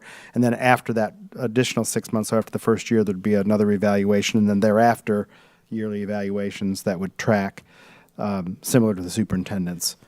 Other provisions are fairly standard for termination with cause or without cause. That's a very encapsulated summary of some of the provisions that are set forth in the contract. My understanding is that this employment agreement is acceptable to Mr. Green. He is here tonight, which is great. And so that's all I have to say. All right, Mr. Murphy. Thank you for your work on this, and I will now throw it to you, board members. So, Mr. Sharpless, you were recognized. I'll say the only problem or the only issue that I see in this contract is in 9B. I'm not comfortable with 40% of the work week being remote. I'm just one board member, but that's a lot, and I don't know if maybe that could be changed to 1 day per week rather than 2. Or again, I don't know if we're in the negotiate. Y'all have been negotiating this contract out, but I have reservations on that. 3 days of work in person, 2 days remote. That's a concern of mine. Everything else looks great, but that's just my opinion.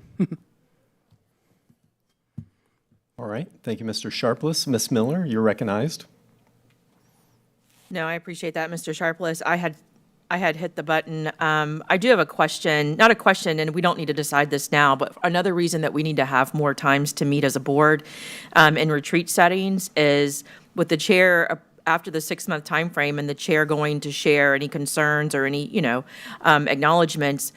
Other than the work sessions, there's no other time for us to discuss maybe job performance of that attorney. So I would hope that we could schedule retreats before that meeting was held. So we would have to, obviously you can see here today, we can't even get through the work session, we're so packed. I would like to have time scheduled in a retreat, even if it's the day of a meeting, just to have more discussion before you go report back. Thank you. And I've been one to say, if there are systems in place and things are running smoothly, the type of work that this entails, I'm not a stickler to under roof, but I will defer to my board members on their opinions. Thank you, Ms. Miller. And Ms. Fields, you're recognized. Thank you. I have the same concern that Mr. Sharpless has about the remote time. I would say maybe 1 day out of the week, but definitely not 2. And then the other clarity was the evaluation, the 6 months evaluation. Is that like, can you, Mr. Murphy or Dr. Allen, can you all explain what that looks like? Mm-hmm. Ms. Fields, thank you for that comment.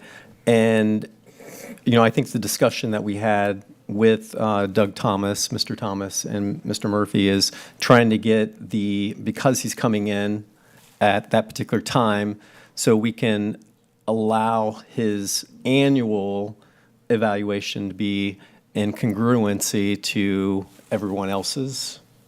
So that would sort of be the intent of that. And Mr. Murphy, you can probably speak more eloquently around that. And that is exactly correct, Dr. Allen. And not only that, but it was to allow for there to be at least some placeholder in the contract so that the parties could have a look-see or could have some dialogue in a more informal nature to see how are things going. Now, I would anticipate that will happen organically, or it may happen by a board member at a duly called meeting. That doesn't mean that board members and the attorney don't have the opportunity to discuss those things outside that window. But this was something that we thought, as the board chair noted, that Doug Thomas suggested to allow for the implementation or the transition for the position and the attorney to be congruent for the 1 year. So it can look whatever you want it to look like, but I think that it will be something that would be collaborative between the employee and the board. Thank you. Anything else, Ms. Fields? Yes, sir. Okay. Ms. Wyatt, you're recognized. Thank you. I was actually on the other side of the thought process and was going to give you kudos for the innovation in work schedule, because I do think that, especially in today's society, there are positions, and we had this conversation when COVID first hit. Obviously, if you're a custodian, you can't clean your toilets from home. But if you are, there are several positions where I think there's great opportunities that's a benefit we can offer that is, reviewing contracts, and there's much that can be done from the home environment, that there are many of us that are more productive if we're isolated at our house as opposed to if we go into the office and start chatting with everyone. So I think that's a great option. I think it's really, that's something that maybe if there are still concerns about it, we could assess at the 6-month mark of if it's presenting additional concerns, that's something that we could have a further conversation about. But I just wanted to give kudos to the negotiating team, because I think that's a benefit that, I don't know that there's any position in the district that we can pay what they truly deserve. Even those that are among the highest paid, if you go into the private sector, they could make oftentimes double or triple. That being able to be a little more creative with scheduling and things like that, I think is always a benefit that we can offer. Well, and to Ms. Wyatt's point, just so I will concur, that's precisely one of the reasons why we had the 6-month and the other issues, so that you could, as a board, contemplate that issue. So yes, thank you. Thank you. Thank you, Ms. Wyatt. And Mr. Keys, you're recognized. I'll be extremely short. I like the language of being able to work remotely, at least for this term, this point in time, because of the location of Mr. Green. And I would say that not being under roof does not necessarily mean non-accessible, right? We still have the ability to call and send emails. So I think a position of that caliber doesn't necessarily need to be they're present all the time, as long as they're there when we need them and accessible. All right. Thank you, Mr. Keys. And, I appreciate, I thought the language was beneficial where it's no more than 2 days per week on a remote basis. And I thought that was a good balance there. All right. Any other comments, board members? Just so we're clear before we go forward tonight, it looks like Ms. Miller, what is your consensus on this? You were on the remote issue. That seems to be the only. Yeah, I'm not a stickler to under roof, but procedures, so I understand how we work, communication, and the ability for technology to be up to date, I think is my biggest, and that's for anybody that I employ. But I think it's good to review it at that 6-month mark to see if it's been accessible for everyone. So you could be supportive of the current version of the contract? Yes. Okay, thank you. Thank you, Ms. Miller. All right. Board members, any other discussion on that? So this is coming back to back. Tonight? Well, and the reason that is because in order to advertise, you have to do that once a week for 2 consecutive weeks before the board then has to take official action to designate the general counsel position for that senior management service class. So in order to accommodate the June 16th start date, you only have 1 meeting. That's on June 10th. So this can't be deferred until June 10th, because I think that status needs to be up and going on the day that Mr. Green commences employment and starts working at the district. It's my understanding, anyway. Mr. Green is here, so he can inject if he views it in a different light. Okay. So that's the reason why it's back to back tonight. Thank you, Mr. Murphy. Ms. Wyatt? Mine, real quick, and not on the contract, but more on, because he's starting in June, is there a plan for us to have one-on-one meetings with him after he starts, or is that something that we'll talk about at a... So, Mr. Green, maybe you can ponder that question and, address that. I know you just in the hall conversation talking about reworking your first-year plan. So I don't know if that's a question we want to direct towards you. think that's Mr. Green. Okay. Perhaps, yeah. The board chair is willing to. Yeah, please come forward, Mr. Green, and you are recognized. Thanks for the opportunity to come tonight. Yeah, so the plan, assuming the contract is approved this evening, is to then start scheduling those meetings I talked about. I've already been updating my first year plan, my game plan, and my 30-day plan. But upon approval, I'd be talking with the executive assistant to get those scheduled for that first week, to have them on the book so that you don't already book up your schedules and you get on the first review. So that's the plan, at least. And in the meantime, there'll be sharing of cell phone numbers and that sort of thing, so you can reach out to me and start giving me issues to consider and think about before I actually hit the ground running. Thank you, I appreciate it. Sure. All right, board members. Anything else? Now's your opportunity. Thank you, Ms. Wyatt. Mr. Green, thank you. Thank you. I would note there was just 2 minor edits that I made to the version that was uploaded to the agenda, and that is I'm informed that new employees are paid bi-monthly instead of monthly. So the word bi-monthly was added to the pay, and also the title of general counsel position, because that's how it would be advertised for the FRS. That there was it's not really significant, but I did want to point that out to the board. All right.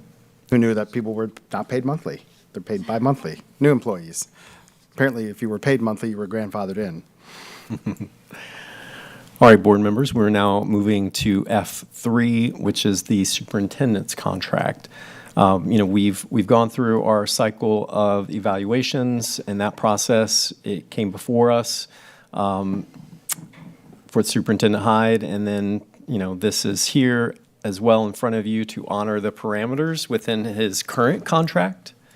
And then I present to you the proposed new agreement for Mr. Hyde that's before you today. This agreement's been thoughtfully prepared with the assistance of our general counsel based on the board's direction. So, Mr. Murphy, if you can give us some context of superintendent's contract. Certainly. Again, this is a little different insofar as this is contemplating continued employment with the district. And so, as you all discussed at your meeting on April 30th, there were a couple, in paragraph 2A and B, a couple one-time payments that were designed to allow to catch up the superintendent for previous contractually contemplated payments that were not done for whatever reason.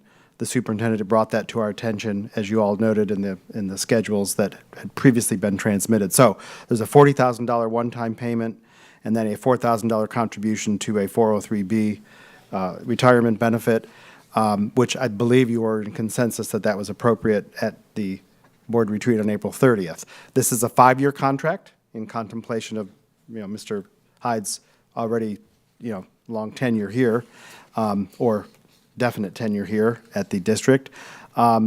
There are some additional language added in about the board chair working with the Assistant Superintendent for Human Resources to make sure that automatic increases that are tied to the non-union group administrators are automatically done after July 1st, in this case of 2026. And so that those would be contemplated and done without any, that would be done. That's contractually outlined. There's also some verbiage in this contract that allows or requires the evaluations to be turned in no later than 20 business days after September 30th of each year in either paper or electronic format. That was a request of Board Member Fields, which seemed to help. And that would allow for the superintendent's evaluation process to be handled timely and accommodate then whatever pay for performance measures, which are included as Amendment 1, which again were discussed at the board's retreat on April 30th. So the only thing that needs to be decided well, there's two things. Number one is what is your preference to the superintendent's base salary to be commencing when this contract will be approved? And the superintendent has advised that his base salary should have been approximately $283,000. I think I articulated the exact number to you when we transmitted this. And that needs to be decided by the board. And then the other thing has to do with the percentage of performance pay. The superintendent has provided three scenarios, either 5%, 6%, or 7%. And that's on page 4 of Amendment 1. So the board will need to decide that.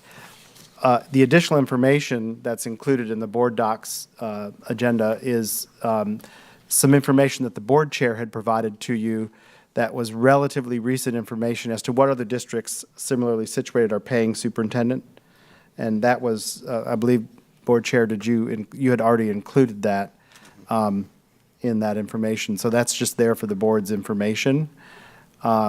It's also included in the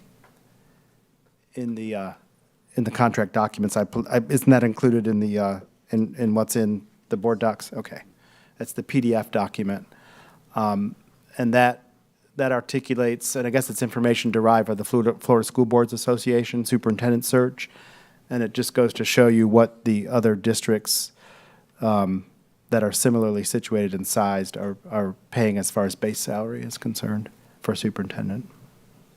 So the number, you all need to decide that.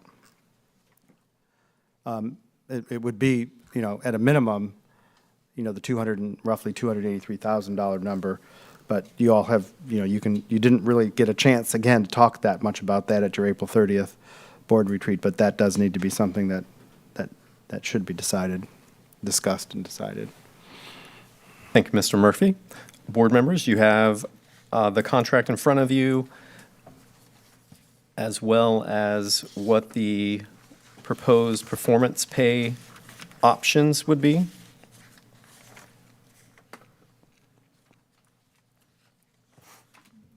And you've got the context from Mr. Murphy. So what is the will of the board at this time?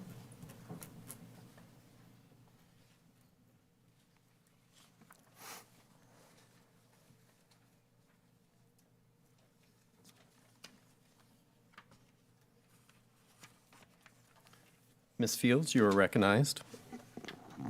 So I'm wanting to make sure that I am understanding Mr. Murphy's comment on the salary. If Mr. Hyde had been given an annual increase, which he is not, the amount that it would equate to, you said, is $283,000? Is that what you're saying? Yes. Okay. And superintendent confirmed that, just to make sure I'm not misstating that. Staff confirmed that number. Correct. Yes. It's based off the calculation. Right. The contract stipulates that I receive the same raise as the average NUG group raise each year of my contract term, and that was not done. So essentially, if the board were to apply that retroactively, yes, that would be the salary amount that the staff calculated. Yeah, the actual number that the staff calculated was $282,811.93. 283. So 283,000. Anything else at this time, Ms. Fields? Not right this minute, thank you. Thank you, Ms. Fields.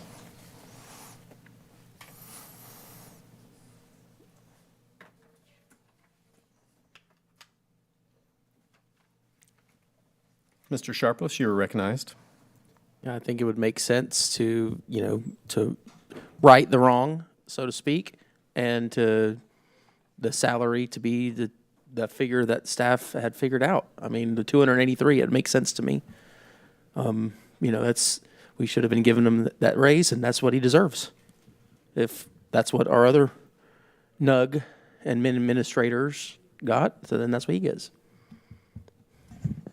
Thank you, Mr. Sharpless. And Mr. Keys, you're recognized. I'm not opposed to the discussion of the 283. I'm okay with that. Okay. Thank you, Mr. Keys. Ms. Fields, you're recognized. Thank you. I was going to circle back and say, I think that we need to go with the 283. Okay. Thank you, Ms. Fields. And Ms. Wyatt, you're recognized. I am also supportive of the 283. And thank you, Ms. Wyatt.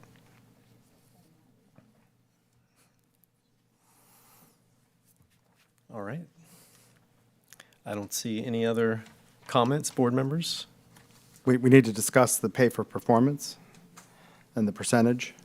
Mr. Keys, you're recognized. I'm not opposed, or I would suggest the 7% max, especially if we consider what the superintendent's comments are on how that's distributed. We had 3 options, 5, 6, and 7. I'm in support of 7.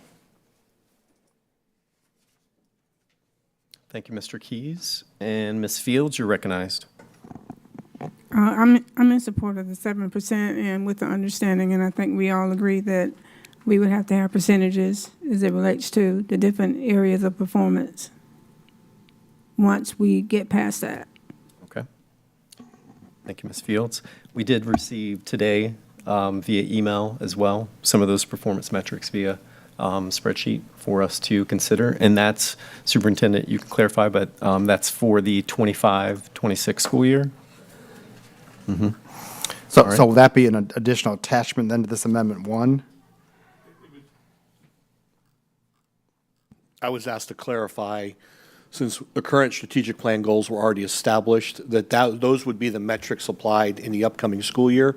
But as we discussed at the retreat, the board will be establishing new cut scores and threshold expectations for each one of those academic areas to be determined. So right now, on average, it's set at 2% improvement a year in each one of those areas. So Dr. Allen had asked in particular that I remind the board that those would be the specific metrics for the 25-26 school year while we develop new metrics for the next iteration of the 4-year strategic plan. And we discussed that at the board retreat. So does the board also received, and I believe, Mr. Murphy, you forwarded this to the board recently, an update of the performance pay metric that does break it out explicitly by percentage, by area, but also drill down into explicit measurable objectives, because that was some feedback from the board as well, was that we make sure that those things are aligned and that they were explicitly stated, because some of the terms were too generic. And so I believe I provided that, and you've provided that to the board as well. Yeah, and that's what constitutes largely Amendment 1. Yes, sir. That, for example, student achievement, a total of 30%. And then I don't know that my document needs to be attached. It's simply just a reference point for the board that those would be the metrics used for next school year. Well, and that's what we had, that's contemplated to be the Amendment 1. Okay. There may be an Amendment 2 in another year. So this would be Amendment 1. Yes, sir. Just making sure we're clear that, and then the discussion is on the percentage. So I'm hearing Mr. Keys and Ms. Fields saying 7%.